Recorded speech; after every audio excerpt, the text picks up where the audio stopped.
ಜನನೀಂ ಶಾರದಾಂ ದೇವೀಂ ರಾಮಕೃಷ್ಣಂ ಜಗದ್ಗುರುಂ ಪಾದಪದ್ಮೇ ತಯೋ ಶ್ರಿತ್ವಾ ಪ್ರಣಮಾಮಿ ಮುಹುರ್ಮುಹು. ರತ್ನಾಕರ ಧೌತಪದಾಂ ಹಿಮಾಲಯ ಕಿರೀಟಿನೀಂ ಬ್ರಹ್ಮರಾಜರ್ಷಿರತ್ನಾಢ್ಯಾಂ ವಂದೇ ಭಾರತ ಮಾತರಂ.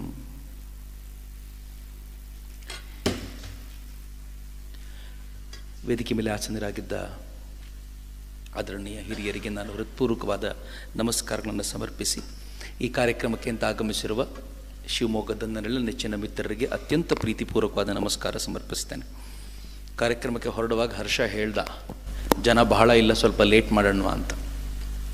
ನಾನಂದೆ, ಬಂದ ಜನಕ್ಕೆ ಮೋಸ ಮಾಡಬಾರ್ದು, ಹಿಂಗೆ ಕಾರ್ಯಕ್ರಮ ಶುರು ಮಾಡಬೇಕು ಅಂತ. ಇದು ಮೊದಲನೇದು. ಎರಡನೇದು, ಒಂದು ಚಿಕ್ಕ ಕಥೆಯನ್ನು ನಂಗೆ ಭಾಳ ಹಿಂದೆ ಹೇಳಿದರು, ನೀವು ನನಗೆ ಫೀಡ್ಬ್ಯಾಕ್ ಕೊಡಬೇಕು. ಒಂದು ಊರಿಗೆ ಒಬ್ಬ ಪಾದ್ರಿ ಹೋಗಿದ್ರಂತೆ, ಧಾರ್ಮಿಕ ಪ್ರವಚನ ಮಾಡ್ತೀನಿ. ಇದು ಭಾರತದಲ್ಲಿ ಧರ್ಮಕ್ಕೇನು ಕೊರತೆ ಇಲ್ಲ, ಫಿಲಾಸಫಿಕಲ್ ಐಡಿಯಾಸ್ಗಳಿಗೆ ಭಾರತದಲ್ಲಿ ಏನು ಕೊರತೆ ಇಲ್ಲ. ಪಾದ್ರಿ ಹೋದರೆ ಅಷ್ಟು ಪ್ರಚಾರದ ನಂತರ ಒಬ್ಬನೇ ಒಬ್ಬ ಬಂದು ಕೂತಿದ್ನಂತೆ. ಈ ಪಾದ್ರಿಗೆ ಟೆನ್ಷನ್ ಶುರುವಾಯಿತು, ನನಗೆ ಮಾತಾಡಬೇಕೋ ಬೇಡವೋ ಅಂತ. ಪಾದ್ರಿ ಕೇಳಿದ ಅವನಿಗೆ, ನಾನು ಮಾತಾಡಲೋ ಬೇಡವೋ, ಏನು ಮಾಡಲಿ ಈಗ? ಏನು ಹೇಳಿದ್ನಂತೆ ಗೊತ್ತಾ? ಅವನು ಹಳ್ಳಿ ಮನುಷ್ಯ. ನಾನು ಕೊಟ್ಟಿಗೆಗೆ ಹೋಗ್ತೀನಿ ಸಾಯಂಕಾಲ, ಎಲ್ಲ ದನ ಬಂದಿರಬೇಕು, ಬರದೆ ಒಂದೇ ಬಂದಿದ್ದರೆ ನಾನು ಮೇವೇನು ಹಾಕದೆ ಬರಲ್ಲ, ಹಾಕ್ತೀನಿ ಅಂದಂತವನು. ಅನ್ಕೊಂಡು ಶಬಾಷ್, ಏನು ಫಿಲಾಸಫಿಕಲ್ ಐಡಿಯಾ ಇದು, ಶಬಾಷ್ ಅಂಥೇಳಿ ಇವನು ಒಂದೂವರೆ ಗಂಟೆ ಚೆನ್ನಾಗಿ ಚಚ್ಚು ಬಿಸಾಕಿದ್ನಂತೆ. ಈಗ ಕೇಳಿದ್ನಂತೆ, ಹೆಂಗನ್ನಿಸ್ತು? ಏನು ಹೇಳಿದ್ನಂತೆ ಗೊತ್ತಾ ಅವನು? ಒಂದನಕ್ಕೆ ಎಷ್ಟು ಬೇಕೋ ಅಷ್ಟೇ ಹಾಕ್ತೀನಿ ಸ್ವಾಮಿ ಮೇವು, ಎಲ್ಲದರದ್ದು ಅದಕ್ಕೆ ಹಾಕಲ್ಲ ಅನ್ನಂತೆ. ಹೀಗಾಗಿ ನನಗೂ ಅದು ಭಾಳ ನೆನಪಾಯಿತು. ಆದರೆ ಕಾರ್ಗಿಲ್ ಬಗ್ಗೆ ಮಾತನಾಡೋದು, ಸೈನಿಕರ ಕುರಿತಂತೆ ಮಾತನಾಡೋದು ನನ್ನ ಕರ್ತವ್ಯದ ಭಾಗ ಅಂತ ಮಾಡ್ತೀನಿ ನಾನು. ಅದು ಕೇಳುವವರಿದ್ದಾರೆ, ಕೇಳುವವರಿಲ್ಲ ಅಂತಲ್ಲ. ಈ ಕಾರ್ಗಿಲ್ ಅನ್ನುವಂಥ ಒಂದು ಯುದ್ಧ, ಯಾಕೆ ಈ ಯುದ್ಧ ನನಗೆ ತುಂಬ ಹತ್ತಿರದ್ದು ಅಂತಂದರೆ, ನಾನು BE ಓದ್ತಿದ್ದೆ ಆಗ. ನನಗೆ ಕಾರ್ಗಿಲ್ ಯುದ್ಧದ ಪ್ರತಿಯೊಂದು ಘಟನೆಯೂ ಗೊತ್ತು. ನಾನು BE ಓದುವಾಗ ಪ್ರತಿನಿತ್ಯ ಪೇಪರಲ್ಲಿ ಬರ್ತಿದ್ದ ಪೇಪರ್ ಕಟ್ಟಿಂಗ್ ನಾನು ಕಟ್ ಮಾಡಿಕೊಂಡು ಜೋಡಿಸಿಟ್ಟಿದ್ದಂಥ ಆಲ್ಬಮ್ ಇವತ್ತಿಗೂ ಇದೆ ನನ್ನ ಹತ್ರ. ನಾನು ಆಗಾಗ ಆಲ್ಬಮನ್ನು ನೋಡ್ತಿರ್ತೀನಿ. ಆ ಆಲ್ಬಮ್ಗೆ ನಾನೇ ಕಮೆಂಟ್ ಬರೆದು ಇಟ್ಕೊಂಡು ಭಾರತದ ವೈಭವವನ್ನು ಹೇಳಿದ್ದು. ಕೊನೆಗೆ ವರ್ಲ್ಡ್ ಕಪ್ ನಡೆಯುವಾಗ ಜನ ಭಾರತ ಸೋಲುವವರೆಗೂ ಕಾರ್ಗಿಲ್ ಬಗ್ಗೆ ಮಾತನಾಡದೆ ವರ್ಲ್ಡ್ ಕಪ್ ಬಗ್ಗೆ ಮಾತಾಡ್ತಿದ್ದು. ಎಲ್ಲವೂ ನನ್ನ ಸ್ಮೃತಿ ಪಟಲದಲ್ಲಿ ಅಚ್ಚಳಿಯದಂತೆ ಇದೆ. ನಂಗೆ 1971 ವಾರ್ ಗೊತ್ತಿಲ್ಲ, ನಾನು ಹುಟ್ಟಿರಲಿಲ್ಲ, ನಾನು ಓದಿರೋದು ಅದನ್ನು. ನನಗೆ 1965 ವಾರ್ ಪಾಕಿಸ್ತಾನ ಜೊತೆಗೆ ನಂಗೆ ಗೊತ್ತಿಲ್ಲ, ಓದಿದ್ದೀನಿ ಅದನ್ನಷ್ಟೇ. 1962 ಇಂಡಿಯಾ ಚೈನಾ ಭಾರತ ಕೆಟ್ಟದಾಗಿ ಸೋಲ್ತು ಅಂತ ನಂಗೆ ಗೊತ್ತಿದೆ. ಆದರೆ ಆ ಕೆಟ್ಟದ ಸೋಲಿನ ಹಿಂದೆ ಕಾರಣ ಗೊತ್ತು, ನಂಗೆ ಪ್ರತ್ಯಕ್ಷ ಅದರ ವರದಿಗಳು ಗೊತ್ತಿಲ್ಲ. ನಂಗೆ 1947-48 ಪರಿಕಲ್ಪನೆಯೂ ಇಲ್ಲ. ನನ್ನ ತಂದೆಗೂ ಪರಿಕಲ್ಪನೆ ಇರೋ ಡೌಟ್, ಹುಟ್ಟಿದ್ದೆ ಆ ವರ್ಷದಲ್ಲವರು. ಹೀಗಾಗಿ ನಮ್ಮ ಯಾರಿಗೂ ಅದರ ಬಗ್ಗೆ ಗೊತ್ತಿಲ್ಲ. ಆದರೆ ಕಾರ್ಗಿಲ್ ವಾರ್ ಮಾತ್ರ ಅದರ ಪ್ರತಿ ಘಟನೆಯೂ ಗೊತ್ತು. ಯಾಕೆ ಅಂತಂದರೆ ಟೆಕ್ನಾಲಜಿ ಸೈನಿಕರಿಗಿರಲಿಲ್ಲ, ಸಮಾಜದ ಜೊತೆಗೆ ಟೆಕ್ನಾಲಜಿ ಚೆನ್ನಾಗಿತ್ತು. ಪತ್ರಿಕೆಗಳು ವರದಿ ಡೇ ಬೈ ಡೇ ಮಾಡ್ತಾ ಇದ್ವು, ಇವತ್ತೇನಾಯಿತು, ಇವತ್ತು ಎಲ್ಲಿ ಏನಾಗಿದೆ ಎಲ್ಲವೂ ಗೊತ್ತು. ನನಗೆ ಇವತ್ತು ಸ್ವಾಗತ ಮಾಡುವಾಗ ನಮ್ಮ ಕಾರ್ಯಕರ್ತ ಹೇಳಿದ್ನಲ್ಲ, ಅವನೇನು ಹೇಳಿದ ಅಂತಂದರೆ, ನಾವು ಊಹಿಸಿದ್ದಕ್ಕಿಂತ ಒಳ್ಳೆಯ ರಿಸಲ್ಟ್ ಬಂತು ಅವತ್ತು ಅಂತ ಅವನು ಹೇಳಿದ. ನಂಗೆ ನಗು ಬರ್ತಿತ್ತು. ಯಾಕೆ ಅಂತಂದರೆ ಅವತ್ತಿನ ನಮ್ಮ ರಕ್ಷಣಾ ಸಚಿವರು ಕಾರ್ಗಿಲ್ನಲ್ಲಿ ಪಾಕಿಸ್ತಾನದ ಇಂಟ್ರೂಷನ್ ಆಗಿದೆ. ಇಂಟ್ರೂಷನ್ ಅಂದರೆ ಏನು ಗೊತ್ತಾ? ಸೈನಿಕರು ದಾಳಿ ಮಾಡಿದ್ದಾರೆ ಅಂತಲ್ಲ, ಭಯೋತ್ಪಾದಕರು ಒಳಗೆ ಬಂದಿದ್ದಾರೆ ಅಂತ ಗೊತ್ತಾದಾಗ ನಮ್ಮ ರಕ್ಷಣಾ ಸಚಿವ ಜಾರ್ಜ್ ಫರ್ನಾಂಡಿಸ್ ಹೇಳಿದರು, 48 ಅವರ್ಸಲ್ಲಿ ಅವ್ರನ್ನ ಆಚೆಗೆ ಹಾಕ್ತೀವಿ ಅಂತ. It took 90 days later. 48 hours ಅಂದರೆ 2 ದಿನ. 2 ದಿನದಲ್ಲಿ ಆಚೆ ದಬ್ತೀವಿ ನೋಡಿ ಎಂತಿದ್ರು. 2 ದಿನದಲ್ಲಿ ಯಾರು ಬಂದಿದ್ದಾರೆ, ಎಲ್ಲಿದ್ದಾರೆ ಅಂತ ಗುರುತಿಸ್ಲಿಕ್ಕಾಗಿರಲ್ಲ ಗೌರ್ಮೆಂಟ್ಗಳಿಗೆ. ಇದು ಯಾಕೆ ಹಿಂಗಾಯಿತು? Where we failed. ಕಾರ್ಗಿಲ್ ಪ್ರತಿ ಬಾರಿ ನಮಗೆ ಎಚ್ಚರಿಕೆಯ ಕಾರಣ ಆಗಬೇಕು ಅನ್ನೋ ದೃಷ್ಟಿಯಿಂದ ಕರ್ತವ್ಯದ ಭಾಗ ಅಂತ ನಾನು ನಿಮ್ಮ ಜೊತೆ ಹಂಚ್ಕೊಳ್ತೀನಿ. ಮುಂದಿನ ಒಂದು ಗಂಟೆಗಳ ಕಾಲ ನನ್ನ ಹತ್ರ ಸ್ಲೈಡ್ಸ್ ಭಾಳ ಇದೆ. ಪ್ರತಿಯೊಂದನ್ನು ನನಗೇನು ಬಹಳ ಆಸೆ ಇದೆ ಅಂತಂದರೆ, ಕಾರ್ಗಿಲ್ಗೆ ಭಾಳ ಜನ ಹೋಗ್ಲಿಕ್ಕಾಗಲ್ಲ, ನಾವು ಹೋಗಲ್ಲ ಯಾವಾಗಲೂ. ನಮಗೆ ಇಲ್ಲಿ ಸುತ್ತಾಡಿದ್ರೆ ಸಾಕು ಅನಿಸುತ್ತೆ. ಭಾಳ ಜನ ಕಾಶ್ಮೀರಕ್ಕೆ ಹೋದವರು ಕಾಶ್ಮೀರದ ಕೊಳ್ಳ ನೋಡ್ಕೊಂಡು ಬರ್ತಾರೆ. ಯಾರೂ ಝೋಜಿಲಾ ಪಾಸನ್ನು ದಾಟ್ಕೊಂಡು ಕಾರ್ಗಿಲ್ಲಿಗೆ ಹೋಗಿ ಅಲ್ಲಿಂದ ಲೇ ಲಡಾಖ್ಗಳನ್ನು ನೋಡುವಂಥ ಸಾಹಸ ಮಾಡೋದಿಲ್ಲ. ಕೆಲವರು ಲೇ ಲಡಾಖಿಗೆ ಹೋಗ್ತಾರೆ, ಅಲ್ಲಿಂದ ಹೋಗಿ ವಾಪಸ್ ಬಂದುಬಿಡ್ತಾರೆ ಹೊರತು ಕಾರ್ಗಿಲ್ಲಿಗೆ ಬರೋರು ಭಾಳ ಕಡಿಮೆ.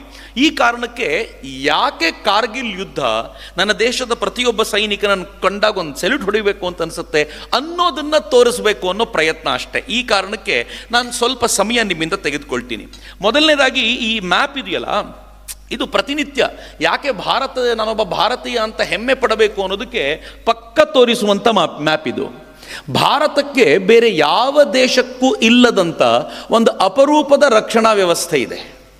ನೀವೆಲ್ಲರೂ ಗಮನಿಸಿರಬೇಕು, ಯಾವುದಾದ್ರೂ ಒಂದು ಕೋಟೆಗೆ ಹೋದರೆ ಆ ಕೋಟೆಯ ಸುತ್ತಲೂ ಒಂದು ಕೊಳ್ಳವನ್ನು ಮಾಡಿರ್ತಾರೆ, ಹಳ್ಳವನ್ನು ಮಾಡಿರ್ತಾರೆ. ಅಲ್ಲಿ ನೀರಿರುತ್ತೆ, ಅಲ್ಲಿ ವಿಷ ಸರ್ಪಗಳಿರ್ತವೆ, ಅಲ್ಲಿ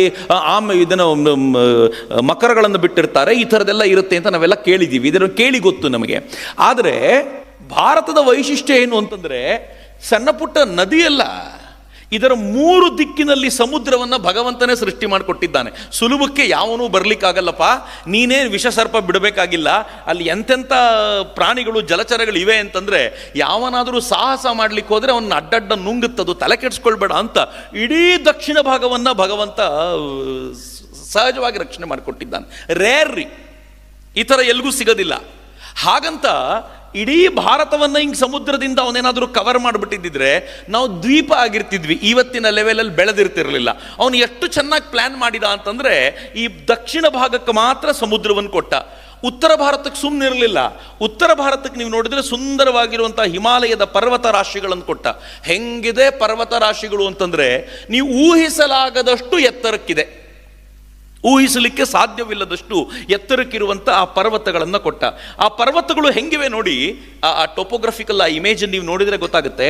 ಎತ್ತರಕ್ಕೆ ಆ ಭಾಗದಲ್ಲಿ ಕಾಣೋದು, ಈಶಾನ್ಯ ಭಾಗದಲ್ಲಿ ಕಾಣುವಂಥದ್ದು ಬರ್ತಾ ಬರ್ತಾ ಬರ್ತಾ ಬರ್ತಾ ಡೌನ್ ಆಗಿ ನಮಗೆ ಸಹಜವಾದ ರಕ್ಷಣೆಯನ್ನು ಕೊಟ್ಟು ಅಲ್ಲಿಂದ ಜಗತ್ತಿಗೆ ಕನೆಕ್ಟ್ ಮಾಡ್ಕೊಳ್ಳಿಕ್ಕೆ ಬೇಕಾಗಿರುವಂಥ ವ್ಯವಸ್ಥೆ. ಏನು ಸುಂದರ ರೀ ದೇಶ, ಏನು ಚಂದ ರೀ. ಎಲ್ಲ ಕಡೆ ರಕ್ಷಣೆ ಕೊಟ್ಟು ಜಗತ್ತಿಗೆ ಕನೆಕ್ಟ್ ಮಾಡ್ಕೊಳ್ಳಿಕ್ಕೆ ಒಂದು ಜಾಗವನ್ನು ಭಗವಂತ ಮಾಡಿಕೊಟ್ಟು ಈ ಜಾಗದಿಂದ ಹೋಗು ಅಂತ ಹೇಳ್ತಾನಲ್ಲ, ಇದು ಬಹಳ ವಿಶೇಷ ಅಂತ.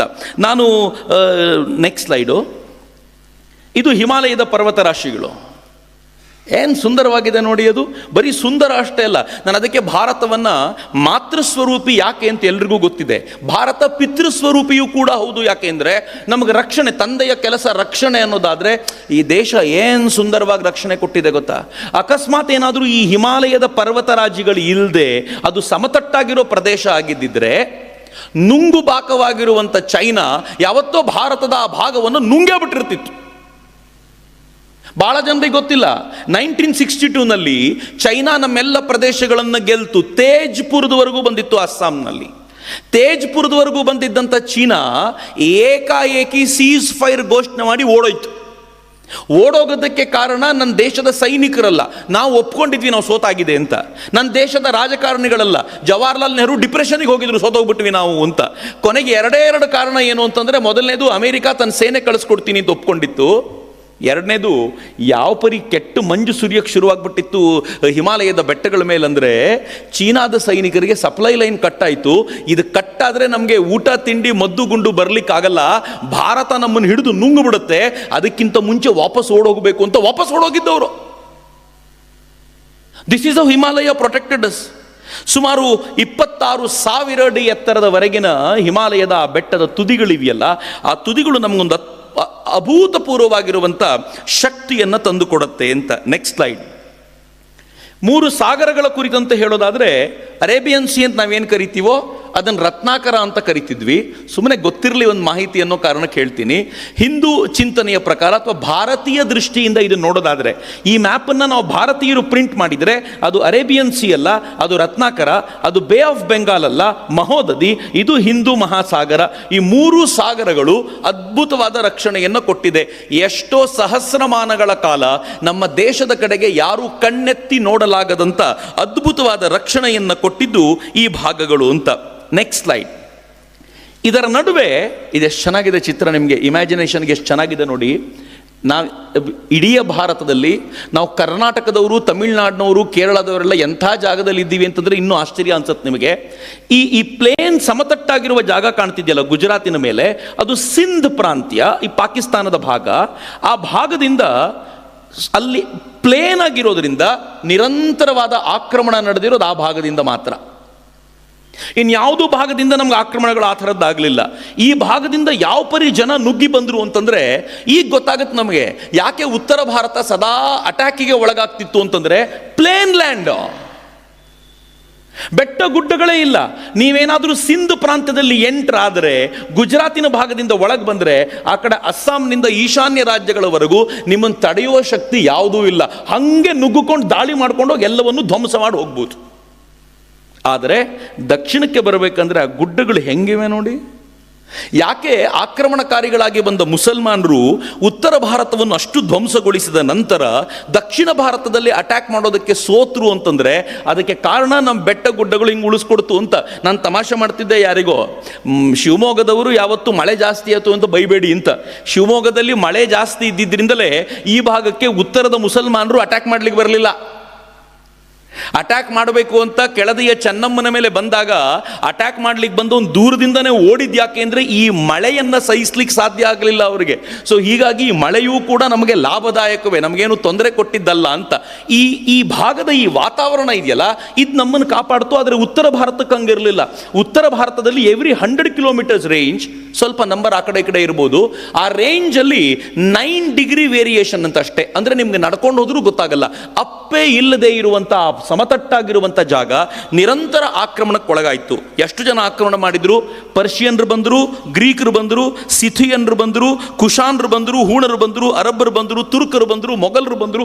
ನಿರಂತರವಾದ ಆಕ್ರಮಣಕ್ಕೆ ಒಳಗಾಗಿರುವಂಥ ಆ ಭಾಗ ಅಲ್ಲಿ ಉಳಿತು. ಅದರಲ್ಲಿ ಮುಸಲ್ಮಾನರ ಆಕ್ರಮಣ, ನೆಕ್ಸ್ಟ್ ಸ್ಲೈಡ್, ಅತ್ಯಂತ ಬರ್ಬರವಾಗಿರುವಂಥದ್ದು. ಮುಸಲ್ಮಾನರು, ಸಿಥಿಯನ್ರು, ಕುಶಾನ್ರು ಯಾವ ಥರದ ಆಕ್ರಮಣ ಮಾಡಿದ್ರು ಅಂದರೆ, ಮುಸಲ್ಮಾನರ ಆಕ್ರಮಣ ನೇರವಾಗಿ ನಮ್ಮ ನಮ್ಮ ನಮ್ಮ ಅಂತರಂಗದ ಮೇಲೆ ಆಯಿತು ಅಂತ. ನಾನು ಆ ಮಂದಿರವನ್ನು ಯಾಕಲ್ಲಿ ತೋರಿಸ್ತಿದ್ದೀನಿ ಒಂದು ಸಾಂಕೇತಿಕವಾಗಿ ಅಂತಂದರೆ, ಅವ್ರು ಅಟ್ಯಾಕ್ ಮಾಡಿದ್ದು ಹೇಗೆ ಅಂತಂದರೆ, ಬರೀ ಇತರ ಎಲ್ಲರ ಅಟ್ಯಾಕರ್ಗಳಂತೆ ಅವ್ರು ಬರಬೇಕು, ಇಲ್ಲಿಂದ ಲೂಟಿ ಮಾಡ್ಕೊಂಡು ಹೋಗಬೇಕು ಅಂತ ಬರಲಿಲ್ಲ. ತಮ್ಮ ಧರ್ಮವನ್ನು ಹೇರಬೇಕು ಎನ್ನುವಂಥ ಪ್ರಯತ್ನದಿಂದ ಇಲ್ಲಿನ ಮಂದಿರಗಳನ್ನು ಧ್ವಂಸಗೊಳಿಸಿದ್ರು, ಇಲ್ಲಿನ ಹೆಣ್ಣು ಮಕ್ಕಳನ್ನು ಅಪಮಾನಿಸಿದ್ರು. ಲಕ್ಷಾಂತರ ಹೆಣ್ಣು ಮಕ್ಕಳನ್ನು ಅವರು ತಾವು ಆಕ್ರಮಣದ ಲೂಟಿಯಾಗಿ ತಗೊಂಡೋದ್ರು. ಭಾರತ ಈ ಥರದ ಆಕ್ರಮಣವನ್ನು ಯಾವತ್ತೂ ಎದುರಿಸಿರಲಿಲ್ಲ. ನಮ್ಮಲ್ಲಿ ಆಕ್ರಮಣದ ಕಾಲದಲ್ಲೂ ಹೆಂಗಿದೆ ಅಂತಂದರೆ ಒಂದು ನಿಯಮ ಇದೆ. ಮಹಾಭಾರತದಲ್ಲಿ ಒಂದು ನಿಯಮ ಇದೆ, ಶಂಖ ಉದ್ಘೋಷ ಆಗುವವರೆಗೂ ಯುದ್ಧ ಮಾಡುವಂತಿಲ್ಲ, ಶಂಖ ಉದ್ಘೋಷದ ನಂತರ ಯುದ್ಧ ಮಾಡಬೇಕು. ಹೀಗಾಗಿಯೇ ಕೃಷ್ಣನಿಗೆ ಎರಡೂ ಸೇನೆಯ ನಡುವೆ ರಥವನ್ನು ನಿಲ್ಲಿಸಿ ಗೀತೆ ಬೋಧಿಸ್ಲಿಕ್ಕೆ ಅವಕಾಶ ಇತ್ತು. ಹೀಗಾಗಿದ್ರೆ ಹಂಗಿರಲಿಲ್ಲ, ಹೆಂಗಿದ್ರು ಬೋಧಿಸ್ತಿದ್ದಾನೆ, ಬಾಣ ಹೊಡೆದ್ಬಿಡು ಅಂತ ಹೇಳ್ಬೋದಿತ್ತಲ್ಲ, ಹಂಗಿರಲಿಲ್ಲ. There was a rule. ಆ ದುರ್ಯೋಧನನ ಅವಧಿಯಲ್ಲೂ ಕೂಡ ಒಂದು ರೂಲ್ ಇತ್ತು. ಆದರೆ ಮುಸಲ್ಮಾನರ ಅವಧಿಯಲ್ಲಿ ಯಾವ ರೂಲು ಇರಲಿಲ್ಲ. ಎಲ್ಲ ರೂಲುಗಳನ್ನು ಗಾಳಿಗೆ ತೂರಿ ಮೊದಲ ಬಾರಿಗೆ ಈ ಥರದ ಆಕ್ರಮಣ ಮಾಡಿದ್ರಲ್ಲ, we could not sustain it. ನಮ್ಗೆ ಅರ್ಥ ಆಗಲಿಲ್ಲ, ಆ ಯುದ್ಧವನ್ನು ಹೇಗೆ ಮಾಡಬೇಕು ಅಂತ ಗೊತ್ತಾಗಲಿಲ್ಲ. ಪರಿಣಾಮ ಅವ್ರು ಏನು ಮಾಡಿದರು, ಈ ಆಕ್ರಮಣದ ಗಾಬರಿಗೊಳಗಾದ ಜನರನ್ನು ಮತಾಂತರ ಮಾಡಿದರು. ಮತಾಂತರ ಮಾಡಿ ಎಲ್ಲಿವರೆಗೂ ಮಾಡಿದರು ಅಂತಂದರೆ, ಈ ದೇಶವನ್ನು ಫೈನಲಿ ಡಿವೈಡ್ ಮಾಡುವ ಹಂತದವರೆಗೂ ಹೋಯಿತು. ಸಾವರ್ಕರದ್ದು ಒಂದು ಮಾತಿದೆ, ಮತಾಂತರದಿಂದ ರಾಷ್ಟ್ರಾಂತರ ಆಗತ್ತೆ ಅಂತ. Be careful. ಈ ಸೆಂಟೆನ್ಸನ್ನು ಮನಸ್ಸಲ್ಲಿ ಇಟ್ಕೊಳ್ಳಿ. ಯಾರೋ ಒಬ್ಬ ಮತಾಂತರ ಆದಾಗ ಒಬ್ಬ ಹಾಳಾಗಿ ಹೋಗಲಿ ಅಂತ ನಾವು ಬಿಡೋಂಗಿಲ್ಲ. ಯಾಕೆಂದರೆ ಮತಾಂತರವಾದವನು ನಾಳೆ ರಾಷ್ಟ್ರಾಂತರಕ್ಕೆ ಕಾರಣನಾಗ್ತಾನೆ ಅಂತ. ಅವನ ರಾಷ್ಟ್ರ ಬದಲಾಗುತ್ತೆ. ಈ ದೇಶಕ್ಕೆ ಸ್ವಾತಂತ್ರ್ಯ ಬಂದಾಗ ಪಾಕಿಸ್ತಾನ ಅಂತ 2 ಪೀಸನ್ನು ತೆಗೆದುಕೊಂಡವರು ಯಾರೂ ಅಫ್ಘಾನಿಸ್ತಾನದವರಾಗಿರಲಿಲ್ಲ, ಯಾರೂ ಅರಬ್ ರಾಷ್ಟ್ರದವರಾಗಿರಲಿಲ್ಲ, ಎಲ್ಲ ಭಾರತೀಯರೇ ಆಗಿದ್ರು. ಯಾವುದೋ ಕಾಲಘಟ್ಟದಲ್ಲಿ ಕತ್ತಿಯ ಪ್ರಹಾರಕ್ಕೆ ಒಳಗಾಗಿ ಮತಾಂತರಗೊಂಡವರಾಗಿದ್ದರು.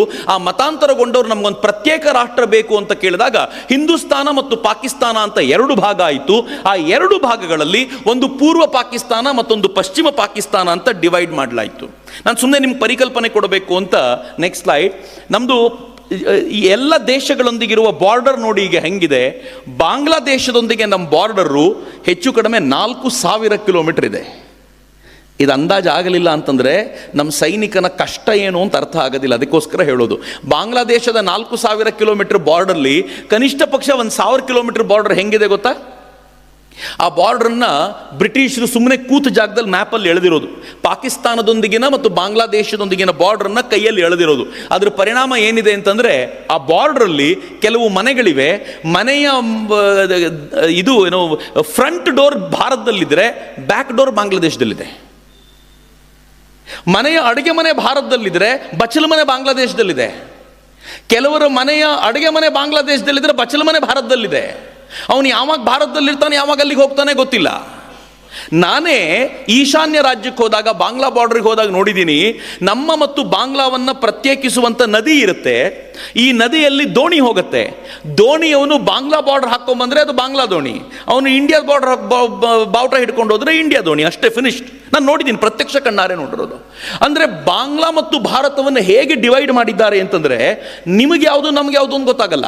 ನರೇಂದ್ರ ಮೋದಿ ಬಂದ ನಂತರ ಒಂದಷ್ಟು ಹಳ್ಳಿಗಳನ್ನು, ಕೆಲವು 100 ಹಳ್ಳಿಗಳನ್ನು ಬಾಂಗ್ಲಾದೇಶಕ್ಕೆ ಬಿಟ್ಕೊಟ್ರು. ಯಾಕೆ ಬಿಟ್ಕೊಟ್ರು ಅಂತಂದರೆ ಅದು ನಮ್ಮ ಜೊತೆ ಇದ್ದರೂ ಬಾಂಗ್ಲಾದೇಶಿ ಜೊತೆ ಇದ್ದ ಥರನೇ ಇತ್ತು. ಆ ಥರ ಇದ್ದಂಥ ಹಳ್ಳಿಗಳನ್ನು ಬಿಟ್ಕೊಟ್ಟು ಬಾಂಗ್ಲಾದೊಂದಿಗಿನ ನಮ್ಮ ಬಾಂಧವ್ಯಗಳನ್ನು ಗಟ್ಟಿ ಮಾಡಿಕೊಂಡ್ರೆ ಅಲ್ಲದೆ ಸಮಸ್ಯೆಗಳನ್ನೂ ಕಡಿಮೆ ಮಾಡಿಕೊಳ್ಳುವಂಥ ಪ್ರಯತ್ನ ಆಯ್ತಲ್ಲ, ಅದು ನರೇಂದ್ರ ಮೋದಿಯವರ ಕಾಲದಲ್ಲಿ ಆಯಿತು. ಚೀನಾದೊಂದಿಗೆ ನಮಗೆ 3488 ಕಿಲೋಮೀಟರ್ ಗಡಿ ಇದೆ. ಇದರ ಬಹುಪಾಲು ಶ್ರೇಯ ಆದರಣೀಯ ಜವಾಹರ್ಲಾಲ್ ನೆಹರೂರವರಿಗೆ. ಇಷ್ಟು ದೊಡ್ಡ ಗಡಿ ಇರಲಿಲ್ಲ ನಮಗೆ. ಈ ಗಡಿ ಯಾಕೆ ಬಂತು ಅಂತಂದರೆ ಚೀನಾದವರು ಟಿಬೆಟ್ಟನ್ನು, ನಮ್ಮ ಮತ್ತು ಚೀನಾದ ನಡುವೆ ಟಿಬೆಟ್ ಅಂತ ತ್ರಿವಿಷ್ಟಪ ಅಂತ ನಾವು ಸಂಸ್ಕೃತದಲ್ಲಿ ಕರಿತೀವಿ. ಅದನ್ನು ನಮ್ಮ ಮೇಲ್ಛಾವಣಿ ಅಂತ ಕರಿತಿದ್ವಿ. ಆ ಇಡೀ ದೊಡ್ಡ ಜಾಗ ಇತ್ತು. ಅವ್ರೇನು ಮಾಡಿದ್ರು, ಒಂದು 5 ಡೇ ಟಿಬೆಟ್ಟನ್ನು ಕಬಳಿಸಿದ್ರು. ಕಬಳಿಸಿದಾಗ ಭಾರತ ಪ್ರತಿಭಟನೆಯೂ ಮಾಡಲಿಲ್ಲ, ಜಗತ್ತೇನೂ ಮಾತಾಡದೆ ಹೋಗಿದ್ದರ ಪರಿಣಾಮವಾಗಿ ನಮ್ಮಿಂದ 1000 ಕಿಲೋಮೀಟರ್ ದೂರದಲ್ಲಿದ್ದ ಚೀನಾ ನಮ್ಮ ಪಕ್ಕದ ಮನೆಗೆ ಬಂದು ನಿಂತ್ಕೋತು. 3488 ಕಿಲೋಮೀಟರ್ ಬಾರ್ಡರ್ ನಮಗೂ ಚೀನಾಕ್ಕೂ ಇದೆ. ಇಮ್ಯಾಜಿನ್ ಮಾಡಿ, ಚೀನಾದ ಈ ಹೆಚ್ಚು ಕಡಿಮೆ 4000 ಕಿಲೋಮೀಟರ್ ಬಾರ್ಡರನ್ನು ರಕ್ಷಣೆ ಮಾಡಬೇಕು ಅಂದರೆ ನಮ್ಮ ಸೈನಿಕನ ಸವಾಲುಗಳು ಎಂಥವು ಇರಬಹುದು ಅಂತ ಇಮ್ಯಾಜಿನ್ ಮಾಡಿ. ಇನ್ನು ನಮ್ಮ ಸಾಂಪ್ರದಾಯಿಕ ವಿರೋಧಿಯಾಗಿರುವಂಥ ಪಾಕಿಸ್ತಾನದೊಂದಿಗಿನ ನಮ್ಮ ಬಾರ್ಡ್ರು ಹೆಚ್ಚು ಕಡಿಮೆ 3500 ಕಿಲೋಮೀಟರ್ ಇದೆ. ಪಾಕಿಸ್ತಾನದೊಂದಿಗಿನ ಬಾರ್ಡರ್ ಅಷ್ಟೇನಾ? 3500 ಕಿಲೋಮೀಟರ್ ನಮ್ಗೆ ಕಾಪಾಡ್ಕೊಳ್ಳಿಕ್ಕೆ ಆಗಲ್ವಾ ಅಂತ ಹೇಳ್ತೀವಿ. 3500 ಕಿಲೋಮೀಟರ್ ಅಂದರೆ ಎಷ್ಟು ಗೊತ್ತಾ? ಕರ್ನಾಟಕ ನೀವು ಚಾಮರಾಜನಗರದಿಂದ ಬೀದರ್ಗೆ ಹೋದರೆ ಹೆಚ್ಚಂದರೆ 1000 ಕಿಲೋಮೀಟರ್ ಆಗ್ಬೋದು. ನೀವು ಅಲ್ಲಿಂದ 3000 ಕಿಲೋಮೀಟರ್ ಅಂದರೆ ಅದರ 3 ಪಟ್ಟು ದೊಡ್ಡ ಏರಿಯಾನ ಅವರು ರಕ್ಷಣೆ ಮಾಡಬೇಕು.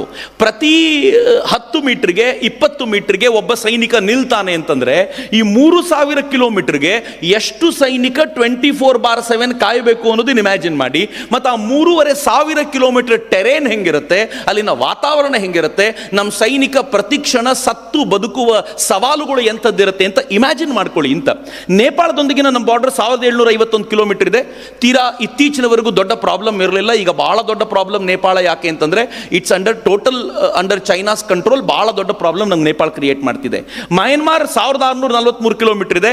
ಅದು ಕೂಡ ಇತ್ತೀಚೆಗೆ ಈಶಾನ್ಯ ರಾಜ್ಯಗಳಲ್ಲಿ ತುಂಬ ಟ್ರಬಲ್ ಉಂಟು ಮಾಡ್ತಿದೆ. ಭೂತಾನ್ 699 ಕಿಲೋಮೀಟರ್ಸ್ ಇದೆ. ಭೂತಾನ್ ಒಂದಿಗೆ ನಮ್ಗೆ ಯಾವ ಪ್ರಾಬ್ಲಮ್ಮೂ ಇಲ್ಲ. ಅದು ನಮ್ಮನ್ನೇ ತನ್ನ ರಕ್ಷಕ ಅಂತ ಭಾವಿಸೋದ್ರಿಂದ we are fine with it. ಅಫ್ಘಾನಿಸ್ತಾನದ್ದು 106 ಕಿಲೋಮೀಟರ್ ಬಾರ್ಡರ್ ಇದೆ. ಬಹಳ ಜನರಿಗೆ ಗೊತ್ತೇ ಇಲ್ಲ. ಅಫ್ಘಾನಿಸ್ತಾನ ಪಾಕಿಸ್ತಾನದಿಂದ ಆಚೆಗಿರೋದ್ರಿಂದ ನಮ್ಮ ಬಾರ್ಡರ್ ಇಲ್ಲ ಅನ್ಕೊಳ್ತೀವಿ. ಅಫ್ಘಾನಿಸ್ತಾನದಕ್ಕೂ ನಮಗೂ ಬಾರ್ಡರ್ ಇದೆ. ಅದು ಕಾಶ್ಮೀರದ ಮೇಲ್ಭಾಗದಲ್ಲಿ ಪಾಕಿಸ್ತಾನವನ್ನು ದಾಟಿ ಬರುವಂಥ ಒಂದು ಚಿಕ್ಕ ಭಾಗ ನಮಗೆ ಬಾರ್ಡರ್ ಇದೆ. ಇಮ್ಯಾಜಿನ್ ಮಾಡಿ ಭಾರತದ ಸ್ಥಿತಿ ಹೆಂಗಿದ್ದಿರ್ಬೋದು. ಅಫ್ಘಾನಿಸ್ತಾನವನ್ನು ಕಂಟ್ರೋಲ್ ಮಾಡ್ತಿದ್ದ ಅಮೆರಿಕ ಏಕಾಏಕಿ ಅಫ್ಘಾನಿಸ್ತಾನ ಬಿಟ್ಟು ತಾಲಿಬಾನ್ ಕೈಯಲ್ಲಿ ಕೊಟ್ಟು ಹೋದಾಗ ಈ 106 ಕಿಲೋಮೀಟರ್ ಬೆಂಕಿ. ಯಾವಾಗ ತಾಲಿಬಾನಿಗಳು ನುಗ್ಗಿ ಬಂದು ಎಲ್ಲಿ ಏನು ಮಾಡ್ತಾರೋ ಗೊತ್ತಿಲ್ಲ. ಇವರು ಪಾಕಿಸ್ತಾನಕ್ಕಿಂತ ಡೇಂಜರ್. ಇವರನ್ನು ಎದುರಿಸುವ ರೀತಿ ಭಿನ್ನ ಆಗಬೇಕು. ಭಾರತ ಏನು ಮಾಡಬೇಕಾಗಿತ್ತು? ಆದರೆ ಸಮವು ಭಾರತದ ಇವತ್ತಿನ ನೇತೃತ್ವ, ಶೀರ್ಷ ನೇತೃತ್ವ ಅತ್ಯದ್ಭುತವಾಗಿ ಮ್ಯಾನೇಜ್ ಮಾಡಿದ್ದರ ಪರಿಣಾಮವಾಗಿ ಇವತ್ತು ತಾಲಿಬಾನ್ ನಮಗೆ ತುಂಬ ಸಪೋರ್ಟಿವ್ ಆಗಿದೆ, ಪಾಕಿಸ್ತಾನಕ್ಕೆ ಬೆಂಕಿ ಕಾರ್ತಾ ಇದೆ. ಇದು ಒಂದು ವ್ಯವಸ್ಥಿತವಾಗಿರುವಂಥ ಯೋಜನೆಯ ಮೂಲಕ ನಾವು ಮಾಡಿಕೊಂಡು ಆ ಬಾರ್ಡ್ರನ್ನು ಸಾಲಿಡ್ ಮಾಡ್ಕೊಂಡ್ವಿ. ಈಗ ನೀವು ಹಂಗೆ ಲೆಕ್ಕ ಹಾಕಿದರೆ 4000 ಕಿಲೋಮೀಟರ್ ಬಾಂಗ್ಲಾದೇಶದ್ದು, 3500 ಕಿಲೋಮೀಟರ್ ಪಾಕಿಸ್ತಾನದ್ದು, ಹೆಚ್ಚು ಕಡಿಮೆ 11ರಿಂದ 12,500 ಕಿಲೋಮೀಟರ್ ಏರಿಯಾ ಇದೆಯಲ್ಲ, ಬೆಂಕಿ ಕಾರುವಂಥ ಏರಿಯಾಗಳೇ ಭಾರತಕ್ಕಿದೆ. ಹೆಂಗ್ರಿ ಕಾಪಾಡಬೇಕು ಇದನ್ನು? ಇಷ್ಟೆಲ್ಲ ರಕ್ಷಣೆ ಇದ್ದು ಕೂಡ ಈ ವ್ಯವಸ್ಥೆ ಇದೆ. ಈ ಕಾರಣಕ್ಕೆ ಏನಾಯಿತು, 1947ರಲ್ಲಿ ಸ್ವಲ್ಪ ನಾನು ಯುದ್ಧಗಳ ಹಿಸ್ಟ್ರಿನ ಹೇಳ್ತೀನಿ. 1947ರಲ್ಲಿ ಪಾಕಿಸ್ತಾನ ನಮ್ಮ ಮೇಲೆ ದಾಳಿ ಮಾಡ್ತು. ಜಮ್ಮು ಕಾಶ್ಮೀರ ನನಗೆ ಬೇಕು ಅಂತ ಪಾಕಿಸ್ತಾನ ಯಾವಾಗಲಿಂದಲೂ ಕೇಳ್ಕೊಳ್ತಿದೆ. ಅಲ್ಲಿ ಮೊದಲನೇ ಬಾರಿಗೆ ದಾಳಿ ಮಾಡ್ತು ಸ್ವಾತಂತ್ರ್ಯ ಬಂದ ಹೊಸ್ತಿಲಲ್ಲೇ. ಸುಮಾರು 1 ವರ್ಷಗಳ ಕಾಲ ಕದನ. ಅದು 1947ರಲ್ಲಿ ಶುರುವಾಯಿತು. 1948ರವರೆಗೂ ಸುದೀರ್ಘವಾಗಿ ಕಾದಾಡಿದ್ವಿ. ಆರಂಭದಲ್ಲಿ ನಮಗೆ ಆ ಯುದ್ಧವನ್ನು ಹೆಂಗೆ ಮಾಡಬೇಕು ಅಂತ ಗೊತ್ತಿರಲಿಲ್ಲ. ಕಾಲಕ್ರಮದಲ್ಲಿ ಕಂಟ್ರೋಲ್ ತಗೊಂಡು ಪಾಕಿಸ್ತಾನಕ್ಕೆ ಚೆನ್ನಾಗಿ ಬಡಿದ್ವಿ. ಹಾಗೆ ಬಡಿಯುವಂಥ ಹೊತ್ತಲ್ಲಿ ಸರಿಯಾಗಿ ಮಹಾಮಹಿಮ ಜವಾಹರ್ಲಾಲ್ ನೆಹರೂರವರು ವಿಶ್ವಸಂಸ್ಥೆಗೆ ಹೋದರು. ವಿಶ್ವಸಂಸ್ಥೆಗೆ ಹೋಗಿ ಕೇಳಿಕೊಂಡ್ರು, ನಮ್ಮ ಮತ್ತು ಪಾಕಿಸ್ತಾನದ ನಡುವೆ ನೀವು ಮಧ್ಯಸ್ಥಿಕೆ ವಹಿಸಿ ಅಂತ. ನಾವು ಗೆಲ್ಲೋ ಸಂದರ್ಭದಲ್ಲಿ, ನಾವು ಕಷ್ಟಪಡ್ತಿರುವಾಗ ಮಧ್ಯಸ್ಥಿಕೆಗೆ ಹೋಗಲಿಲ್ಲ. ನಾವು ಗೆಲ್ಲುವ ಸಂದರ್ಭದಲ್ಲಿ ಮಧ್ಯಸ್ಥಿಕೆಗೆ ಹೋದರು. ಮಧ್ಯಸ್ಥಿಕೆಗೆ ಹೋದ್ರ ಪರಿಣಾಮವಾಗಿ ವಿಶ್ವಸಂಸ್ಥೆ ಹೇಳ್ತು, ಎರಡೂ ಸೇನೆಯವರು ಮೊದಲು ಎಲ್ಲಿದ್ರು ಅಲ್ಲಿಗೆ ಹೋಗಿ ನೀವು ಅಲ್ಲಿಗೆ ಹೋದ ನಂತರ ವಿಶ್ವಸಂಸ್ಥೆಯ ನೇತೃತ್ವದಲ್ಲಿ ಅಲ್ಲೊಂದು ಜನಮತಗಣನೆ ಮಾಡಲಾಗುತ್ತೆ. ಆವಾಗ ಕಾಶ್ಮೀರದವ್ರು ಎಲ್ಲಿ ಹೋಗಬೇಕು ಅಂತ ಹೇಳ್ತಾರೋ ಅಲ್ಲಿಗೆ ಕಳಿಸಿದ್ರೆ ಆಯಿತು ಅಂತ ಹೇಳಿದರು. ಭಾರತೀಯರು ಪ್ರಾಂಪ್ಟ್ ಆಗಿ ಗೆದ್ದ ಪಾಕಿಸ್ತಾನದ ಜಾಗವನ್ನೆಲ್ಲ ಬಿಟ್ಟು ವಾಪಸ್ ಬಂದ್ವಿ. ಪಾಕಿಸ್ತಾನದವ್ರು ಹೋಗಲೇ ಇಲ್ಲ. ಹೀಗಾಗಿ ಪಾಕ್ ಆಕ್ರಮಿತ ಕಾಶ್ಮೀರ ಅನ್ನುವಂಥ ಗಾಯ ಇವತ್ತಿಗೂ ಉಳ್ಕೊಳ್ತು. ಜವಾಹರ್ಲಾಲ್ ನೆಹರೂರವರ ಕೊಡುಗೆ. ತುಂಬ ಜನ ಲೆಫ್ಟಿಸ್ಟ್ಗಳು ಬುದ್ಧಿಜೀವಿಗಳು ಹೇಳ್ತಿರ್ತಾರಲ್ಲ, ಶಿವಮೊಗ್ಗದಲ್ಲೂ ಭಾಳ ಜನ ಇದ್ದಾರೆ, ಕಾಶ್ಮೀರದವರಿಗೆ ಜನಮತಗಣನೆ ಮಾಡ್ತೀವಿ ಅಂತ ಪ್ರಾಮಿಸ್ ಮಾಡಿದ್ವಿ, ಜನಮತಗಣನೆ ಮಾಡಲೇ ಇಲ್ಲ, ಅವ್ರ ಅಧಿಕಾರ ಅದು ಮಾಡಬೇಕು ಅಂತ. ಆದರೆ ಜನಮತಗಣನೆ ಎರಡನೇ ಕಂಡೀಷನ್ ಇದ್ದಿದ್ದು. ಮೊದಲನೇ ಕಂಡೀಷನ್ನು ಇದ್ದ ಜಾಗವನ್ನು ಮೊದಲು ಬಿಟ್ಟು ಹೋಗಬೇಕು ಅಂತ. ಇವತ್ತಿನವರೆಗೂ ಪಾಕಿಸ್ತಾನ ಬಿಡಲೇ ಇಲ್ಲ.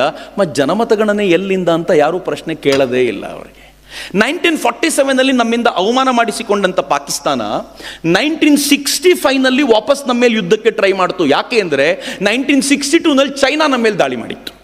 ಚೈನಾದ ಎದುರಿಗೆ ಹೀನಾಯ ಸೋಲನ್ನು ನಾವು ಅನುಭವಿಸಿದಾಗ ಪಾಕಿಸ್ತಾನ ಅನ್ಕೊಳ್ತು ಇನ್ನು ಭಾರತಕ್ಕೆ ಯುದ್ಧ ಮಾಡೋ ಕೆಪಾಸಿಟಿ ಇಲ್ಲ, ಇದು ಬೆಸ್ಟ್ ಟೈಮ್ ಅಂತ ನಮ್ಮ ಮೇಲೆ ದಾಳಿ ಮಾಡ್ತು 1965ನಲ್ಲಿ. ಈ 1965 ದಾಳಿಯ ಹೊತ್ತಿನಲ್ಲಿ ಪ್ರಧಾನಮಂತ್ರಿಯಾಗಿದ್ದವರು ಲಾಲ್ ಬಹದ್ದೂರ್ ಶಾಸ್ತ್ರಿ ಅವರು. ಲಾಲ್ ಬಹದ್ದೂರ್ ಶಾಸ್ತ್ರಿ ಸ್ಟ್ರಾಂಗ್ ಕ್ಯಾಂಡಿಡೇಟ್ ಅಲ್ಲ ಅಂತ ಪಾಕಿಸ್ತಾನಕ್ಕೆ ಅನ್ನಿಸ್ತು. ಈ ಮನುಷ್ಯನಿಗೆ ನಿರ್ಣಯ ತೆಗೆದುಕೊಳ್ಳಿಕ್ಕೆ ಆಗಲ್ಲ ಅಂತ. ಬಟ್ ಲಾಲ್ ಬಹದ್ದೂರ್ ಶಾಸ್ತ್ರಿ ಏನು ಮಾಡಿದ್ರು ಗೊತ್ತಾ? ಸೈನ್ಯದ ಮುಖ್ಯಸ್ಥರನ್ನು ಕರೆದು ಹೇಳಿದರು, ಯುದ್ಧ ನಡೆಯೋದನ್ನು ಜಗತ್ತಿಗೆ ಎಕ್ಸ್ಪ್ಲೈನ್ ಮಾಡಿ ಕನ್ವಿನ್ಸ್ ಮಾಡೋದೇ ದೊಡ್ಡ ಸಾಹಸ. ಸೈನಿಕರಿಗೆ ಅಲ್ಲೇ ಕಷ್ಟ ಆಗೋದು. ಅಂದರೆ ಅವ್ರಿಗೆ ನೇತೃತ್ವಕ್ಕೆ ಮಾಡ್ಲಿಕ್ಕಾಗಲ್ಲ ಅಂತ ಸೈನಿಕರು ಮುಂದೆ ಹೋಗ್ಲಿಕ್ಕಾಗಲ್ಲ. ಬಟ್ ಡೋಂಟ್ ವರಿ, ಈ ಬಾರಿ ಪಾಕಿಸ್ತಾನ ಮೊದಲು ಅಪ್ರಚೋದಿತ ದಾಳಿ ನಡೆಸಿದೆ. ಹೀಗಾಗಿ ಏನು ಮಾಡಬೇಕೋ ನೀವು ಮಾಡಿ, ಜಗತ್ತಿಗೆ ಕನ್ವಿನ್ಸ್ ಮಾಡೋ ಜವಾಬ್ದಾರಿ ನಂದು ಅಂತ ಫ್ರೀ ಹ್ಯಾಂಡ್ ಕೊಟ್ಟರು. ಅದರ ಪರಿಣಾಮ ಹೆಂಗಾಯಿತು ಅಂತಂದರೆ 1965 ವಾರ್ ವೆರಿ ಇಂಟ್ರೆಸ್ಟಿಂಗ್ ವಾರ್. ಪಾಕಿಸ್ತಾನದ ಹತ್ರ ಪೆಟನ್ ಟ್ಯಾಂಕ್ಸ್ ಇದ್ದು, ಅತ್ಯಾಧುನಿಕ ಟ್ಯಾಂಕ್ಗಳಿದ್ದು. ನಂಗೆ ಗ್ರೆನೇಡಿಯರ್ ಯೋಗೇಂದ್ರ ಸಿಂಗ್ ಯಾದವ್ ನೆನಪಾಗ್ತಾರೆ, ಹೇಳ್ತೀನಿ ಅವ್ರ ಮಾತನ್ನು ನಾನು ನಿಮಗೆ. ಪೆಟನ್ ಟ್ಯಾಂಕ್ಗಳು ಪಾಕಿಸ್ತಾನದ ಹತ್ರ ಇದ್ದು, ನಮ್ಮ ಹತ್ರ ಬ್ರಿಟಿಷರು ಕೊಟ್ಟು ಹೋಗಿದ್ದಂಥ ಸೆಂಚುರಿಯನ್ ಟ್ಯಾಂಕ್ಸ್ ಇತ್ತು. ನಮಗೆ ಪೆಟನ್ ಟ್ಯಾಂಕ್ ಹೆಂಗೆ ವರ್ಕ್ ಆಗುತ್ತೆ ಅಂತ ಗೊತ್ತಿಲ್ಲ, ಎಷ್ಟು ಅಟ್ಯಾಕ್ ಮಾಡುತ್ತೆ ಅಂತ ಗೊತ್ತಿಲ್ಲ, ಅದರ ಸಾಮರ್ಥ್ಯ ಏನು ಅಂತ ಗೊತ್ತಿಲ್ಲ. ಸೆಂಚುರಿಯನ್ ಟ್ಯಾಂಕ್ ಅದನ್ನು ತಾಳ್ಕೊಳ್ಬೋದಾ ಅಂತ ಗೊತ್ತಿಲ್ಲ. ಏನು ಮಾಡಬೇಕು? ಪಾಕಿಸ್ತಾನದ ಅಟ್ಯಾಕಿಗೆ ಪಂಜಾಬಿನ ಭಾಗದಲ್ಲಿ ಕಬ್ಬಿನ ಗದ್ದೆಗಳಲ್ಲಿ ನಮ್ಮ ಸೆಂಚುರಿಯನ್ ಟ್ಯಾಂಕನ್ನು ಮುಚ್ಚಿಟ್ಟಿದ್ವಿ. ಪಾಕಿಸ್ತಾನದ ಒಂದು ಪೆಟನ್ ಟ್ಯಾಂಕ್ ಬಂದರೆ 3 ಸೆಂಚುರಿ ಟ್ಯಾಂಕ್ ಅದಕ್ಕೆ ಅಟ್ಯಾಕ್ ಮಾಡಬೇಕು ಅಂತ ನಾವೆಲ್ಲ ಪ್ಲ್ಯಾನ್ ಮಾಡ್ಕೊಂಡಿದ್ವಿ. ಏನು ಮಾಡೋದು ಹೆಂಗೆ ಮಾಡೋದು ಅಂತ ಗೊತ್ತಿಲ್ಲದೆ ಹೋದಾಗ ಹವಿಲ್ದಾರ್ ಅಬ್ದುಲ್ ಹಮೀದ್ ಪರಮವೀರ್ ಚಕ್ರ ಸಿಕ್ತವ್ರಿಗೆ. ಅಬ್ದುಲ್ ಹಮೀದ್ ಏನು ಮಾಡಿದ್ರು, ಜೀಪ್ ಮೇಲೆ ಕೂತಿದ್ರು. ಎಷ್ಟು ಅಂತ ಇವ್ರಿಗೆ ಕಾಯೋದು ಅಂತ ತಮ್ಮ ಹೆಗಲ ಮೇಲೆ ರಾಕೆಟ್ ಲಾಂಚರ್ಸ್ ಹಿಡ್ಕೊಂಡು, ಮೊಬೈಲ್ ರಾಕೆಟ್ ಲಾಂಚರ್ಗಳನ್ನು ಆ ಟ್ಯಾಂಕಿನ ಎದುರಿಗೆ ಹೋಗಿ ಒಂದ್ಸಲ ಹಾರಿಸ್ಬಿಟ್ರು. ರಾಕೆಟ್ ಲಾಂಚ್ ಮಾಡಿದರು. ಆ ರಾಕೆಟ್ ಲಾಂಚ್ ಆದ ತಕ್ಷಣ ಮೊದಲ ದಾಳಿಗೆ ಒಂದು ಪೆಟನ್ ಟ್ಯಾಂಕ್ ಉರಿದು ಬಿತ್ತು. ಇವ್ರಿಗೆ ಖುಷಿ ಆಗೋಯ್ತಲ್ಲ, ಆಟ ಸಾಮಾನು ಆಟ ಆಡಿಸಿದಂಗೆ. ಈಗ ತಗೊಳ್ಳೋದು, ಇನ್ನೊಂದ್ರ ಹತ್ರ ಹೋಗೋದು, ಹಾರಿಸೋದು, ಹೊಡೆಯೋದು. ಬಂದು ಡೇರಿಯಲ್ಲಿ ಹೇಳ್ತಾರವರು, ಸಾಬ್ಜಿ ಅದಕ್ಕೆ ಸೆಂಚುರಿಯನ್ ಬೇಕಾಗಲ್ಲ, ನನ್ನ ಜೀಪ್ ಸಾಕು, ಒಂದು ಹೆಗಲ್ ಮೇಲೆ ಸಾಕು, ಬನ್ನಿ ಹೋಗೋಣ ಅಂತ. ಹೆಂಗೆ ಬಡಿದ್ರು ಪಾಕಿಸ್ತಾನಕ್ಕೆ ಅಂತಂದರೆ, ಗೂಸ್ ಬಂಪ್ಸ್ ನಂಗೆ ಅದನ್ನು ಹೇಳುವಾಗ. ಪೆಟನ್ ಟ್ಯಾಂಕ್ ಸುಟ್ಟು ಹೋಗ್ತಿತ್ತಲ್ಲ, ಆ ಸುಟ್ಟು ಹೋಗೋದನ್ನು ನೋಡಿದ ಮತ್ತೊಂದು ಪೆಟನ್ ಟ್ಯಾಂಕಲ್ಲಿದ್ದಂಥ ಪಾಕಿಸ್ತಾನಿ ಸೈನಿಕ ಅದನ್ನು ಬಿಟ್ಟು ಓಡೋಗ್ತಿದ್ನಂತೆ. ಯಾಕೆ ಓಡೋಗ್ತಿದ್ದ ಗೊತ್ತಾ? ಅವರಲ್ಲೊಂದು ನಂಬಿಕೆ ಇದೆ, ಸತ್ತಾಗ ಪೂರ್ತಿ ಬಾಡಿ ಇರಬೇಕು, ಹಾಗೆ ಹೂಳಬೇಕು. ಸುಟ್ಟು ಹಾಕ್ಬಿಟ್ರೆ ಸ್ವರ್ಗಕ್ಕೆ ಹೋದರೆ 72 ಜನ ಸಿಗಲ್ಲ ಅಂತ. That's the fact. ಅವ್ರಂಗೆ ನಂಬ್ತಾರೆ. ಅವರಿಗೆ ಅಂತ್ಯ ಸಂಸ್ಕಾರ ಇದೇ ರೀತಿಯಲ್ಲಿ ಆಗಬೇಕು ಅಂತಿದೆ. ಯಾವಾಗ ಆಗಲ್ಲ ಅಂತ ಗೊತ್ತಾಯ್ತು, ಪೆಟನ್ ಟ್ಯಾಂಕನ್ನು ಬಿಟ್ಟು ಓಡೋಗ್ತಿದ್ರು ಅವರು. 100 ಪೆಟನ್ ಟ್ಯಾಂಕ್ಗಳು ಪಂಜಾಬಿನ ಗಡಿಯ ಪ್ರಾಂತದಲ್ಲಿ ಬಿದ್ದಿದ್ವು, ಅಂಗಾತ ಬಿದ್ದುಕೊಂಡಿದ್ವು. ಮುಂದೆ ಲಾಲ್ ಬಹದ್ದೂರ್ ಶಾಸ್ತ್ರಿ ಅಲ್ಲಿಗೆ ಹೋಗಿ ಹೇಳಿದ್ರಂತೆ. ಏನು ಹೇಳಿದ್ರಂತೆ ಗೊತ್ತಾ? ನಾನು ನನ್ನ ಹಳ್ಳಿಯಲ್ಲಿ ಇಷ್ಟು ಎತ್ತಿನ ಬಂಡಿ ನೋಡಿಲ್ಲಪ್ಪ ಏಕಕಾಲಕ್ಕೆ, ಪೆಟನ್ ಟ್ಯಾಂಕನ್ನು ಹಾಕಿದಿರಲ್ಲಪ್ಪ ಅಂತ, ಪೆಟನ್ ನಗರ್ ಅಂತ ಕರೀತಾರೆ ಅಂತ. ನಾನು ಆ ಸಂದರ್ಭದಲ್ಲಿ ಅದನ್ನು ಓದುವಾಗ ಭಾಳ ಹೆಮ್ಮೆ ಅನ್ನಿಸ್ತಿತ್ತು ನನಗೆ. ನಾನು ಯಾಕೆ ಇದನ್ನು ಹೇಳಿದೆ ಅಂತಂದರೆ, ಗ್ರೆನೇಡಿಯರ್ ಯೋಗೇಂದ್ರ ಸಿಂಗ್ ಯಾದವ್ರನ್ನ ಯುವ ಬ್ರಿಗೇಡ್ ಕಾರ್ಯಕ್ರಮಕ್ಕೆ ಕರೆದಾಗ, ಪರಮವೀರ್ ಚಕ್ರ ಗ್ರೆನೇಡಿಯರ್ ಯೋಗೇಂದ್ರ ಸಿಂಗ್ ಯಾದವ್ರನ್ನ ಕರೆಸಿದಾಗ, ಯೋಗೇಂದ್ರ ಸಿಂಗ್ ಯಾದವ್ ನಮ್ಮ ಹುಡುಗ ಒಬ್ಬ ಎದ್ದು ನಿಂತ್ಕೊಂಡು ಕೇಳ್ದ, ಸರ್ ನಮ್ಮ ಹತ್ರ ಆಧುನಿಕ ಶಸ್ತ್ರಾಸ್ತ್ರಗಳು ಇಲ್ವಂತೆ, ಪಾಕಿಸ್ತಾನದ ಹತ್ರ ನಮಗಿಂತ ಒಳ್ಳೆ ಶಸ್ತ್ರಗಳಿವೆಯಂತೆ, ಯುದ್ಧ ಹೆಂಗೆ ಸರ್ ಧೈರ್ಯದಿಂದ ಮಾಡ್ತೀರಿ ಅಂತ. ಎಂಥ ಪ್ರಶ್ನೆ ನೋಡಿ. ಅವ್ರು ಹೇಳಿದ್ರಲ್ಲ, ಟೆಕ್ನಾಲಜಿ ಇರಲಿಲ್ಲ ನಮ್ಮ ಹತ್ರ ಅಂತ. ಏನೋ ವಾಟ್ ಈಸ್ ಇಟ್? ಸೈನಿಕ ಅನ್ನೋದು ಆ ಕಾರಣಕ್ಕೋಸ್ಕರ. ಅವ್ರು ಹೇಳಿದರು, ಯುದ್ಧ ಗೆಲ್ಲೋದು ಶಸ್ತ್ರಗಳಲ್ಲಪ್ಪ, ಆ ಶಸ್ತ್ರಗಳನ್ನು ಹಿಡಿದ ಸೈನಿಕನ ಕಲೇಜ ಹೆಂಗಿರುತ್ತೆ ಅನ್ನೋದು ಯುದ್ಧವನ್ನು ಗೆಲ್ಲುತ್ತೆ ಅಂತ. ಜುಮ್ ಅಂದ್ಬಿಡ್ತು ನಂಗೆ ಅದನ್ನು ಕೇಳುವಾಗ. ಏನು ಮಾತದು, ಅದ್ಭುತವಾಗಿರುವಂಥ ಮಾತು. ಆ ಯುದ್ಧವನ್ನು ನಾವು ಗೆದ್ವಿ, 1965 ವಾರ್ನ ಗೆದ್ವಿ ಅನ್ನೋದಕ್ಕಿಂತ ಏನು ಗೆದ್ದು ಸೋತ್ರಿ ಅದು. ಯಾಕೆ ಅಂತಂದರೆ ಪಾಕಿಸ್ತಾನದತ್ತ ಶಸ್ತ್ರಗಳು ಖಾಲಿಯಾಗಿತ್ತು, ನಮಗೆ ಮಾಹಿತಿ ಬರಲಿಲ್ಲ. ನಮ್ಮ ಹತ್ರ ಇನ್ನೊಂದು 15 ದಿನಕ್ಕೆ ಹೋರಾಟ ಮಾಡ್ಬೋದಾಗಿಷ್ಟು ಶಸ್ತ್ರ ಇತ್ತು, ಇನ್ನು 2 ದಿನಕ್ಕೆ ಮುಗಿದೋಗುತ್ತೆ ಅಂತ ತಪ್ಪು ಮಾಹಿತಿಯನ್ನು ಲಾಲ್ ಬಹದ್ದೂರ್ ಶಾಸ್ತ್ರಿ ಕೊಟ್ಟಿದ್ದರಿಂದ ಅನಿವಾರ್ಯವಾಗಿ ಸೀಸ್ ಫೈರ್ಗೆ ಒಪ್ಕೊಳ್ಬೇಕಾಯ್ತು. ಸೀಸ್ ಫೈರ್ ಆಗಿ ಆಗಿದ್ದರ ಪರಿಣಾಮ ತಾಷ್ಕೆಂಟ್ನಲ್ಲಿ ಲಾಲ್ ಬಹದ್ದೂರ್ ಶಾಸ್ತ್ರಿಯರ ದೇಹತ್ಯಾಗವೂ ಆಯಿತು. ಏನಾಯಿತು ಅಂತ ಗೊತ್ತಿಲ್ಲ, ಇವತ್ತಿಗೂ ಮಿಸ್ಟ್ರಿ ಹಾಗೆ ಉಳ್ಕೊಳ್ತು. 1971ನಲ್ಲಿ ಮತ್ತೊಮ್ಮೆ ಪಾಕಿಸ್ತಾನದ ಜೊತೆ ಜಗಳ ಆಯಿತು. ಈ ಬಾರಿ ನಮ್ಮ ಫೀಲ್ಡ್ ಮಾರ್ಷಲ್ ಅವರಿದ್ದರು. ಆ ಫೀಲ್ಡ್ ಮಾರ್ಷಲ್ ಯಾವ ಥರದ ಅಟ್ಯಾಕ್ ಮಾಡಿದರು ಅಂತಂದರೆ 13-14 ದಿನಗಳ ಯುದ್ಧ ಮುಗಿದೋಯ್ತು. ಪಾಕಿಸ್ತಾನದ 93,000 ಸೈನಿಕರನ್ನು ನಾವು ಅನಾಮತ್ತಾಗಿ ಪ್ರಿಸನರ್ ಆಫ್ ವಾರ್ ಆಗಿಟ್ಕೊಂಡಿದ್ವಿ. Be proud of that. ಯಾವತ್ತಾದರೂ ಯಾವನಾದರೂ ಪಾಕಿಸ್ತಾನ ಜಿಂದಾಬಾದ್ ಅಂತ ಹೇಳಿದರೆ ಯಾವ ಪಾಕಿಸ್ತಾನ? 93,000 ಜನ ಸೈನಿಕರನ್ನ ಅನಾಮತ್ತಾಗಿ ಶರಣಾಗತವಾಗಿಸಿದ್ದ ಆ ಪಾಕಿಸ್ತಾನಕ್ಕೆ ಜಿಂದಾಬಾದ್ ಏನು? ಮಿತ್ರೆ, ಜಗತ್ತಿನ ಇತಿಹಾಸದಲ್ಲಿ 93,000 ಸೈನಿಕರನ್ನ ಪ್ರಿಸ್ನರ್ ಆಫ್ ವಾರ್ ತೆಗೆದುಕೊಂಡ ಮತ್ತೊಂದು ಯುದ್ಧದ ಉದಾಹರಣೆ ಇಲ್ಲ. ಇದು ಭಾರತೀಯ ಸೈನಿಕರ ಯುದ್ಧ ಅಂತ. ಅದಕ್ಕೆ ಹಾಕಿದ್ದು ಮುಟ್ಟಿದ್ರೆ ತಟ್ಬಿಡ್ತೀವಿ ಅಂತ. 93,000 ಸೈನಿಕರು. ಆದರೆ ದುರದೃಷ್ಟ ಏನು ಅಂತಂದರೆ 93,000 ಸೈನಿಕರ ಪ್ರತಿಯಾಗಿ ನೀವು POKನ ಬಿಟ್ಕೊಡ್ಬೇಕು ಅಂತ ಆವತ್ತೇ ಗುಮ್ಮಿದ್ದಿದ್ರೆ ಕೊಟ್ಬಿಡ್ಬೇಕಾಗಿತ್ತು. ಅವರು 93,000 ಸೈನಿಕರಲ್ಲ. ಆದರೆ ನಾವು ಮೇಜಿನ ಮೇಲೆ ಸೋತ್ವಿ, ಸೈನ್ ಹಾಕುವಾಗ ಸೋತೋಗ್ಬಿಟ್ವಿ. ಎಲ್ಲ ಯುದ್ಧ ಹಾಗೆ. 1947 ನಾವು ಗೆದ್ದ ಯುದ್ಧ, ನೆಹರು ಸೋತರು. 1965 ನಾವು ಗೆದ್ದ ಯುದ್ಧ, ಶಾಸ್ತ್ರಿಜಿ ಸೋತರು. 1971 ನಾವು ಗೆದ್ದ ಯುದ್ಧ, ಇಂದಿರಾ ಗಾಂಧಿ ಸೋತರು. ಆದರೆ ಪಾಕಿಸ್ತಾನ ಗೊತ್ತಾಯಿತು, ಮೇಜಿನ ಮೇಲೆ ಸೋತಿರ್ಬೋದು, ಪ್ರತ್ಯಕ್ಷ ಯುದ್ಧದಲ್ಲಿ ಸೈನಿಕರ ವಿರುದ್ಧ ಹೋರಾಟ ಮಾಡಲಿಕ್ಕೆ ಸಾಧ್ಯ ಇಲ್ಲ ಅಂತ ಪಾಕಿಸ್ತಾನಕ್ಕೆ ಅರ್ಥ ಆದಾಗ ಪಾಕಿಸ್ತಾನ ಛದ್ಮ ಯುದ್ಧ ಶುರು ಮಾಡಿತು. ಒಂದಾದ್ಮೇಲೆ ಒಂದು ಬಾಂಬ್ ದಾಳಿಗಳು. ಏನು ಮಾಡ್ತಿದ್ರು ಗೊತ್ತಾ ಅವರು? ಕಾಶ್ಮೀರದಿಂದ ತರುಣರನ್ನ ಕರ್ಕೊಂಡು ಹೋಗೋದು, ಟ್ರೈನ್ ಮಾಡೋದು, ಅವ್ರನ್ನ ಕಳಿಸ್ಕೊಡೋದು, ಕಾಶ್ಮೀರದಲ್ಲಿ ಪ್ರತ್ಯೇಕತಾವಾದವನ್ನು ಹುಟ್ಟು ಹಾಕಿ ಕಾಶ್ಮೀರದಲ್ಲಿ ಬಾಂಬ್ ಬ್ಲಾಸ್ಟ್ ಮಾಡಿಸೋದು ಅಂತ.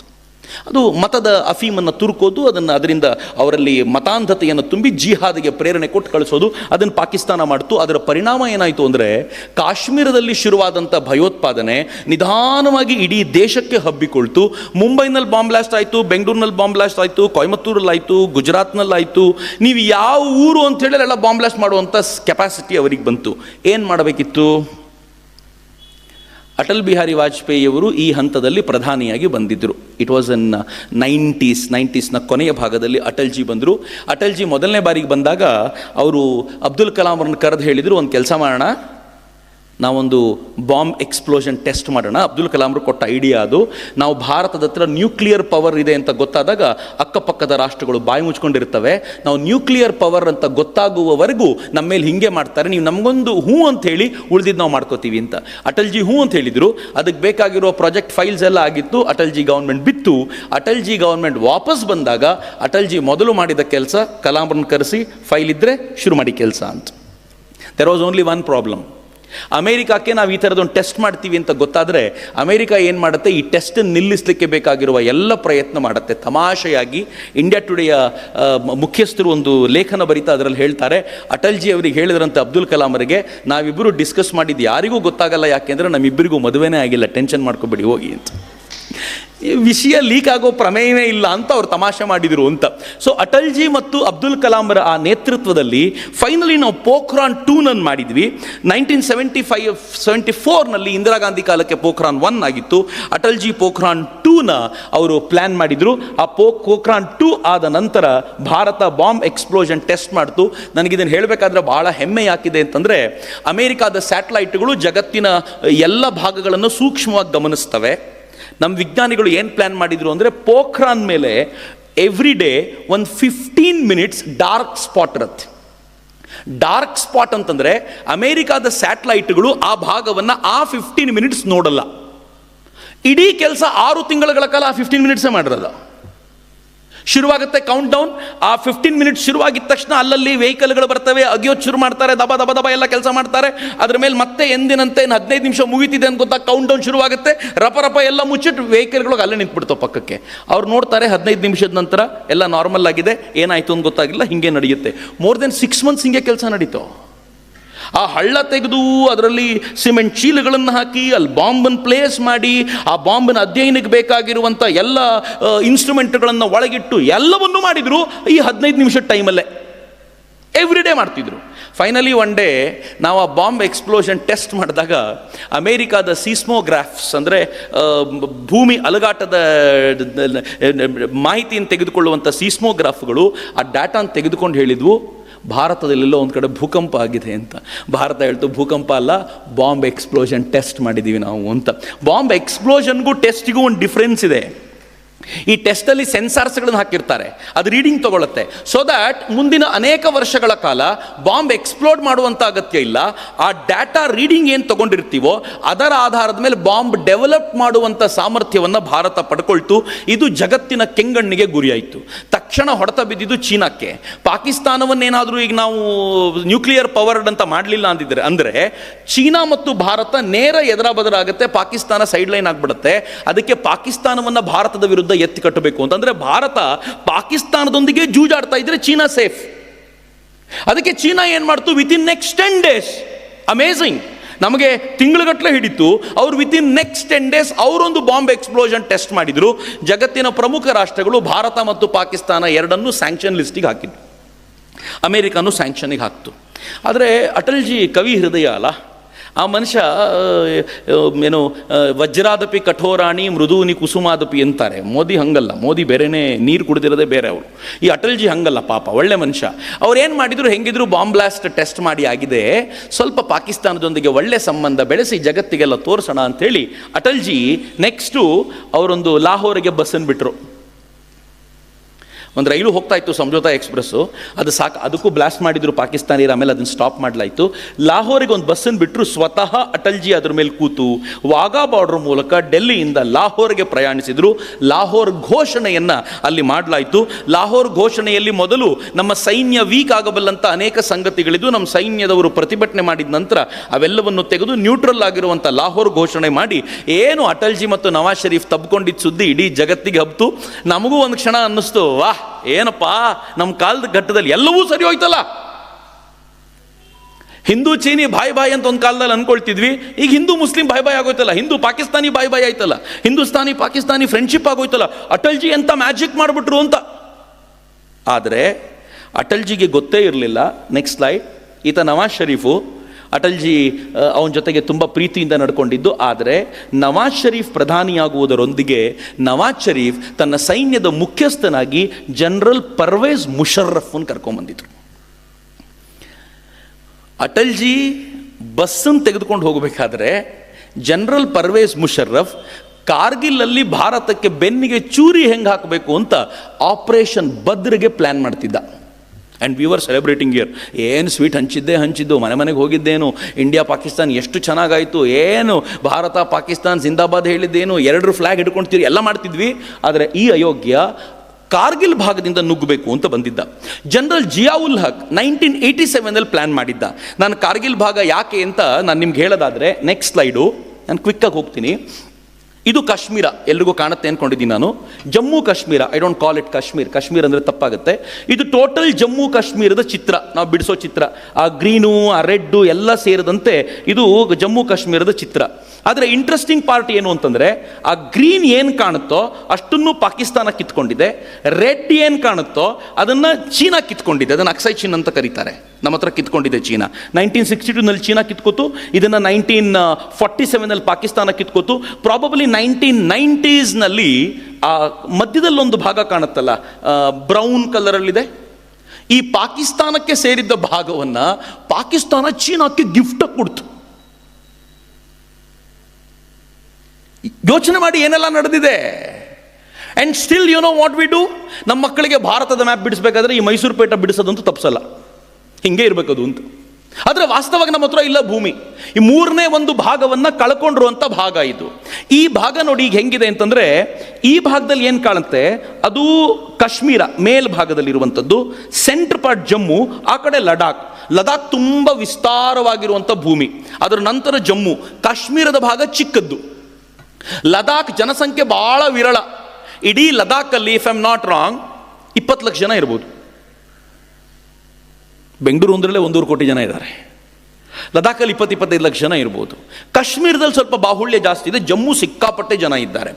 ಈ ಕಾಶ್ಮೀರ ಮತ್ತು ಶ್ರೀನಗರ ಮತ್ತು ಲಡಾಖ್ನ ಲೇಹನ್ನು ಕನೆಕ್ಟ್ ಮಾಡುವಂಥ ಒಂದು ಹೈವೇ ಇದೆ. ಅದು ಝೋಜಿಲಾ ಪಾಸ್ ಮೂಲಕ ಹೋಗುತ್ತೆ. ತುಂಬ ಟಫ್ ಟೆರೇನ್. ಆ ಹೈವೇನೇನಾದರೂ ಬ್ಲಾಕ್ ಮಾಡಿಬಿಟ್ರೆ ನಮಗೆ ಲಡಾಖನ್ನು ಕನೆಕ್ಟ್ ಮಾಡುವಂಥ ಬೇರೆ ರೋಡ್ ಇಲ್ಲ. ಈ ಹೈವೇ ಕ್ರಾಸ್ ಮಾಡಿದ ತಕ್ಷಣ ಬರೋದೇ ಕಾರ್ಗಿಲ್. ಕಾರ್ಗಿಲ್ನ ಆ ಭಾಗದಲ್ಲಿ ಪಾಕಿಸ್ತಾನಿಯರಿದ್ದಾರೆ. ಆದರೆ ಇಂಟ್ರೆಸ್ಟಿಂಗ್ ಪಾರ್ಟ್ ಏನು ಗೊತ್ತಾ, ಭಾಳ ಇಂಟ್ರೆಸ್ಟಿಂಗ್ ಪಾರ್ಟ್ ಇದು. ಶ್ರೀನಗರದಲ್ಲಿ ಸುನ್ನಿಗಳು ಜಾಸ್ತಿ, ಮುಸಲ್ಮಾನರಲ್ಲೂ ಎರಡು ದೊಡ್ಡ ಪಂಗಡ ಇದೆ. ಒಂದನ್ನು ಸುನ್ನಿಗಳು ಅಂತ ಕರೀತಾರೆ, ಒಂದು ಶಿಯಾಗಳು ಅಂತ ಕರೀತಾರೆ. ಅದು ಬಿಟ್ಟು ಅಹಮದಿಯಾಗಳು ಅಂತ ಬೇರೆ ಇದ್ದಾರೆ. ಶಿವಮೊಗ್ಗದಲ್ಲೂ ಆ ಜನರು ಇದ್ದಾರೆ. ಅಹಮದಿಯಾಗಳನ್ನು ಶಿಯಾಗಳು ಒಪ್ಕೊಳ್ಳಲ್ಲ, ಸುನ್ನಿಗಳು ಒಪ್ಕೊಳ್ಳಲ್ಲ. ಅವರು ಅಹಮದಿಯಾರನ್ನು ಧಿಕ್ಕರಿಸ್ತಾರೆ. ಅವರು ಇಲ್ಲೂ ಇದ್ದಾರೆ. ಸೊ ಈ ಕಾಶ್ಮೀರದಲ್ಲಿ ಸುನ್ನಿಗಳು ಜಾಸ್ತಿ, ಪಾಕಿಸ್ತಾನದಲ್ಲಿರೋರೆಲ್ಲ ಸುನ್ನಿಗಳು, ಬಹುತೇಕರು ಸುನ್ನಿಗಳು. ಲದಾಖ್ನಲ್ಲಿ ಯಾರಿದ್ದಾರೋ ಅವರು ಶಿಯಾಗಳು ಜಾಸ್ತಿ. ಅವ್ರಿಗೆ ಪಾಕಿಸ್ತಾನ ಕಂಡ್ರಾಗಲ್ಲ. ಬಿಕಾಸ್ ಪಾಕಿಸ್ತಾನದಲ್ಲಿ ಶಿಯಾಗಳನ್ನು ದಿನ ಬೆಳಗಾದರೆ ಹತ್ಯೆ ಮಾಡ್ತಾರೆ. ಅದಕ್ಕೆ ಈ ಲದಾಖ್ನಲ್ಲಿರುವಂಥ ಮುಸಲ್ಮಾನರು ಭಾರತದ ಪರವಾಗಿರ್ತಾರೆ. ಕಾಶ್ಮೀರದಲ್ಲಿರುವ ಮುಸಲ್ಮಾನರು, ಜನರಲೈಸ್ ಮಾಡಲ್ಲ ನಾನು ಸ್ಟೇಟ್ಮೆಂಟ್ನ, ಬಹುತೇಕರು ಯಾವಾಗಲೂ ಪಾಕಿಸ್ತಾನದ ಕುರಿತಂತೆ ಮಾತನಾಡುವಂಥ ಪ್ರಯತ್ನ ಮಾಡ್ತಾರೆ. ಈಗೇನಾಯಿತು, ಒಂದ್ಸಲ ಟ್ರೈ ಮಾಡಿಬಿಡೋಣ ಅದನ್ನು. 1984ನಲ್ಲಿ ಜಿಯಾ ಉಲ್ ಹಕ್ ಪ್ಲ್ಯಾನ್ ಮಾಡಿದ್ದ, ಕಾರ್ಗಿಲ್ ಮೂಲಕ ಅಟ್ಯಾಕ್ ಮಾಡಿಬಿಡೋಣ. ಕಾರ್ಗಿಲ್ ಮೂಲಕ ಅಟ್ಯಾಕ್ ಮಾಡಿಬಿಟ್ರೆ ಭಾರತವನ್ನು ವೀಕ್ ಮಾಡ್ಬೋದು, ಅಲ್ಲಿ ಭಾರತೀಯ ಸೇನೆ ಇಲ್ಲ.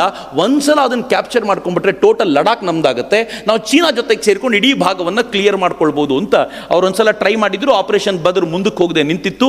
ಟೋಟಲ್ ಆ ಫೈಲನ್ನು ಹಾಗೆ ತಗೊಂಡು ಬರಬೇಕು ಅಂತ ಈ ಜನರಲ್ ಪರ್ವೇಜ್ ಮುಷರ್ರಫ್ ನಿಶ್ಚಯ ಮಾಡ್ದ. ಅವನು ಎಲ್ಲಿವರೆಗೂ ಅಂತಂದರೆ, ಈ ಕಡೆ ಅಟಲ್ ಬಿಹಾರಿ ವಾಜಪೇಯಿ ಬಸ್ನಲ್ಲಿ ಹೋಗ್ತಿದ್ರೆ, ಅಟಲ್ ಬಿಹಾರಿ ವಾಜಪೇಯಿ ಲಾಹೋರಿಗೆ ಬಂದ್ರಲ್ಲ, ಭಾಳ ಇಂಟ್ರೆಸ್ಟಿಂಗ್ ಸ್ಟೋರಿ ಅದು. ನಾನು ಆವಾಗ ಅದನ್ನೆಲ್ಲ ಗಮನಿಸಿರುವಂಥವನು. ಅಟಲ್ಜಿ ಲಾಹೋರಲ್ಲಿ ಬಸ್ಸಿಂದ ಇಳಿದಾಗ ಸೈನಿಕ ಮುಖ್ಯಸ್ಥನಾಗಿ ರಿಸೀವ್ ಮಾಡಬೇಕು. ಅವನು ರಿಸೀವ್ ಮಾಡಿದವನು ಸೆಲ್ಯೂಟ್ ಕೊಡಲಿಲ್ಲ ಅಟಲ್ಜಿಗೆ. ನಾನು ಮರ್ತುಬಿಟ್ಟೆ, ನೀವು ಮರೆತ್ರಿ. ರಾಜಕಾರಣ, ನೇತೃತ್ವ ಮರಿತು, ಆದರೆ ಭಾರತೀಯ ಸೇನೆ ಮರ್ತಿರಲಿಲ್ಲ. ಮುಂದೆ ಪರ್ವೇಜ್ ಮುಷರ್ರಫ್ ಪಾಕಿಸ್ತಾನದ ಅಧ್ಯಕ್ಷನಾಗಿ ಭಾರತದ ವಿಸಿಟ್ಟಿಗೆ ಬಂದಾಗ ಭಾರತದ ಸೈನಿಕ ಮುಖ್ಯಸ್ಥರು ರಿಸೀವ್ ಮಾಡಿದರು, ಸೆಲ್ಯೂಟ್ ಕೊಡಲಿಲ್ಲ. ಮಗನೇ, ಆವತ್ತು ಮಾಡಿದ್ದಕ್ಕೆ ಉತ್ತರ ಕೊಟ್ಟಿದ್ದೀವಿ ತಗೋ ಅಂತ. ನಂಗೆ ಅದಕ್ಕೆ ಯಾಕೆ ಆ ಸೈನಿಕನ ಕೆಚ್ಚಿದೆಯಲ್ಲ, ಆರುವಂಥದ್ದಲ್ಲ, ನಮ್ಗೆ ಆರೋಗ್ಬಿಡುತ್ತೀರಿ. ನಮಗೆ ಭಾಳ ಬೇಗ ಸೆಕ್ಯುಲರ್ ಭೂತ ಆವರಿಸ್ಕೊಂಡ್ಬಿಡುತ್ತೆ. ಬಟ್ ಸೈನಿಕನಿಗೆ ಸೆಕ್ಯುಲರ್ ನಡೆಯಲ್ಲ. ದೇಶದ ಗೌರವ ಎಲ್ಲಕ್ಕಿಂತ ಮೊದಲು, ಆಮೇಲೆ ನನ್ನ ರೆಜಿಮೆಂಟಿಂದು, ಫೈನಲಿ ನಂದು ಅಂತಾನೆ ಸೈನಿಕ. ಹೀಗಾಗಿ ಅವನು ಆ ಜೋಶಲ್ಲಿ ಯಾವಾಗಲೂ ಇರ್ಲಿಕ್ಕೆ ಸಾಧ್ಯ ಆಗುತ್ತೆ. ಸೊ ಈಗೇನಾಯಿತು, ಈ ಲದಾಖ್ನ ಮೇಲೆ ಅಟ್ಯಾಕ್ ಮಾಡಬೇಕು ಅಥವಾ ಕಾರ್ಗಿಲಲ್ಲಿ ಅಟ್ಯಾಕ್ ಮಾಡಬೇಕು ನಿಶ್ಚಯ ಮಾಡಿದ್ದ. ಯಾಕೆ ಅಂತಂದರೆ, ಕಾರ್ಗಿಲಲ್ಲಿ ಭಾರತೀಯ ಸೇನೆ ದೊಡ್ಡ ಪ್ರಮಾಣದಲ್ಲಿ ಇದ್ದಿದ್ದು 1971ನಲ್ಲಿ ನಾವು ಪಾಕಿಸ್ತಾನ ಜೊತೆಗೆ ಯುದ್ಧ ಮಾಡಬೇಕಾದಾಗ ಇಲ್ಲಿಂದ ಅಟ್ಯಾಕ್ ಮಾಡಬಹುದು ಅಂತ. ನೆಕ್ಸ್ಟು 1993ನಲ್ಲಿ ಕಾಶ್ಮೀರದಲ್ಲಿ ಎಲೆಕ್ಷನ್ ಆಗುವಾಗ ಈ ಸೈನಿಕರನ್ನ 50% ಕರ್ಕೊಂಡ್ಬಿಟ್ವಿ. ಆಮೇಲೆ ಕಾಶ್ಮೀರದಲ್ಲಿ ಇನ್ಸರ್ಜೆನ್ಸಿ ಶುರುವಾದಾಗ ಉಳಿದ ಸೈನಿಕರನ್ನು ಕರ್ಕೊಂಡು ಲಡಾಖ್ನಲ್ಲಿ ತುಂಬ ಕಡಿಮೆ ಸೈನಿಕರನ್ನ ಇಡಿಸಿದ್ವಿ. ಹೀಗಾಗಿ ಪಾಕಿಸ್ತಾನಕ್ಕೆ ಅನಿಸಿತ್ತು ನಾವು ಗೆದ್ಬಿಡೋದು ಬಹಳ ಸುಲಭ ಅಂತ. ಅದಕ್ಕೆ ಅಟ್ಯಾಕ್ ಮಾಡಬೇಕು ಅಂತ ಅವರು ಡಿಸೈಡ್ ಮಾಡಿದರು. ಅಟ್ಯಾಕ್ ಮಾಡಿದ್ರೆ ನೆಕ್ಸ್ಟ್ ನೋಡಿ, ಇದು ಲೇ ಲಡಾಖ್ ಅಥವಾ ಶ್ರೀನಗರ್ ಲೇ ಹೈವೇ. ನಾವು ಯು ಕ್ಯಾನ್ ಇಮ್ಯಾಜಿನ್ ಹೆಂಗಿರ್ಬೋದು ಅಂತ. ಈ ಹೈವೇಯ ಈ ಗುಡ್ಡ, ಇಮ್ಯಾಜಿನ್ ದಿಸ್ ಇಸ್ ತೋಲೋಲಿಂಗ್, ಒಂದು ಇಂಪಾರ್ಟೆಂಟ್ ಆಗಿರುವಂಥ ಗುಡ್ಡ. ಈ ಗುಡ್ಡಕ್ಕೆ ಹೊಂದಿಕೊಂಡು ಈ ಹೈವೇ ಇದೆ. ಈ ಗುಡ್ಡ ನಮ್ಮ ಕೈಲಿರುವಂಥ ಗುಡ್ಡ. ಈ ಗುಡ್ಡದ ಮೇಲೆ ಪಾಕಿಸ್ತಾನಿಯರು ಬಂದು ಕೂತ್ಬಿಟ್ರೆ ಇಲ್ಲಿ ಓಡಾಡುವಂಥ ಪ್ರತಿಯೊಂದು ವೆಹಿಕಲ್ಲು ಅವ್ರಿಗೆ ಕಾಣುತ್ತೆ. ಮೇಲಿಂದ ಅಟ್ಯಾಕ್ ಮಾಡೋದು ಸುಲಭ. ಇದು 1A, ನಾವೇನು ಹೈವೇ ಲೆಕ್ಕ ಹಾಕ್ತೀವಲ್ಲ, NH21, NH22, NH34, ಇದು NH1. ಈ NH1 ಶ್ರೀನಗರ ಮತ್ತು ಲೇಹನ್ ಕನೆಕ್ಟ್ ಮಾಡೋದು. ಅದ್ರ ಮುಂದೆ ಇರುವಂಥದ್ದೇ ತೊಲೋಲಿಂಗ್ ಬೆಟ್ಟ. ಆ ತೊಲೋಲಿಂಗ್ ಬೆಟ್ಟದ ಮೇಲೆ ಅವ್ರು ಹತ್ತು ಕೂತು ಬಿಟ್ರು ಅಂತಂದರೆ ಈ ಇಡೀ ಭಾಗ ಅವರಿಗೆ ನೇರವಾಗಿ ಕಾಣುತ್ತೆ. ಅದಕ್ಕೆ ಅವ್ನು ಡಿಸೈಡ್ ಮಾಡ್ದ, ಹೇಗಾದರೂ ಮಾಡಿ ಈ ಬೆಟ್ಟವನ್ನು ಹತ್ತಿ ಕೂತ್ಕೋಬೇಕು ಅಂತ ಅವರೊಂದು ಪ್ಲ್ಯಾನ್ ಮಾಡಿದರು. ಯಾಕೆ ಈ ಪ್ಲ್ಯಾನ್ ಮಾಡಲಾಯಿತು ಅಂತಂದರೆ, ನಮಗೂ ಮತ್ತು ಪಾಕಿಸ್ತಾನಕ್ಕೂ ಒಂದು ಒಪ್ಪಂದ ಇತ್ತು. ಆ ಒಪ್ಪಂದವನ್ನು ಜೆಂಟಲ್ಮನ್ಸ್ ಒಪ್ಪಂದ ಅಂತ ಕರೀತಾರೆ. ಈ ಒಪ್ಪಂದದ ವಿಷಯ ಏನು ಗೊತ್ತೇನು, ಚಳಿಗಾಲ ಶುರುವಾಗಿ ಮಂಜು ಬೀಳಲಿಕ್ಕೆ ಶುರುವಾದರೆ ಪಾಕಿಸ್ತಾನಿಯರು ಅವ್ರ ಕಡೆಗೆ ಹೋಗಬೇಕು, ಭಾರತೀಯರು ತಮ್ಮ ಕಡೆ ವಾಪಸ್ ಬಂದುಬಿಡಬೇಕು.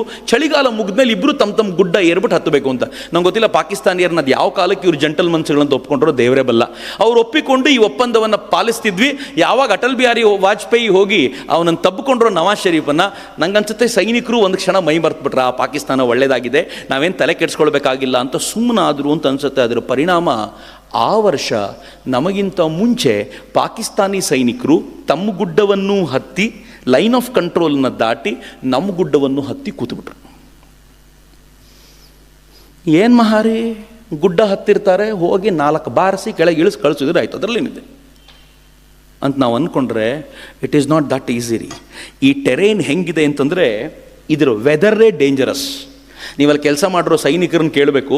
ನಾನು ಸುದೀರ್ಘ ಕಾಲ ಭಾಳ ಬಾರಿ ಅಲ್ಲಿಗೆ ಹೋಗಿ ಬಂದಿರೋದ್ರಿಂದ ನಂಗೆ ತುಂಬ ಚೆನ್ನಾಗಿ ಗೊತ್ತು. ಈಗ ನಿಮಗೆ ಬಿಸಿಲು ಕಾಣ್ತಿರುತ್ತೆ, ಮರುಕ್ಷಣವೇ ಯಾವಾಗ ಥಂಡಿ ಶುರುವಾಗುತ್ತೋ ಹೇಳಕ್ಕೆ ಬರಲ್ಲ. ಮಂಜು ಕಾಣ್ತಿರುತ್ತೆ, ಅದು ಏನಾಗುತ್ತೋ ಯಾವಾಗ ಬಿರು ಬಿಸಿಲು ಬರುತ್ತೋ ಗೊತ್ತಿಲ್ಲ. ಈ ಗುಡ್ಡಗಳು ಹೆಂಗೆ ಅಂತಂದರೆ, ಲದಾಖ್ನ ಬೆಟ್ಟಗಳು ಅತ್ಯಂತ ಡೇಂಜರಸ್ ಬೆಟ್ಟಗಳು. ಸ್ವಲ್ಪ ಗುಡ್ಡ, ಇನ್ನೊಂದು ಸ್ವಲ್ಪ ಮಂಜು, ಇನ್ನೆಲ್ಲೋ ಹುಲ್ಲು, ಇನ್ನೆಲ್ಲೋ ಕಾಡಿನ ಥರ, ಏನು ಅಂತ ಅರ್ಥ ಆಗದೆ ಇರುವಂಥ ವಿಚಿತ್ರವಾಗಿರುವಂಥ ಬೆಟ್ಟಗಳು. ಮತ್ತು ನಮ್ಮ ಸೈನಿಕ ಹೋಗಿದ ತಕ್ಷಣ ಗುಡ್ಡ ಹತ್ಬಿಟ್ಟು ಯುದ್ಧ ಮಾಡ್ಲಿಕ್ಕೆ ಶುರು ಮಾಡ್ಲಿಕ್ಕಾಗಲ್ಲ, ದಂದನ್ ಶುರು ಮಾಡ್ಲಿಕ್ಕಾಗಲ್ಲ. ಅವನಲ್ಲಿಗೆ ಹೋದಾಗ ಅಕ್ಲಮಟೈಸ್ ಆಗ್ಲಿಕ್ಕೆ ಸ್ವಲ್ಪ ಟೈಮ್ ಬೇಕು. ನಾನು ಮೊನ್ನೆ ಲೇಹ್ಗೆ ಹೋಗಿದ್ದೆ, ಅಲ್ಲಿಂದ ಧ್ವಜ ತರಬೇಕು ಅಂತ. ಡೋಂಟ್ ಬಿಲೀವ್, ಲೇಹನ ಏರ್ಪೋರ್ಟ್ನಲ್ಲಿ ಇಳಿದ ತಕ್ಷಣ ನನಗೆ ಹಿಂಗೆ ಅನ್ನಿಸ್ತಿತ್ತು. ಯಾಕೆಂತಂದರೆ ನಾನು 12,000 ಫೀಟ್ ಎತ್ತರದಲ್ಲಿ ಇರ್ತೀನಿ. ಅಲ್ಲಿ ನನಗೆ ಆಕ್ಸಿಜನ್ ತಗೊಳ್ಳೋದೇ ಭಾಳ ಕಷ್ಟ ಆಗ್ತಿರುತ್ತೆ. ನಾನು ಅಂದ್ಕೊಂಡೆ ನನಗೆ ಮಾತ್ರ ಹೀಗ ಅಂತ. ನನ್ನ ಜೊತೆ ಬಂದವನು ನನ್ನ ನೋಡ್ದ, ನಿಂಗೂ ಕಷ್ಟ ಆಗ್ತಿದ್ಯಾ ಅಂದ. ನಂಗೆ ಕಷ್ಟ ಆಗ್ತಿದ್ದು, ನನಗೂ ಕಷ್ಟ, ನಂಗೆ ಸಮಾಧಾನ ಆಯ್ತು, ಹಬ್ಬ ನನಗೆ ಒಬ್ಬನಿಗೆ ಅಲ್ಲ ಅಂತ. ಅಂದರೆ ನನಗೆ ಆ ಲೇಹನ ಸಮತಟ್ಟು ಪ್ರದೇಶದಲ್ಲಿ ಅಕ್ಲಮಟೈಸ್ ಆಗಲಿಕ್ಕೆ, ನಮಗೆ ಆ ಸಾಮಾನ್ಯ ಜಾಗದಲ್ಲಿ ಅಕ್ಲಮಟೈಸ್ ಆಗಲಿಕ್ಕೆ ಅರ್ಧ ಗಂಟೆ, 1 ಗಂಟೆ, ಕೆಲವರಿಗೆ ಅರ್ಧ ದಿನ, ಕೆಲವರಿಗೆ ಆಗದೆ ವಾಪಸ್ ಬರೋದು, ಇವೆಲ್ಲ ನಡೆಯುತ್ತೆ ಅಂತಾದರೆ ನನ್ನ ಸೈನಿಕ ಗುಡ್ಡ ಏರಬೇಕಲ್ಲ, ಅವನಿಗೆ ಅಕ್ಲಮಟೈಸ್ ಆಗೋದು ಬೇಡವೇನ್ರಿ? ಹೆಂಗಾಗ್ತಾನೆ? ಅದು ಎಲ್ಲಿ ಕೆಲಸ ಮಾಡ್ತಿರ್ತಾನೋ ಅವನು, ಪಂಜಾಬಿನ 50 ಡಿಗ್ರಿ ಟೆಂಪ್ರೇಚರ್ ಕೆಲಸ ಮಾಡ್ತಿರ್ತಾನೆ. ಯುದ್ಧ ಶುರುವಾಗಿದೆ, ಕಳಿಸ್ಬಿಡಿ ಅವ್ರನ್ನ ಅಂದರೆ ಒಂದು ಟ್ರೈನ್ ತೊಗೊಂಡು ಬಂದುಬಿಡುತ್ತೆ.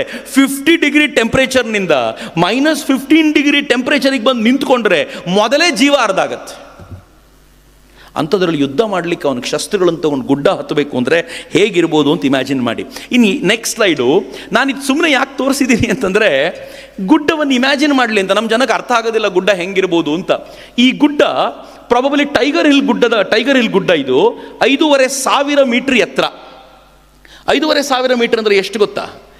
ಜಗತ್ತಿನ ಅತ್ಯಂತ ಎತ್ತರದ ಸ್ಟ್ಯಾಚ್ಯೂ ಸರ್ದಾರ್ ಪಟೇಲ್ರದು 182 ಮೀಟರ್ ಎತ್ತರ ಅಲ್ಲಿ ಕಾಣ್ತಿದೆ ನೋಡಿ.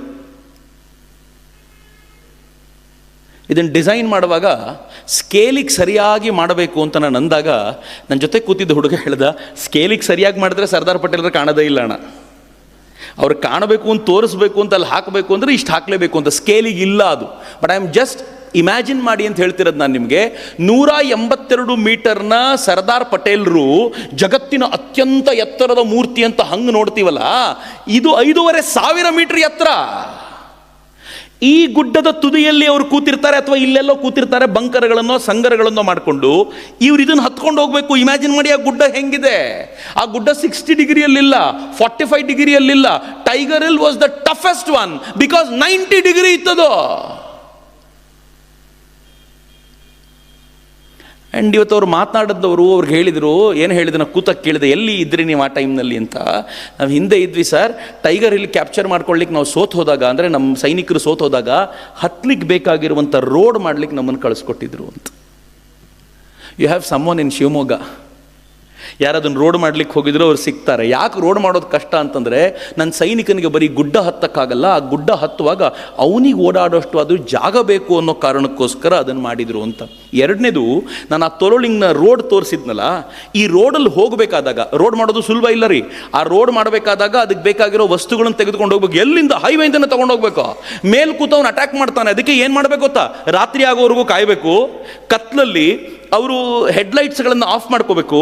ಹೆಡ್ಲೈಟ್ಸನ್ನು ಆಫ್ ಮಾಡಿಕೊಂಡು ಒಂದು ಬ್ಯಾಟ್ರಿ ಹಿಡ್ಕೊಂಡು ಆ ಡ್ರೈವರ್ ಓಡಿಸ್ತಾ ಇದ್ರೆ ಇನ್ನೊಬ್ಬ ಬ್ಯಾಟ್ರಿಯಲ್ಲಿ ಎಡ್ಜನ್ನು ತೋರಿಸ್ತಾನೆ ರೋಡ್. ಆ ಎಡ್ಜನ್ನು ನೋಡ್ಕೊಂಡು ಡ್ರೈವರ್ ಎಚ್ಚರಿಕೆಯಿಂದ ಡ್ರೈವ್ ಮಾಡ್ಕೊಂಡು ಹೋಗಿ ಜಾಗಕ್ಕೆ ನಿಲ್ಲಿಸಬೇಕು. ಆ ಬ್ಯಾಟ್ರಿ ಬದಲು ಏನಾದರೂ ಹೆಡ್ಲೈಟ್ ಹಾಕೊಂಡ್ರೆ ಮೇಲ್ನವ್ರಿಗೆ ಗೊತ್ತಾಗುತ್ತೆ ಒಂದು ಟ್ರಕ್ ಬರ್ತಾ ಇದೆ, ಹೊಡೆದಾಕಿ ಅದನ್ನ ಅಂತ. ಅಲ್ಲಿಂದ ಹಾರಿಸಿರುವಂಥ ಒಂದು ಗ್ರೆನೇಡು ಬಂದು ಪೂರ್ತಿ ಎಲ್ಲವನ್ನು ಹಾಳು ಮಾಡಿ ಹೋಗುತ್ತೆ ಅಂತ ಗೊತ್ತಿರುವಂಥ ಸಂದರ್ಭದಲ್ಲಿ ಸವಾಲನ್ನು ತಗೊಂಡು ಮಾಡಿದ್ರಲ್ಲ ಈ ದೇಶದ ಸೈನಿಕನಿಗೆ ನಾವು ಎಷ್ಟು ಸೆಲ್ಯೂಟ್ ಹೊಡೆದ್ರು ಕಡಿಮೆ ಅಂತ ಆ ಕಾರಣಕ್ಕೆ ಹೇಳೋದು. ಮಿತ್ರೆ, ಐ ವಿಲ್ ಕಮ್ ಟು ಅಂದರೆ ನಾನು ಒಂದು ಪಿಕ್ಚರ್ ಕೊಡಬೇಕು ಅಂತಿದ್ದೆ ಅಷ್ಟೇ ನಿಮಗೆ. ಭಾರತ ಈ ಯುದ್ಧವನ್ನು ಗೆಲ್ಲೋದು ಯಾಕೆ ಕಷ್ಟ ಇತ್ತು, ಯಾಕೆ ಸವಾಲಿತ್ತು ಅಂತ ಒಂದು ಪಿಕ್ಚರ್ ನೋಡಲಿ ಅಂತ ಒಂದು ಯೋಚನೆ ಇತ್ತು. ಇದಾದ ನಂತರ ಶುರುವಾಯಿತು. ಪಾಕಿಸ್ತಾನ ಅಟ್ಯಾಕ್ ಮಾಡಲಿಕ್ಕೆ ಅಂತ ನುಗ್ಬಿಡ್ತು. ಅಟ್ಯಾಕ್ ಮಾಡಲಿಕ್ಕೆ ಅಂತ ಹೆಂಗೆ ಬಂತು ಅಂತಂದರೆ, ಅದು ಆ ಗುಡ್ಡದ ಮೇಲೆ ಹತ್ತಿ ಕೂತಿದೆ. ಕಕ್ಸಾರ್ ಪ್ರಾಂತದಲ್ಲಿ, ತೊಲೋಲಿಂಗ್ ಬೆಟ್ಟಕ್ಕಿಂತ ಒಂದು ಹಿಂದಿನ ಬೆಟ್ಟ, ಆ ಏರಿಯಾದಲ್ಲಿ ಅವ್ರು ಬಂದು ಕೂತಿದ್ದಾರೆ ಅಂತ ಅಲ್ಲಿ ಕುರಿ ಮೇಯಿಸ್ಲಿಕ್ಕೆ ಹೋಗಿದಂತ ಒಬ್ಬ ಬಂದ. ಅವನು ಬಂದು ಹೇಳ್ದ, ಆ ಭಾಗದಲ್ಲಿ ಪಾಕಿಸ್ತಾನದ ಸಿಗರೆಟ್ಗಳು ಬಿದ್ದಿವೆ, ನನಗನ್ಸುತ್ತೆ ಯಾರೋ ಪಾಕಿಸ್ತಾನದವ್ರು ಬಂದಿದ್ದಾರೆ ಅಂತ. ಪಾಕಿಸ್ತಾನದವ್ರು ಬಂದಿದ್ದಾರೆ ಅಂದ ತಕ್ಷಣ ನಮ್ಮೂರು ಝೂಮಲ್ಲಿ ಇದ್ರಲ್ಲ ಹಿಂದೂ ಪಾಕಿಸ್ತಾನಿ ಭಾಯಿ ಅಂತ, ಇವರೇನು ಅಂದ್ಕೊಂಡ್ರು, ಭಯೋತ್ಪಾದಕರು ಬಂದಿರ್ಬೋದು, ಒಂದು 15-20 ಜನ ಕೂತ್ಕೊಂಡು ಸಿಗರೇಟ್ ಸೇದಿ ಎಣ್ಣೆಗೆಣ್ಣೆ ಹೊಡೆದು ಹೋಗಿರ್ಬೇಕು, ಮುಗಿಸೋಣ ಇವ್ರ ಕಥೆನ ಅಂಥೇಳಿ ತಕ್ಷಣ ಸುದ್ದಿ ಆಗಿದ ತಕ್ಷಣ ನಮ್ಮ ರಕ್ಷಣಾ ಸಚಿವರು ಹೇಳಿದ್ರು 48 hours ನೋಡ್ತಾ ಇರಿ ಅಂತ. ಬಟ್ ಅವ್ರಿಗೆ ಗೊತ್ತೇ ಇರಲಿಲ್ಲ ಬಂದಿದ್ದು ಪಾಕಿಸ್ತಾನಿ ಸೈನಿಕರೇ ಅಂತ.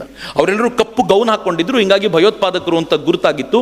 ಯಾರು ಬಂದಿದ್ದಾರೆ, ಎಷ್ಟು ಜನ ಬಂದಿದ್ದಾರೆ ನೋಡ್ಕೊಂಡು ಬನ್ನಿ ಅಂತ ಸೌರಭ್ ಕಾಲಿಯಾನ್ ಕಳಿಸ್ಕೊಟ್ರು. ಈತನೇ ಸೌರಭ್ ಕಾಲಿಯಾ. ನೋಡಲಿ ಅನ್ನೋ ಕಾರಣಕ್ಕೆ ಫೋಟೋ ಹಾಕಿದ್ದೀನಿ. ಆ ಕೆಂಪು ಭಾಗದಲ್ಲಿ ಕಾಣ್ತಾ ಇರೋದು ಕಕ್ಸಾರ್ ಪ್ರಾಂತ. ನಮಗೇನು ಎಲ್ಲ ಪ್ರಾಂತ ಒಂದೇ, ಏನು ಹೇಳಿದ್ರೆ ಆಯಿತು ಅಂತ, ಬಟ್ ಸುಮ್ಮನೆ ಗೊತ್ತಿರಲಿ ಅಂತ. ಅದ್ರ ತೀರಾ ಮುಂದಿರೋದು ಆ ರೌಂಡ್ ಮಾರ್ಕ್ ಕಾಣ್ತಿದೆಯಲ್ಲ, ಅದು ತೋಲೋಲಿಂಗ್, ಅದು ಅಲ್ಲಿ ವಾರ್ ಮೆಮೋರಿಯಲ್ ಇದೆ. ಈಗ ಈ ಕಕ್ಸಾರ್ ಭಾಗದಲ್ಲಿ ಬಜರಂಗ್ ಪೋಸ್ಟ್ ಅಂತ ಅವರದ್ದು, ಆ ಪೋಸ್ಟ್ ನೋಡ್ಕೊಂಡು ಬಾ ಅಂತ ಅವನನ್ನು ಕಳಿಸಿದ್ರು. ತನ್ನ 5 ಮಿತ್ರರೊಂದಿಗೆ ಅಲ್ಲಿಗೆ ಹೋದಾಗ ಒಂದಷ್ಟು ಜನ ಪಾಕಿಸ್ತಾನಿಯರು ಕಂಡಂಗಾಯ್ತು, ಇವ್ರನ್ನೀಗ ಮುಗಿಸ್ಬೋದು ಅಂತ, ಇವ್ರು ಅಟ್ಯಾಕ್ ಮಾಡ್ಲಿಕ್ಕೆ, because there was no intelligence information, attack ಮಾಡಲಿಕ್ಕೆ ಅಂತ ನಿಂತರು. ತಕ್ಷಣ ಅವ್ರ ಸೈನ್ಯ ತುಂಬ ದೊಡ್ಡದಿದೆ ಅಂತ ಗೊತ್ತಾಯ್ತು, ಮತ್ತು well trained Pakistani armed forces ಅಲ್ಲಿ ಬಂದಿದೆ ಅಂತ ಗೊತ್ತಾಯ್ತು. ಇವರೆಲ್ಲರನ್ನೂ ಕರ್ಕೊಂಡು ಹೋದ್ರು. ಮಿತ್ರ, ಪ್ರಾಬಬ್ಲಿ 28-29 ದಿನಗಳ ಕಾಲ, ಐ ರಿಪೀಟ್ 28ರಿಂದ 29 ದಿನಗಳ ಕಾಲ ಇವರನ್ನು ಇಟ್ಕೊಂಡ್ರು. ಆಫ್ಟರ್ 29 days ಇವನು ಫೋನಲ್ಲಿ ಹೇಳಿ ಹೋಗಿದ್ದ ಅಷ್ಟೇ, ಇಲ್ಲಿ ಅಟ್ಯಾಕ್ ಮಾಡಿಬಿಟ್ಟಿದ್ದಾರೆ, ದೊಡ್ಡ ಪಡೆ ಇಲ್ಲಿ ಬಂದಿದೆ, ಅದು ಭಯೋತ್ಪಾದಕರು ಇವರು ಅಂತ ನಂಗೆ ಗೊತ್ತಾಗ್ತಿಲ್ಲ ಅಂತ ಹೇಳಿ ಹೋದ. ಆಮೇಲೆ ಇವನ ಜೊತೆ ಸಂಪರ್ಕ ಕಡಿತವಾಯಿತು, ಕರ್ಕೊಂಡೋದ್ರು. 28-29 ದಿನಗಳ ನಂತರ ಬಾಡಿಯನ್ನು ಭಾರತಕ್ಕೆ ಹಸ್ತಾಂತರಿಸಲಾಯಿತು. ಅವನ ಬಾಡಿ ಮನೆಗೆ ಬಂತು. ನಂಬಲಿಕ್ಕಾಗಲ್ಲ, ಆ ಟೈಮಲ್ಲಿ ಹೆಂಗಿತ್ತು ಪರಿಸ್ಥಿತಿ ಅಂದರೆ ನಾವು ಯಾರೂ ನಂಬೋ ಸ್ಥಿತಿಯಲ್ಲಿರಲಿಲ್ಲ. ಅವನಿಗೆ ಸಿಗರೆಟ್ನಿಂದ ಸುಟ್ಟಿದ್ರು. ಎಷ್ಟು ಹೊಡೆದಿದ್ರು ಅಂತಂದರೆ ಕೈ ಕಾಲಿನ ಯಾವ ಮೂಳೆಗಳು ಉಳಿದಿರಲಿಲ್ಲ. ಬದುಕಿರುವ ಕಣ್ಣು ಕಿತ್ತಿದ್ರು, ನಾಲ್ಗೆ ಕತ್ತರಿಸಿದ್ರು, ಅಂಗಾಂಗಗಳನ್ನೆಲ್ಲ ತುಂಡರಿಸಿದ್ರು. ಕೊನೆಗೆ ಇನ್ನೂ ಸತ್ತಿಲ್ಲ ಅಂದ ಫೈನಲಿ ಶೂಟ್ ಮಾಡಿ ಕೊಂದಿದ್ರು. ಆ ಬಾಡಿಯನ್ನು ಕಳಿಸ್ಕೊಟ್ಟಿದ್ರು. ಇವತ್ತಿಗೂ ಅವ್ರ ತಂದೆ ತಾಯಿ ಓಡಾಡ್ತಾರೆ. ನಾಟ್ ಶೋರ್ ಈಗ ಹೆಂಗಿದ್ದಾರೆ ಗೊತ್ತಿಲ್ಲ ನನಗೆ. ಕಳೆದ 4-5 ವರ್ಷಗಳ ಹಿಂದಿನವರೆಗೂ ರಿಪೋರ್ಟ್ ನಾನು ನೋಡಿದ್ದೆ. ಎಲ್ಲ ಸರ್ಕಾರ ಬಂದಾಗಲೂ ಒಂದು ಮನವಿ ಇಡ್ತಾರೆ, ನನ್ನ ಮಗನನ್ನು ಬರ್ಬರವಾಗಿ ಕೊಂದರು, ಅವನೊಬ್ಬ ಪ್ರಿಸನರ್ ಆಫ್ ವಾರ್ ಅಂತ ಗೊತ್ತಾದರೆ ಅದೇ ರೀತಿ ಅವನನ್ನು ಕಾಪಾಡ್ಕೋಬೇಕು. ಜಿನೆವಾ ಕನ್ವೆನ್ಷನ್ ಪ್ರಕಾರ ಅದನ್ನು ಮಾಡಲಿಲ್ಲ ಅಂತಂದರೆ ಅಪರಾಧ ಆಗುತ್ತೆ. ನನ್ನ ಮಗನ ಇಶ್ಯೂನ ಜಾಗತಿಕ ಮಟ್ಟದಲ್ಲಿ ರೈಸ್ ಮಾಡಬೇಕು ಅಂತ ಅವ್ರ ಅಪ್ಪ ಅಮ್ಮ ತಿರುಗಾಡ್ತಾರೆ. ಯಾವ ಗೌರ್ಮೆಂಟು ಇದುವರೆಗೂ ರೈಸ್ ಮಾಡಲಿಲ್ಲ. ಅದಾದ ನಂತರ ಇಡೀ ದೇಶ ಗಾಬರಿಯಾಗುವಂಥ ಸ್ಥಿತಿ ಬಂತು. ಅಟಲ್ ಬಿಹಾರಿ ವಾಜಪೇಯಿ ಅವರು ಒಂದು ಪತ್ರಿಕಾಗೋಷ್ಠಿ ಕರೆದ್ರು. ಪತ್ರಿಕಾಗೋಷ್ಠಿಗಿಂತ ಮುಂಚೆ ಒಂದು ಹೇಳಿಕೆ ಕೊಟ್ಬಿಟ್ಟಿದ್ರು ಅಟಲ್ಜಿ. ಏನು ಹೇಳಿಕೆ ಕೊಟ್ಟಿದ್ರು ಗೊತ್ತಾ? ಬಂದಿರೋರ್ನೆಲ್ಲ ಹೊರಗೆ ದಬ್ತೀವಿ, ಆದರೆ ನಾವು ಲೈನ್ ಆಫ್ ಕಂಟ್ರೋಲ್ ಕ್ರಾಸ್ ಮಾಡಲ್ಲ. ಏನು ಸಂತ ಸದೃಶರು. ಸೈನ್ಯಕ್ಕೆ ಕೋಪ ಬಂದ್ಬಿಡ್ತು. ನೀವು ಹಂಗೆ ಹೇಳಂಗೇ ಇಲ್ಲ, ಅಗತ್ಯ ಬಿದ್ದರೆ ನಾವು ಮಾಡೇ ಮಾಡ್ತೀವಿ ಅಂತ ಗೊತ್ತಾಯ್ತು ಅಟಲ್ಜಿಗೆ, ನಾನು ತಪ್ಪು ಮಾಡಿದ್ದೀನಿ ಅಂತ. ಪ್ರೆಸ್ ಮೀಟ್ ಕರೆದ್ರು. ಪ್ರೆಸ್ ಮೀಟಲ್ಲಿ ಎಲ್ಲರನ್ನೂ ಕೂರಿಸಿ ಪ್ರಾಪಗಂಡ ಹೆಂಗೆ ನಡೆಯುತ್ತೆ ನೋಡಿ. ಯಾರೋ ಒಬ್ಬ ಪ್ರಶ್ನೆ ಕೇಳುವಂತೆ ಮಾಡಿದರು. ಪ್ರಶ್ನೆ ಏನು? ಲೈನ್ ಆಫ್ ಕಂಟ್ರೋಲ್ ದಾಟ್ತೀರಾ? ಅಟಲ್ಜಿ ಉತ್ತರ ಏನಿತ್ತು ಗೊತ್ತಾ? ಮಾನಸಿಕವಾಗಿ ದಾಟಬಾರ್ದು ಅಂದ್ಕೊಂಡಿದ್ದೀವಿ, ಆದರೆ ಅಗತ್ಯ ಬಿದ್ದರೆ ಭಾರತೀಯ ಸೇನೆ ಯಾವುದಕ್ಕಾದರೂ ರೆಡಿ ಅನ್ನುವಂಥ ಒಂದು ಎಚ್ಚರಿಕೆಯ ಸಂದೇಶವನ್ನು ಪಾಕಿಸ್ತಾನಕ್ಕೂ ಕೊಟ್ಟರು, ಜಗತ್ತಿಗೂ ಕೊಟ್ಟರು. ಅದು ಹೆಚ್ಚು ಕಡಿಮೆ ಯುದ್ಧದ ಘೋಷಣೆ. ಆದರೆ ಅಲ್ಲಿವರೆಗೂ ನಮಗೆ ಇದು ಲೈನ್ ಆಫ್ ಕಂಟ್ರೋಲ್ ದಾಟಬೇಕಾಗಿರುವ ಯುದ್ಧವೋ ಏನೋ ಗೊತ್ತಿರಲಿಲ್ಲ. ಬಟ್ ಸೈನ್ಯಕ್ಕೆ ಗೊತ್ತಿತ್ತು. Next slide. ಸೈನ್ಯದಲ್ಲಿ 3 ಜನ.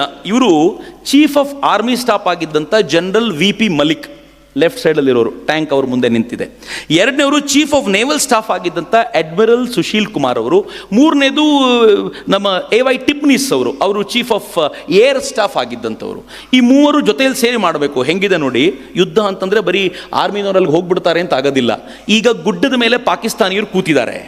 ಇವ್ರನ್ನ ಅಟ್ಯಾಕ್ ಮಾಡಬೇಕು ಅಂದರೆ ನಮ್ಮವ್ರು ಗುಡ್ಡ ಹತ್ತಬೇಕು ಅಂತಂದರೆ ಮೇಲಿಂದ ವಿಮಾನದಿಂದ ಅವ್ರ ಮೇಲೆ ಬಾಂಬ್ ದಾಳಿ ಆಗ್ತಾ ಇದ್ರೆ ಅವ್ರು ಅದನ್ನು ಕಂಟ್ರೋಲ್ ಮಾಡ್ಲಿಕ್ಕಾಗದೆ ಬಂಕರಲ್ಲಿ ಅಡಗಿರ್ತಾರೆ. ಆ ಟೈಮ್ ನೋಡ್ಕೊಂಡು ನಮ್ಮವ್ರ ಮೇಲೆ ಹತ್ತೋಗಿ ಯುದ್ಧ ಮಾಡಬೇಕು. ನಾವೇನಾದರೂ ಮೇಲಿಂದ ಅಟ್ಯಾಕ್ ಮಾಡಲಿಲ್ಲ ಅಂತಂದರೆ ನಮ್ಮವ್ರು ಹತ್ತಬೇಕಾದಾಗ ಅವ್ರು ಅಟ್ಯಾಕ್ ಮಾಡ್ತಾರೆ. ಅಟ್ಯಾಕ್ ಮಾಡ್ಲಿಕ್ಕೆ ಗುಂಡು ಬೇಕಾಗಿಲ್ಲ, ಮೇಲಿಂದ ಒಂದು ಕಲ್ಲು ತಳ್ಳಿದ್ರು ಸಾಕು ನಮ್ಮವ್ರು ಅಪ್ಪಚ್ಚಿಯಾಗಿ ಹೋಗ್ತಾರೆ. ಆ ಥರದ ಸ್ಥಿತಿ ಇದೆ. ಹೀಗಾಗಿ ನಮಗೆ ಏನೂ ಗೊತ್ತಿಲ್ಲದೆ ಹೋದಾಗ ಅಟ್ಯಾಕ್ ಮಾಡಲಿಕ್ಕೆ ಏರ್ಫೋರ್ಸ್ ಬೇಕು. ಆಮೇಲೆ ಪಾಕಿಸ್ತಾನಕ್ಕೊಂದು ಪಾಠ ಕಲಿಸ್ಲಿಕ್ಕೆ ಏನು ಮಾಡಬೇಕು ಅಂದರೆ, ನಮ್ಮ ನೇವಲ್ ಶಿಪ್ಪನ್ನು ರೆಡಿ ಮಾಡಿಟ್ಕೊಂಡು ನೀವು ತಂಟೆ ಮಾಡಿದರೆ ಈ ಕಡೆ ಯುದ್ಧ ಶುರು ಮಾಡ್ತೀನಿ ಅಂತ ನೇವಲ್ ಶಿಪ್ಗಳು ರೆಡಿ ಆಗಬೇಕು. ಆಗ ಪಾಕಿಸ್ತಾನ ಈ ಕಡೆ ಇನ್ನೇನು ತಂಟೆ ಮಾಡ್ಲಿಕ್ಕೆ ಹೋಗಲ್ಲ, ತನ್ನ ಎಲ್ಲ ಗಮನವನ್ನು ಆ ಕಡೆ ಕೇಂದ್ರೀಕರಿಸುತ್ತೆ. 3 ಒಟ್ಟಾಗಬೇಕು. ನಮ್ಮ ನೇವಿ ಹೂ ಅಂತು. ಬಟ್ AY ಟಿಪ್ನಿಸರಿಗೆ ಮತ್ತು VP ಮಲಿಕರಿಗೆ ಸ್ವಲ್ಪ ತಿಕ್ಕಾಟ ಇತ್ತು. AY ಟಿಪ್ನಿಸ್ ಹೇಳಿದ್ರೆ ಇವೆಲ್ಲ ಆಗಲ್ಲ ಹೋಗ್ರಿ, ಆ ಹೈಟಲ್ಲಿ. ಅವ್ರದ್ದು ತಪ್ಪಿಲ್ಲ ಪಾಪ, ನಾನು ಅವ್ರ ತಪ್ಪು ಅಂತ ಹೇಳಲ್ಲ. ಆದರೆ ಪ್ರಾಬ್ಲಮ್ ಎಲ್ಲಿತ್ತು ಅಂತಂದರೆ 16-18 ಸಾವಿರ ಅಡಿ ಎತ್ತರದಲ್ಲಿ ವಿಮಾನಗಳನ್ನು ಹಾರಾಡಿಸುವಂಥ ಆ ವಿಮಾನಗಳ ಕೆಪಾಸಿಟಿ ಇದೆಯಾ ಅಂತ ನಾವು ಯಾವತ್ತೂ ಟೆಸ್ಟೇ ಮಾಡಿರಲಿಲ್ಲ, ನಂಬರ್ 1. ಎರಡನೇದೇನು ಅಂತಂದರೆ ಈ ಹೆಲಿಕಾಪ್ಟರ್ಗಳನ್ನು Mi-17 ಹೆಲಿಕಾಪ್ಟರ್ನ ಅದರ ಚಿತ್ರ ತೋರಿಸ್ತೀನಿ ನಿಮಗೆ, ಅದು ಫುಲ್ಲಿ ಲೋಡೆಡ್ ಆಗಿ ಅಷ್ಟು ಹೈಟಿಗೆ ಹೋಗಬಲ್ಲದ ಅನ್ನೋ ಟೆಸ್ಟ್ ಆಗಿರಲಿಲ್ಲ. ಈಗ ಏಕಾಗಿ ಯುದ್ಧ ಮಾಡು ಅಂದರೆ, ಬಟ್ somehow ಭಾರತದ ರಕ್ಷಣೆ ವಿಚಾರ ಬಂದಾಗ ಎಲ್ಲರ ಮನಸ್ಸುಗಳು ಏಕಮುಖಿಯಾಗಿ ಕೆಲಸ ಮಾಡುತ್ತೆ ಅನ್ನೋದಕ್ಕೆ ಅವ್ರು ಮೂವರೇ ಸಾಕ್ಷಿ. ಸುಶೀಲ್ ಕುಮಾರ್ ಹೇಳಿದರು, ಈಗ ನಾನು ನೇವಲ್ ಶಿಪ್ಪನ್ನು ರೆಡಿ ಮಾಡಿಡ್ತೀನಿ ಅಂತ ರೆಡಿ ಮಾಡಿಟ್ಟು ಪಾಕಿಸ್ತಾನಕ್ಕೆ ಎಚ್ಚರಿಕೆ ಕೊಟ್ಟರು. ಎಲ್ಲ ಕಡೆಯ ಶಿಪ್ಪನ್ನು ತರಿಸಿ ಪಾಕಿಸ್ತಾನದ ಕಡೆ ನಿಲ್ಸ್ಕೊಂಡು ಹೇಳಿದರು, ಸ್ವಲ್ಪ ತಂಟೆ ಜಾಸ್ತಿ ಮಾಡಿದ್ರೆ ಉಡಾಯಿಸ್ಬಿಡ್ತೀನಿ ಅಂತ ನೇವಲ್ ಶಿಪ್ನವ್ರು ಹೇಳಿದರು. ಈ ಏರ್ಫೋರ್ಸ್ನವ್ರು ಹೇಳಿದರು, ನಾವು ರೆಡಿ, ಆರ್ಮಿನವ್ರು ರೆಡಿ ಮಾಡ್ಕೊಳ್ಳಿ ಅಂತ ಮೂವರು ರೆಡಿ ಆದರು. ಅದಾದ ನಂತರವೇ ಕಾರ್ಗಿಲ್ ಯುದ್ಧ ಮುಗಿದ ನಂತರ ಒಂದು ರಿಪೋರ್ಟ್ ಬಂತು. ಆ ರಿಪೋರ್ಟಲ್ಲಿ ಏನು ಬಂತು ಗೊತ್ತಾ? 3 ನಮ್ಮ ಫೋರ್ಸ್ಗಳನ್ನು, ಆರ್ಮಿ, ಏರ್ಫೋರ್ಸ್ ಮತ್ತು ನೇವಿ, ಈ 3 ಫೋರ್ಸ್ಗಳನ್ನು ಅದರ ಮೇಲೆ 3ರ ಸಮನ್ವಯಕ್ಕೆ ಒಬ್ಬರು ಬೇಕು ಅಂತ ಹೇಳಿ ಅವರು CDS ಆವಾಗ ಹೇಳಿದರು, ಚೀಫ್ ಆಫ್ ಡಿಫೆನ್ಸ್ ಸ್ಟಾಫ್ ಅಂತ ಬೇಕು ಅಂತ ಆವಾಗ ಹೇಳಿದರು. ಆದರೆ ಅದನ್ನು ಮಾಡಲಿಕ್ಕೆ ಸಾಧ್ಯವಾಗಿದ್ದು ನರೇಂದ್ರ ಮೋದಿ ಬಂದ ನಂತರ. Next slide. ನರೇಂದ್ರ ಮೋದಿಯವರು ಜನರಲ್ ಬಿಪಿನ್ ರಾವತ್ರನ್ನ CDS ಆಗಿ ಆಯ್ಕೆ ಮಾಡಿದರು. ನಮ್ಮ ದುರದೃಷ್ಟ, ಬಿಪಿನ್ ರಾವತ್ರು ಅಕಾಲ ಮೃತ್ಯುವಿಗೆ ತೀರ್ಕೊಂಡ ನಂತರ ಈಗ ಜನರಲ್ ಚೌಹಾನ್ರು CDS ಆಗಿದ್ದಾರೆ. ಆ್ಯಂಡ್ ಆ CDS ಅನ್ನುವಂಥ ಪೋಸ್ಟ್ ಎಂಥ ಇಂಪಾರ್ಟೆಂಟ್ ಅಂತಂದರೆ, ರಾವತ್ರು ತೀರಿಕೊಂಡ ನಂತರ 9 ತಿಂಗಳವರೆಗೆ ಮತ್ತೊಬ್ಬ CDS ತರಲಿಕ್ಕಾಗಿರಲಿಲ್ಲ ನಮಗೆ. ಯಾಕೆ ಇಂಪಾರ್ಟೆಂಟ್ ಪೋಸ್ಟ್ ಅಂದರೆ, 3 ಫೋರ್ಸ್ನವರು ಅವರನ್ನು ಗೌರವಿಸಬೇಕು, ಅವ್ರ ಮಾತನ್ನು ಒಪ್ಪಿಕೊಳ್ಬೇಕು. ಅವ್ರ ಜವಾಬ್ದಾರಿ ಅಷ್ಟು ವಿಸ್ತಾರವಾಗಿರುವಂಥ ಜವಾಬ್ದಾರಿ ಆಗಿರುತ್ತೆ. ಅಂಥ ಕೆಲಸಕ್ಕೋಸ್ಕರ ಅವರನ್ನು ಜೋಡಿಸ್ಕೊಳ್ಳಾಯಿತು. ಇದು ಸುಮ್ಮನೆ ನಾನು ನಿಮ್ಮ ಮಾಹಿತಿ ಇರಲಿ ಅನ್ನೋ ಕಾರಣಕ್ಕೆ ಹೇಳ್ತಿದ್ದೀನಿ. ಈಗಿನ CDS ಚೌಹಾನ್ರಿದ್ದಾರೆ. ಇನ್ನು ಕಾರ್ಗಿಲ್ ಯುದ್ಧ ಆಗ್ತಾ ಇದೆ ಅಂತ ಗೊತ್ತಾದಾಗ ಏನು ಮಾಡಿದರು? Next slide. Flight lieutenant Nachiketa ಈ MiG-21 ವಿಮಾನಗಳನ್ನು ತೆಗೆದುಕೊಂಡು ಈ ಏರಿಯಲ್ ವ್ಯೂ ನೋಡ್ಕೊಂಬರ್ಲಿಕ್ಕೆ ಹೋದ. ಎಲ್ಲೆಲ್ಲಿ ಯಾರ್ಯಾರು ಬಂದಿದ್ದಾರೆ ಅಂತ ನೋಡ್ಕೊಂಡು ಬರಬೇಕು ಅಂತ ಹೇಳಿ ಏರ್ಫೋರ್ಸ್ ಅವನನ್ನು ಕಳಿಸ್ಕೊಡ್ತು. ಅವ್ರಿಗೆ ಗೊತ್ತೇ ಇರಲಿಲ್ಲ ಪಾಕಿಸ್ತಾನಿ ಸೇನೆ ಬಂದಿದೆ ಅಂತ. ಆ ಸೇನೆ ಹತ್ರ ಎಂಥ ಶಸ್ತ್ರಾಸ್ತ್ರಗಳಿದ್ವು ಅಂತಂದರೆ ರಾಕೆಟ್ ಲಾಂಚರ್ಗಳಿದ್ವು. ಅದರ ಮೂಲಕ ಅವರು ಈ ವಿಮಾನಕ್ಕೆ ಗುಂಡು ಹಾರಿಸಿದ್ರು. ವಿಮಾನದ ಹಿಂಭಾಗ ಪೂರ್ತಿ ಜಖಮ್ಮಾಯಿತು. ಅವನ ಮೇಲಿಂದ ಜಂಪ್ ಮಾಡ್ದ, ಪಾಕಿಸ್ತಾನಕ್ಕೆ ಹೋಗಿಬಿದ್ದ. ಪಾಕಿಸ್ತಾನವನ್ನು ತಗೊಂಡು ಹೋಯಿತು. ಆದರೆ ಪಾಕಿಸ್ತಾನ ಎಷ್ಟು ಎಚ್ಚರಿಕೆ ವಹಿಸ್ಬಿಟ್ಟಿತ್ತು ಅಂತಂದರೆ, ಜಗತ್ತಿನ ಮುಂದೆ ಈಗ ತನ್ನ ಗೌರವ ಉಳಿಸ್ಕೊಳ್ಬೇಕು ಅಂತ ಅವನನ್ನು ಪ್ರಿಸನರ್ ಆಫ್ ವಾರ್ ಥರ ನೋಡ್ಕೊಳ್ತು. ಅತ್ಯಂತ ಗೌರವದಿಂದ ಹೇಗೊಬ್ಬ ಪ್ರಿಸನರ್ ಆಫ್ ವಾರ್ ನೋಡ್ಕೋಬೇಕೋ, ಅಭಿನಂದನ್ಗಾದರೂ ಹೊಡೆದಿದ್ದಾರೆ ಅವರು, ಬಟ್ ನಚಿಕೇತನಿಗೆ ಏನೂ ಮುಟ್ಲಿಲ್ಲ, ಭಾಳ ಗೌರವದಿಂದ ನೋಡಿಕೊಂಡ್ರು. ಆದರೆ ನಚಿಕೇತ ಮಿಸ್ ಆಗಿರೋದು ನಮ್ಗೆ ಗೊತ್ತಾಗಿದ್ದು 2 ದಿನಗಳ ನಂತರ. ಅಷ್ಟರ ವೇಳೆಗೆ ಸ್ಕ್ವಾಡ್ರನ್ ಲೀಡರ್ ಅಜಯ್ ಅಹೂಜಾ ನೋಡಬೇಕು ಅಂತ ತಮ್ಮ ವಿಮಾನ ತೆಗೆದುಕೊಂಡು ಹೋದರು. ಅವ್ರಿಗೂ ಹಿಂಗೆ ಆಯಿತು, ಅಟ್ಯಾಕ್ ಆಯಿತು. ಅವರು ಎಜೆಕ್ಟ್ ಆಗಿ ಕೆಳಗೆ ಬಿದ್ದರು. ಸರಿಯಾಗಿ ಹೊಡೆದು ಅತ್ಯಂತ ಕೆಟ್ಟದ್ದಾಗಿ ಅವರನ್ನು ಸಾಯಿಸಿದರು. ಅವತ್ತಿನ ದಿನದಲ್ಲಿ ನಮ್ಮ ಕಣ್ಣೆದುರಿಗೆ ಕಂಡು ಬಂದಂಥ ಮೊದಲನೇ ಸೈನಿಕನ ಸಾವದು. I can never forget. ಅವರ ಮಗ ಅವರ ಶವಕ್ಕೆ ಕೊಳ್ಳಿ ಇಡ್ತಾನೆ. 6 ವರ್ಷದ ಮಗ ಕೊಳ್ಳಿ ಇಡ್ತಾನೆ. ಅದು ಇವತ್ತಿಗೂ ಕಣ್ಮುಂದೆ ಇದೆ ನನಗೆ. ಮೊದಲನೇ ಚಿತ್ರ ನಾವು ಹಂಗೆ ನೋಡ್ತಾ ಇದ್ದಿದ್ದು, ಅಯ್ಯೋ ಹಿಂಗೆ ಆಗ್ಬಿಡ್ತಲ್ಲ ಅಂತ. ಅವರ ಶವಕ್ಕೆ ಅವರ ಮಗ ಅಂಕುಶ್ ಕೊಳ್ಳಿ ಇಡೋ ದೃಶ್ಯ. ಸೊ ಅಲ್ಲಿಗೆ ಕಾರ್ಗಿಲ್ ಒಂದು ಸ್ವಲ್ಪ ತೀವ್ರಗೊಳ್ತು. ನಮ್ಮ ಸರ್ಕಾರಕ್ಕೆ ಅನ್ನಿಸ್ತು 48 ಅವರ್ಸಲ್ಲಿ ಮುಗಿಯುವಂಥದ್ದಲ್ಲ, ಇದು ಸ್ವಲ್ಪ ಸುದೀರ್ಘವಾಗುತ್ತೆ ಅಂತ. ವಿ ಪ್ರಿಪೇರ್ಡ್ ಫಾರ್ ವಾರ್ ನಾವು. ಆದರೆ ವಾರ್ ಅಂತ ಹೆಸರು ಕೊಡಲಿಲ್ಲ, ಅದಕ್ಕೆ ಆಪರೇಷನ್ ವಿಜಯ್ ಅಂತ ಕೊಟ್ವಿ. ಯಾಕೆ ಅಂತಂದರೆ, ಒಳಗಿರೋರನ್ನ ಹೊರದಬ್ಬೋದಷ್ಟೇ ನಮ್ಮ ಕೆಲಸ, ನಾವು ಅಟ್ಯಾಕ್ ಮಾಡಲ್ಲ ಅಂತ ನಮಗೆ ನಾವೇ ಲಕ್ಷ್ಮಣ ರೇಖೆಯನ್ನು ಹಾಕ್ಕೊಂಡು ಇದನ್ನು ವಾರ್ ಅಂತ ಕರೆಯುವಂಥ ಪ್ರಯತ್ನ ಮಾಡಲಿಲ್ಲ. Next slide. ನಾನು ಈ ಸ್ಲೈಡ್ ಒಂದ್ಸಲ ತೋರಿಸ್ತೀನಿ, ಇದನ್ನು ಸುಮ್ಮನೆ ನೆನಪಲ್ಲಿ ಇಟ್ಕೊಳ್ಳಿ ಹೆಂಗಿರುತ್ತೆ ಅಂತ. ಇದು ಡ್ರಾಸ್ ಟೌನ್, ಇಲ್ಲೇ ತೊಲೋಲಿಂಗ್ ಬರೋದು. ಇದು ಮುಷ್ಕೋ ವ್ಯಾಲಿ, ಅಲ್ಲೂ ಕೂಡ ಆಗಿತ್ತು. ಆ ತೊಲೋಲಿಂಗ್ ಬೆಟ್ಟ ಪೂರ್ತಿ ಆ ಏರಿಯಾ ಕಾಣುತ್ತಲ್ಲ, ತೊಲೋಲಿಂಗ್ ಅಲ್ಲಿ ದೂರದಲ್ಲಿ ತೊಲೋಲಿಂಗ್ ಅಂತಿದೆ ನೋಡಿ, ಆ ಎಂಡಲ್ಲಿ ಅದರ ಪಕ್ಕದಲ್ಲಿ ಪಾಯಿಂಟ್ಸ್ ಇರುತ್ತೆ. ಆ ಪಾಯಿಂಟ್ ನಂಬರ್ ಏನು ಅಂತಂದರೆ, ಅದು ಎಷ್ಟು ಮೀಟರ್ ಹೈಟ್ ಇದೆ ಅಂತ. 0.5100, 0.5240, ಮಾರ್ಪೋಲಾ, ಸುಂದೋ ಟಾಪ್, ಟೈಗರ್ ಹಿಲ್, ಆ ಎತ್ತರದಲ್ಲಿ ಇಡೀ ಬೆಟ್ಟದಲ್ಲಿ ಹೈಯೆಸ್ಟ್ ಎತ್ತರ ಅದರದ್ದೇ. ರೀನೋ ಹಾರ್ನ್, ಇದನ್ನೀಗ ಬಾತ್ರಾ ಟಾಪ್ ಅಂತ ಕರೀತಾರೆ. 0.5140 ಅದು, ಅದನ್ನು ಬಾತ್ರಾ ಟಾಪ್ ಅಂತ ಕರೀತಾರೆ. ಸೊ ಇವಿಷ್ಟು ಟಾಪ್ಗಳು. ಇದು ಬಿಟ್ಟು ಬಟಾಲಿಕ್ ಸೆಕ್ಟರ್ ಇದರಿಂದ ಆಚೆಗಿರುವಂಥದ್ದು. ನಮಗೆ ತೊಲೋಲಿಂಗ್ ಸೆಕ್ಟರ್ ತುಂಬ ಚೆನ್ನಾಗಿ ಗೊತ್ತಾಗುತ್ತೆ. ಯಾಕೆ ಅಂತಂದರೆ, ಇದು ಹೈವೇ ಪಕ್ಕದಲ್ಲಿದ್ದರಿಂದ ಎಲ್ಲ ರಿಪೋರ್ಟರ್ಗಳು ಇಲ್ಲೇ ಇರ್ತಿದ್ರು.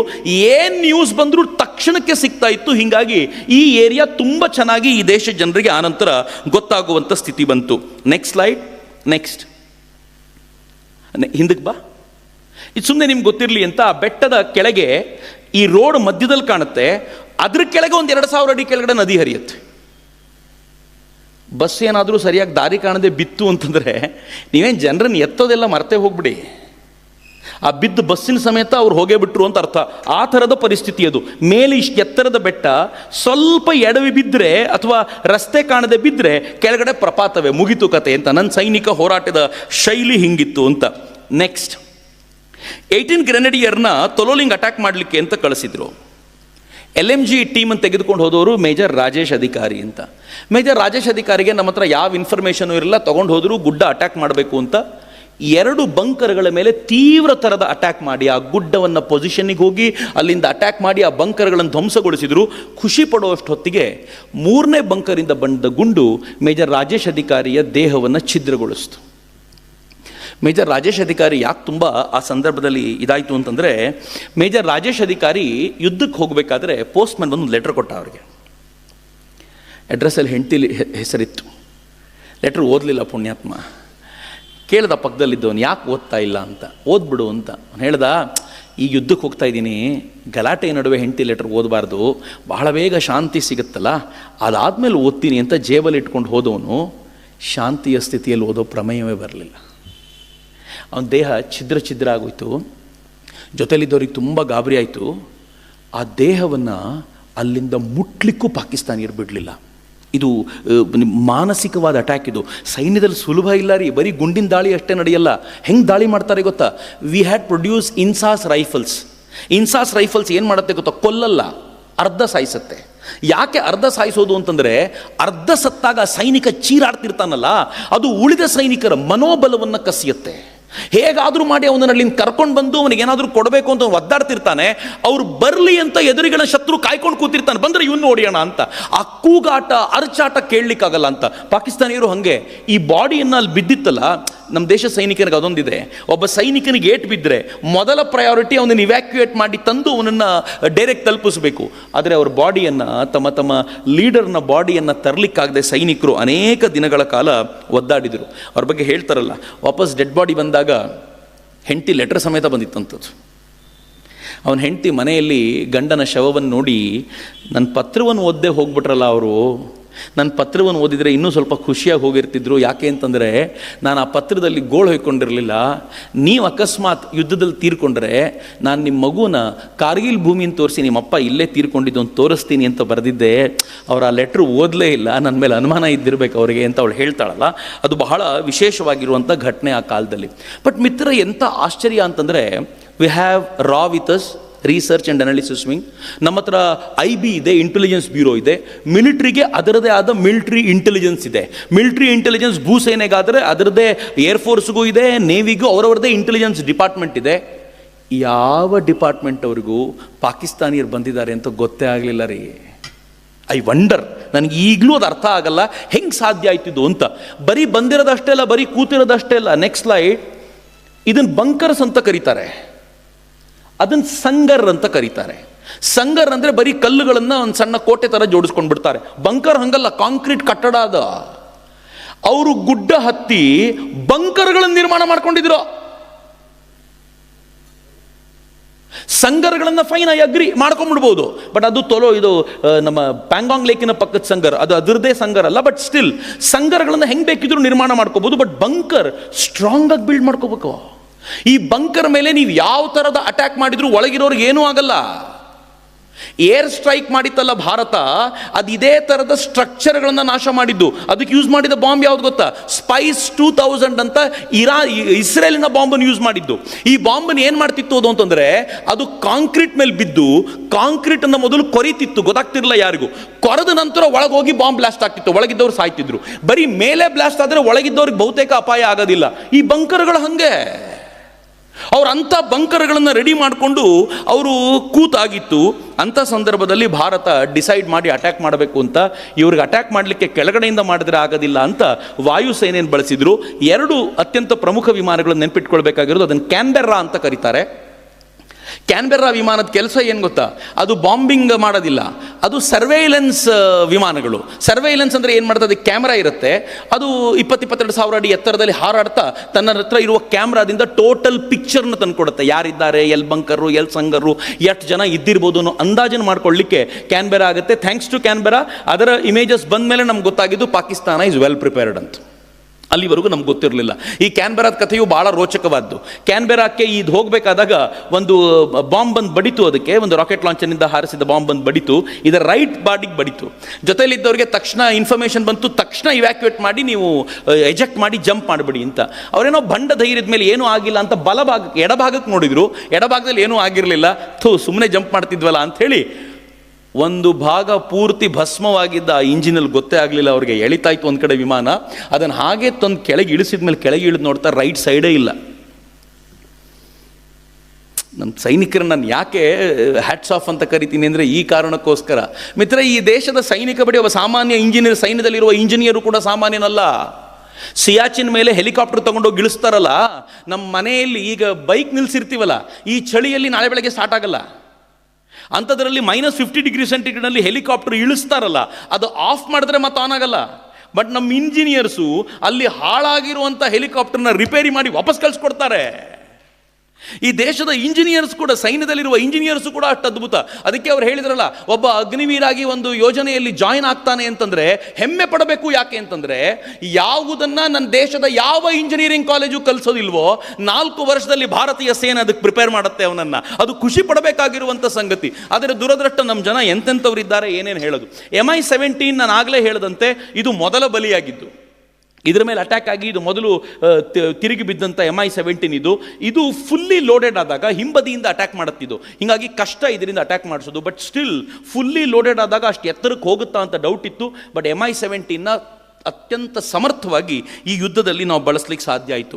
ನೆಕ್ಸ್ಟ್ ಚಿತ್ರದಲ್ಲಿ ಮೊದಲನೇ MI-17 ಬಿತ್ತಲ್ಲ, ಅದು ಡ್ರಾಸ್ ಸೆಕ್ಟರಲ್ಲಿ ಬಿತ್ತು. ಇವರು ಫಸ್ಟ್ ಹೋದಾಗಲೇ ಅಟ್ಯಾಕ್ ಆಯಿತು, ಅಲ್ಲಿಂದ ಹೋಗಿ ಬಿದ್ದರು. ಅದರಲ್ಲಿ ಇದ್ದಿದ್ದು ಕ್ಯಾಪ್ಟನ್ ಮುಹಿಲನ್ ಅಂತ. ಕ್ಯಾಪ್ಟನ್ ಮುಹಿಲನ್ ಯಾಕೆ ನಿಮ್ಗೆ ಪರಿಚಯಿಸ್ತಿದ್ದೀನಿ ನಾನು ಅಂತಂದರೆ, ಅವರು ಕರ್ನಾಟಕದವರು. ಕ್ಯಾಪ್ಟನ್ ಮುಹಿಲನ್ ಹೆಂಡತಿ ಪ್ರಾಬಬಲಿ ಬಾಗಲಕೋಟೆ ಭಾಗದವರು. ಈಗ ಹೊಸಕೋಟೆಯಲ್ಲಿದ್ದಾರೆ, ಬೆಂಗಳೂರಿನ ಹತ್ತಿರದ ಹೊಸಕೋಟೆಯಲ್ಲಿದ್ದಾರೆ. ಬೀನಾ ಅಂತ ಆಕೆ ಹೆಸರು. ಈ ಕ್ಯಾಪ್ಟನ್ ಮುಹಿಲನ್ನು ಯುದ್ಧಕ್ಕೆ ಅಂತ ಹೋಗಬೇಕಾದ್ರೆ ಉತ್ತರ ಪ್ರದೇಶದಲ್ಲಿ ಯಾವುದೋ ಒಂದು ಇದರಲ್ಲಿದ್ದರು. ಅವರಮ್ಮ ಅವನಿಗೆ ಇಷ್ಟ ಅಂತ ಕೇಸರಿಬಾತ್ ಮಾಡಿದರು. ಕೇಸರಿಬಾತ್ ತಿಂತಾ ಇದ್ದಂಥ ಮುಹಿಲನ್ಗೆ ತಕ್ಷಣ ಕಾಲ್ ಬಂತು. ಗಡಿಬಿಡಿಯಲ್ಲಿ ಒಂದು ತುತ್ತು ತಿಂದಂತೆ ಮಾಡಿ, ಅಮ್ಮ ಅರ್ಜೆಂಟ್ ಹೋಗಬೇಕು ಅಂತ ಬಂದರು. ಬಂದ ತಕ್ಷಣ MI-17 ಹಾರಾಡಿಸ್ಬೇಕು, ನೀನು ಅಲ್ಲಿ ಏರಿಯಲ್ ಸರ್ವೆ ಮಾಡಬೇಕು ಅಂತ ಕಳಿಸ್ಕೊಟ್ರು. ಏರಿಯಲ್ ಸರ್ವೆ ಮಾಡಬೇಕು ಅಂತ ಹೋದಾಗ ಅಂದಾಜಿರಲಿಲ್ವಲ್ಲ ಯಾರಿಗೂ ಯಾರಿದ್ದಾರೆ ಅಂತ. ಪಾಕಿಸ್ತಾನ ಅವ್ರ ಮೇಲೆ ಅಟ್ಯಾಕ್ ಲಾಂಚ್ ಮಾಡ್ತು. ಪರಿಣಾಮ ಆ ಇಡೀ ವಿಮಾನ, ಆ ಇಡೀ ಹೆಲಿಕಾಪ್ಟರ್ ಗಿರ ತಿರುಗಿ ತೊಲೋಲಿಂಗಲ್ಲಿ ಕೆಳಗೆ ಬಿದ್ದೋಯ್ತು. ಅದು ಪೂರ್ತಿ ಒಳಗಿದ್ದವರೆಲ್ಲ ಧ್ವಂಸವಾಗೋದ್ರು. ಅದರಲ್ಲಿ ಇವರು ಕೂಡ ಇದ್ದರು.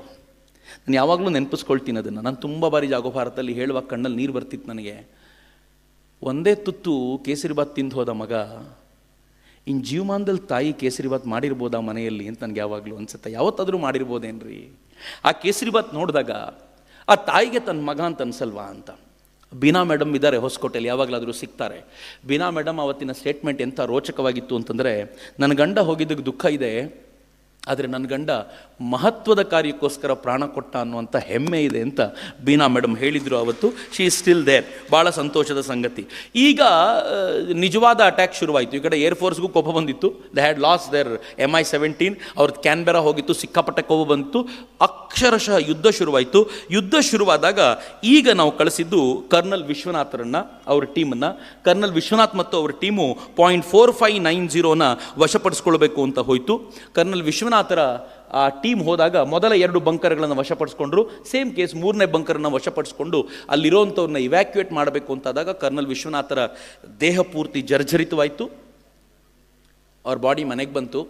ಮನೆಗೆ ಬಂದಾಗ ಅವ್ರ ತಂದೆ ರಾಮಕೃಷ್ಣನ್ ಪತ್ರಕರ್ತರು ಬಂದರೆ ಆ ಪತ್ರಕರ್ತರ ಮುಂದೆ ಮಗನಿಗೆ ಸೆಲ್ಯೂಟ್ ಹೊಡಿತಾ ಹೇಳ್ತಿದ್ರಂತೆ, ನನ್ನ ಮಗ ಬರೀ ಕಾರ್ಗಿಲ್ ಮಾತ್ರ ಅಲ್ಲ ರೀ, ನನ್ನ ಮಗ ಅಂಗೋಲಾ ಅಲ್ಲಿಗೆಲ್ಲ ಸೈನಿಕ ಕಾರ್ಯಾಚರಣೆಗೆ ಅಂತ ಹೋಗಿದ್ದಾನೆ, ಅವನು ಆರ್ಡಿನರಿ ಹುಡುಗ ಅಲ್ಲ, ನಂಗೆ ಭಾಳ ಹೆಮ್ಮೆ ಇದೆ ಅಂತ ಹೇಳಿ ಪತ್ರಕರ್ತರು ಇನ್ನು ಸ್ವಲ್ಪ ಜಾಸ್ತಿ ಕೂತ್ರೆ ಏನು ಹೇಳ್ತಿದ್ರಂತೆ ಗೊತ್ತಾ? ಹೆಂಡ್ತಿಗೆ ಹೇಳಿ, ನನ್ನ ಮಗಂದ ಆ ಬಟ್ಟೆ ತಂದು ತೋರಿಸು.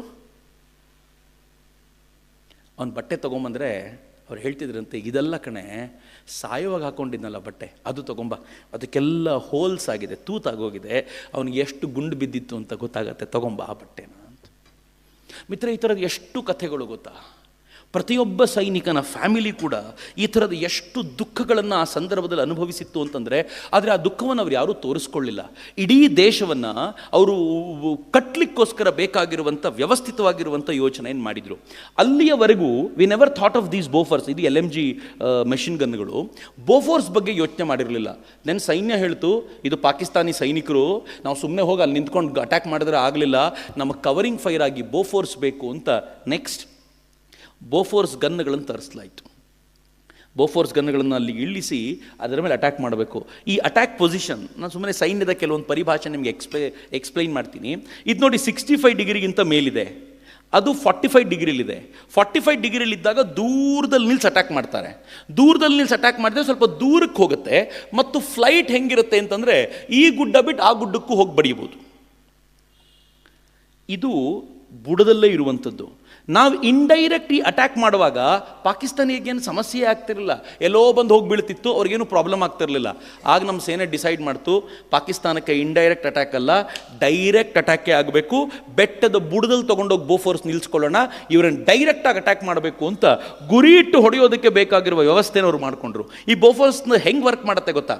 ಈ ದಾಳಿ ನಡೀತಾ ಇರುವಾಗ ಪಾಕಿಸ್ತಾನಿಯರು ಬಂಕರ್ಗಳಲ್ಲಿ ಅಡಕು ಕೂತ್ಬಿಟ್ಟಿರ್ತಾರೆ, ನಮಗೆ ಮಾತ್ರ ಗೊತ್ತಿರುತ್ತೆ ಯಾವ ಕಡೆಯಿಂದ ಅಟ್ಯಾಕ್ ಮಾಡಬೇಕು ಅಂತ. ಸೊ ಅಟ್ಯಾಕ್ ಮಾಡೋರಿಗೆ ತೊಂದರೆ ಆಗದೆ ಇರೋ ಥರ ಇವರು ಪಾಕಿಸ್ತಾನಿ ಸೈನಿಕರು ಹೊರಗೆ ಬರದೇ ಇರೋ ಥರ ನಿರಂತರವಾಗಿ ಅಟ್ಯಾಕ್ ಮಾಡ್ತಿದ್ರೆ, ನಮ್ಮವ್ರ ಹತ್ತಿ ಗುಡ್ಡವನ್ನು ಹತ್ತು ಕೂತ್ಕೊಂಡು ನಮ್ಮವ್ರ ಅಟ್ಯಾಕ್ ಶುರು ಮಾಡುವಾಗ ಬೋಫೋರ್ಸ್ ಸೈಲೆಂಟ್ ಆಗುತ್ತೆ. ಐಡಿಯಾ ಇಸ್ ಗುಡ್, ಆದರೆ ಪಾಕಿಸ್ತಾನದವ್ರಿಗೇನು ಐಡಿಯಾ ಗೊತ್ತಿಲ್ಲ ಅಂತಲ್ಲ, ಇದು ಅವ್ರಿಗೂ ಈ ಐಡಿಯಾ ಗೊತ್ತು. ಬೋಫೋರ್ಸ್ ದಾಳಿ ಮಾಡ್ತಿದೆ ಅಂತಂದರೆ ಎಲ್ಲಿಂದಲೋ ಭಾರತೀಯ ಸೈನಿಕರು ಹತ್ತುತ್ತಾ ಇದ್ದಾರೆ, ನಮಗೊಂದು ಸರ್ಪ್ರೈಸ್ ಅಟ್ಯಾಕ್ ಬಂದೇ ಬರುತ್ತೆ ಅಂತ ಅವರು ರೆಡಿಯಾಗಿರ್ತಾರಲ್ಲ. ಸೊ ನಮ್ಮ ಸೈನಿಕರಿಗೆ ಸುಲಭವಾದ ಕೆಲಸ ಏನೂ ಆಗಿರಲಿಲ್ಲ. ಇಂಥ ಸಂದರ್ಭದಲ್ಲಿ 0.4590ನ ನೆಕ್ಸ್ಟ್ ವಶಪಡಿಸ್ಕೊಳ್ಬೇಕು ಅಂತ 3 ಜನರಿಗೆ ಜವಾಬ್ದಾರಿ ಕೊಡಲಾಯಿತು. ಇದರು ನಮ್ಮ ಕರ್ನಲ್ ರವೀಂದ್ರನಾಥರು ಇದರ ನೇತೃತ್ವವನ್ನು ವಹಿಸಿದ್ದವರು. ಅವರು ಅದಕ್ಕೆ ಬೇಕಾಗಿರುವಂಥ ಯೋಜನೆಯನ್ನು ರೂಪಿಸಿದರು. 3 ಜನ, ಮೊದಲನೇದು major Vivek Gupta, major Mohit Saxena, next ಇದು ಯಶ್ವೀರ್ ಸಿಂಗ್ ತೋಮರ್ ಅಂತ. ಈ 3 ಜನರಿಗೆ ಹೆಂಗಿರುತ್ತೆ ಅಂತಂದರೆ, ಒಬ್ಬರು ಫ್ರಂಟಿಂದ ಹೋಗ್ತಾರೆ, ಇನ್ನೊಬ್ಬರು ಲೆಫ್ಟಿಂದ ಹೋಗ್ತಾರೆ, ಮತ್ತೊಬ್ಬರು ರೈಟಿಂದ ಹೋಗ್ತಾರೆ. ಲೆಫ್ಟಿಂದ ಹೋಗೋರು ರೈಟಿಂದ ಹೋಗೋರು ಡಿವೈಡ್ ಮಾಡ್ಕೊಂಡು ಹಿಂಭಾಗದಿಂದ ಬರ್ತಾರೆ, ಸೊ ದಟ್ ವಾಪಸ್ ಓಡೋರ್ನು ಮುಗಿಸ್ಬೇಕು ಅಂತ. ವಾಪಸ್ ಓಡೋರನ್ನ ಯಾಕೆ ಮುಗಿಸ್ಬೇಕು ಅಂದರೆ, ಅವ್ರು ಪಕ್ಕದ ಗುಡ್ಡ ಹತ್ತು ಕೂತ್ಕೊಂಡು ಈ ಗುಡ್ಡದ ಮೇಲೆ ಅಟ್ಯಾಕ್ ಮಾಡ್ಲಿಕ್ಕೆ ಶುರು ಮಾಡ್ತಾರೆ, ಅವ್ರನ್ನೂ ಸಾಯಿಸಬೇಕು ಅಂತ ಅದನ್ನು ಡಿವೈಡ್ ಮಾಡ್ಕೊಂಡು ಹೋಗ್ತಾರೆ. ಲೆಫ್ಟ್ ಸೈಡಿಂದ ಹೋಗಿದ್ದರಲ್ಲಿ ಮೇಜರ್ ವಿವೇಕ್ ಗುಪ್ತಾ ಇದ್ದರು, ಬ್ಯಾಕ್ ಸ್ಲೈಡು ವಿವೇಕ್ ಗುಪ್ತಾ ಇದ್ದರು. ಮೋಹಿತ್ ಸಕ್ಸೇನಾ ಮತ್ತೊಂದು ಕಡೆಯಿಂದ ಬಂದರು. ಫ್ರಂಟ್ ಸೈಡಿಂದ ಯಶ್ವೀರ್ ಸಿಂಗ್ ತೋಮರ್. ಮಿತ್ರ, ವಿವೇಕ್ ಗುಪ್ತಾ ಡೆಹ್ರಾಡೂನಲ್ಲಿ ಓದ್ದವರು, ಡೂನ್ ಡೆವಿಲ್ ಅಂತ ಕರಿತಿದ್ರು ಅವರನ್ನು. ವಿವೇಕ್ ಗುಪ್ತಾ ಯಾವಾಗಲೂ ಹೇಳ್ತಿದ್ರಂತೆ, ನೀವು ಶಾಂತಿಯಲ್ಲಿರುವಾಗ ಹೆಚ್ಚು ಬೆವರು ಸುರಿಸಿದರೆ ಯುದ್ಧದ ಸಂದರ್ಭದಲ್ಲಿ ರಕ್ತ ಕಡಿಮೆ ಹರಿಯುತ್ತೆ ನಿಮ್ಮದು ಅಂತ. ಒಬ್ಬ ಸೈನಿಕನಿಗೂ ಕೂತ್ಕೊಳ್ಳೋಕೆ ಬಿಡ್ತಿರ್ಲ್ವಂತವ್ರು, ಖಾಲಿ ನೋಡಿದ್ರೆ ಓಡು ರನ್ ಮಾಡು ಅಂತಿದ್ರಂತೆ, ಏನಾದರೂ ತೊಗೊಂಡು ಕೆಲಸ ಮಾಡು ಅಂತ ಹೇಳ್ತಿದ್ರಂತೆ. ಹಂಗೆ ಮಾಡಿ ಮಾಡಿ ಅವ್ರನ್ನ ಕಂಡ್ರೆ ಆಗ್ತಿರ್ಲಿಲ್ಲ ಯಾರಿಗೂ. ಆದರೆ ಯುದ್ಧ ಶುರುವಾದಾಗ ಹೇಳಿದ್ರಂತೆ, ಇಷ್ಟು ದಿನ ನಾನು ಲೀಡರ್ ಅಂತ ನಿಮ್ಮ ಹತ್ರ ಕೆಲಸ ಮಾಡಿಸ್ತಿದ್ದೆ, ಈಗ ನಾನು ಲೀಡರ್ ಯಾಕೆ ಅಂತ ತೋರಿಸ್ತೀನಿ ಅಂತ ಮುಂದೆ ನಿಂತ್ಕೊಂಡು ಮುಂದೆ ನುಗ್ಲಿಕ್ಕೆ ಶುರು ಮಾಡಿದ ಪುಣ್ಯಾತ್ಮ ಏಕಾಂಗಿಯಾಗಿ 5-6 ಜನ ಪಾಕಿಸ್ತಾನಿಯರನ್ನು ಕೊಂದು ಅಲ್ಲೇ ಹೆಣವಾಗಿ ಬಿದ್ದ. ಡೂನ್ ಡೆವಿಲ್. ಅವನ ತಂದೆ ಆರ್ಮಿಯಲ್ಲಿ ಆಫೀಸರ್ ಆಗಿದ್ದವರು, ರಿಟೈರ್ ಆಗಿದ್ದರು ಅವರು. ಯುದ್ಧ ಶುರುವಾಯಿತು ಅಂತ ಗೊತ್ತಾದ ತಕ್ಷಣ ಇನ್ಫ್ಲೂಯೆನ್ಸ್ ಬಳಸಿ ಏನು ಮಾಡಿದ್ರಂತೆ ಗೊತ್ತಾ? ತನ್ನ ಮಗನನ್ನು ಫ್ರಂಟಲ್ಲಿ ಯುದ್ಧಕ್ಕೆ ಹೋಗದೆ ಬ್ಯಾಕ್ ಎಂಡಲ್ಲಿ ಏನಾದರೂ ಕೆಲಸ ಕೊಡಿಸಿ ಅಂತ ಕೆಲಸಕ್ಕೆ ಹಾಕ್ಸ್ಬಿಟ್ಟಿದ್ರಂತೆ. ಅಪ್ಪಂಗೆ ಹೇಳಿದ್ನಂತೆ, ಅಕಸ್ಮಾತ್ ನನಗೇನಾದರೂ ನೀನು ಇನ್ಫ್ಲೂಯೆನ್ಸ್ ಬಳಸಿ ಹಿಂದಕ್ಕೆ ಹಾಕ್ಸಿದ್ರೆ ಮನೆಗೆ ಜೀವಮಾನದಲ್ಲಿ ನಾನು ವಾಪಸ್ ಬರಲ್ಲ, ಹುಷಾರು ಅಂತ. ಅಪ್ಪ ಸೈಲೆಂಟ್ ಆಗಿಬಿಟ್ರು. ಆದರೂ ಮನೆಗೆ ವಾಪಸ್ ಬರಲಿಲ್ಲ ಪುಣ್ಯಾತ್ಮ. ಮೇಜರ್ ವಿವೇಕ್ ಗುಪ್ತಾ ಹೋದರು. ಬಹಳ ದುಃಖಕಾರಿ ಸಂಗತಿ ಯಾವುದು ಅಂತಂದರೆ, ಇಟ್ಸ್ ಅವೈಲಬಲ್, ನೀವೆಲ್ಲ ಗೂಗಲ್ ಸರ್ಚ್ ಮಾಡ್ಬೋದು. ರಾಜಶ್ರೀ ಗುಪ್ತಾ ಅಂತ ಅವನ ಹೆಂಡತಿ, ಅವಳು ಡಾಕ್ಟರ್ ಆಗಿದ್ಲು ಆರ್ಮಿಯಲ್ಲಿ. ಆಕೆ ಇವನ್ ಬಾಡಿ ಬಂದಾಗ ಅದರ ಅಂತ್ಯ ಸಂಸ್ಕಾರಕ್ಕೆ, ಅಲ್ಲೇ ಅವ್ರ ತಂದೆನೂ ಬಂದರು, ಎಲ್ಲ ಬಂದರು, ಅಂತ್ಯ ಸಂಸ್ಕಾರಕ್ಕೆ ಬರ್ತಾಳೆ, ಒಂದು ಸೆಲ್ಯೂಟ್ ಕೊಡ್ತಾಳೆ, ಕಣ್ಣು ತುಂಬ ನೀರು ತುಂಬಿಕೊಂಡಿರತ್ತೆ. ಆದರೆ ತುಂಬ ಹೊತ್ತು ಅಲ್ಲಿರಲ್ಲ. ಯಾಕೆ ಅಂತಂದರೆ, ನಾನಿಲ್ಲಿ ಜಾಸ್ತಿ ಹೊತ್ತಿದ್ದರೆ ನಾನು ಟ್ರೀಟ್ ಮಾಡಬೇಕಾಗಿರುವ ಅನೇಕ ಸೈನಿಕರು ಹಾಗೆ ಉಳ್ಕೊಂಡು ಬಿಡ್ತಾರೆ ಅಂತ ಗಂಡನ ಶವದ ಬಳಿ ಜಾಸ್ತಿ ಸಮಯನೂ ಕಳ್ಳೀರ್ಕಾಗದೆ ವಾಪಸ್ ಹೋಗಿಬಿಡ್ತಾಳೆ. ನೆಕ್ಸ್ಟು ಯಶ್ವೀರ್ ಸಿಂಗ್ ತೋಮರ್ದು ಇನ್ನೊಂದು ಅದ್ಭುತವಾಗಿರುವಂಥ ಕತೆ. ಯಶ್ವೀರ್ ಸಿಂಗ್ ತೋಮರ್ ಏನು ಮಾಡ್ತಾನೆ, ಕರ್ನಲ್ ರವೀಂದ್ರನಾಥರ ಟೀಮ್ ಅದು, 17 ಜನ ಹುಡುಗರು ಇವರು. 17 ಜನರನ್ನು ರವೀಂದ್ರನಾಥರು ಕೇಳ್ತಾರೆ, ಕೊನೆಯ ಕ್ಷಣದಲ್ಲಿ ಒಂದು ಪ್ರೇರಣೆ ತುಂಬೋದಿದೆಯಲ್ಲ ಸೈನ್ಯದ ವಿಶಿಷ್ಟವಾಗಿರುವಂಥ ಶಕ್ತಿ. ಅವ್ರೇನು ಕೇಳ್ತಾರೆ ಅಂತಂದರೆ, ಇಷ್ಟು ದಿನ ನೀವು ಕೇಳಿದ್ದೆಲ್ಲ ಕೊಟ್ಟಿದ್ದೀನಿ, ಇವತ್ತು ನನಗೇನು ಕೊಡ್ತೀರಾ ನೀವು ಅಂತ. ಮಿತ್ರ, ಯಶ್ವೀರ್ ಸಿಂಗ್ ತೋಮರ್ ಹೇಳ್ತಾನೆ, ತೋಮರ್ ಅನ್ನೋದು ಸರ್ನೇಮ ಒಂದು. ಅಲ್ಲಿದ್ದ 17 ಜನರದ್ದು ತೋಮರ್ ಸರ್ ನೇಮ್, ಅಷ್ಟು ಜನ ತೋಮರ್ ಗ್ರೂಪ್ನವರು. ಏನು ಹೇಳಿದಂತೆ ಗೊತ್ತಾ ಅವನು? ಸರ್ ಹಮ್ 11 ತೋಮರ್ ಜಾಯಂಗೆ, 11 ಜನ, ಹಮ್ 11 ತೋಮರ್ ಜಾಯಂಗೆ, 11 ಜೀತ್ ಕರ್ ವಾಪಸ್ ಆಯಂಗೆ. ನಾವು ಗೆಲ್ತೀವಲ್ಲ, ನಿಮ್ಮನ್ನು ಅಲ್ಲಿ ಭೇಟಿ ಮಾಡ್ತೀವಿ, ಏನು ಕೊಡ್ತೀನಿ ಅಂತ ಕೇಳ್ತಿದ್ದೀರಲ್ಲ, ಈ ಗುಡ್ಡ ನಿಮ್ಗೆ ಕೊಡ್ತೀವಿ ತಗೊಳ್ಳಿ ಅಂತಂದ. ಅದರ ಅರ್ಥ ಬಹಳ ವಿಶೇಷವಾಗಿದೆ ರೀ. ಹಮ್ 11 ತೋಮರ್ ಜಾಯಂಗೆ, 11 ಜೀತ್ ಕರ್ ಆಯಂಗೆ, ಹಮ್ 11 ತೋ ಮರ್ ಜಾಯಂಗೆ ಲೇಕಿನ್ ಜೀತ್ ಕರ್ ಆಯಂಗೆ ಅಂತ ಅರ್ಥ ಹೆಂಗಿದೆ ನೋಡಿ. ಅದ್ರ ಪ್ರಾಣ ಬೇಕಿದ್ರೂ ಕೊಡ್ತೀವಿ, ಈ ಗುಡ್ಡ ಮಾತ್ರ ಪಾಕಿಸ್ತಾನಿರ ಕೈಲಿ ಇರ್ಲಿಕ್ಕೆ ಬಿಡಲ್ಲ ಅಂತ ಅಟ್ಯಾಕ್ ಮಾಡಿದರು. ಮಿತ್ರ, ಪಾಯಿಂಟ್ 4590ನ ಈ 3 ಟೀಮ್ ಸೇರಿ ವಶಪಡಿಸ್ಕೊಳ್ತು. ಅದನ್ನು ವಶಪಡಿಸ್ಕೊಂಡ ನಂತರ ನಮಗೆ ತೊಲೋಲಿಂಗನ್ನು ವಶಪಡಿಸ್ಕೊಳ್ಳಿಕ್ಕೆ ಬೇಕಾಗಿರುವಂಥ ಬೇಸ್ ಸಮರ್ಥವಾಗಿ ಸಿಕ್ತು. ಹೀಗಾಗಿ ಆ 3 ಕೂಡ ಈ ಸಂದರ್ಭದಲ್ಲಿ ನೆನಿಬೇಕು ಅಂತ. ಇಡೀ ಕಾರ್ಗಿಲ್ ಯುದ್ಧದ famous hero Vikram Batra. Many of us know him. ಒಂದೊಂದು ಇಂಟರ್ವ್ಯೂ ಹೋಗಿತ್ತು.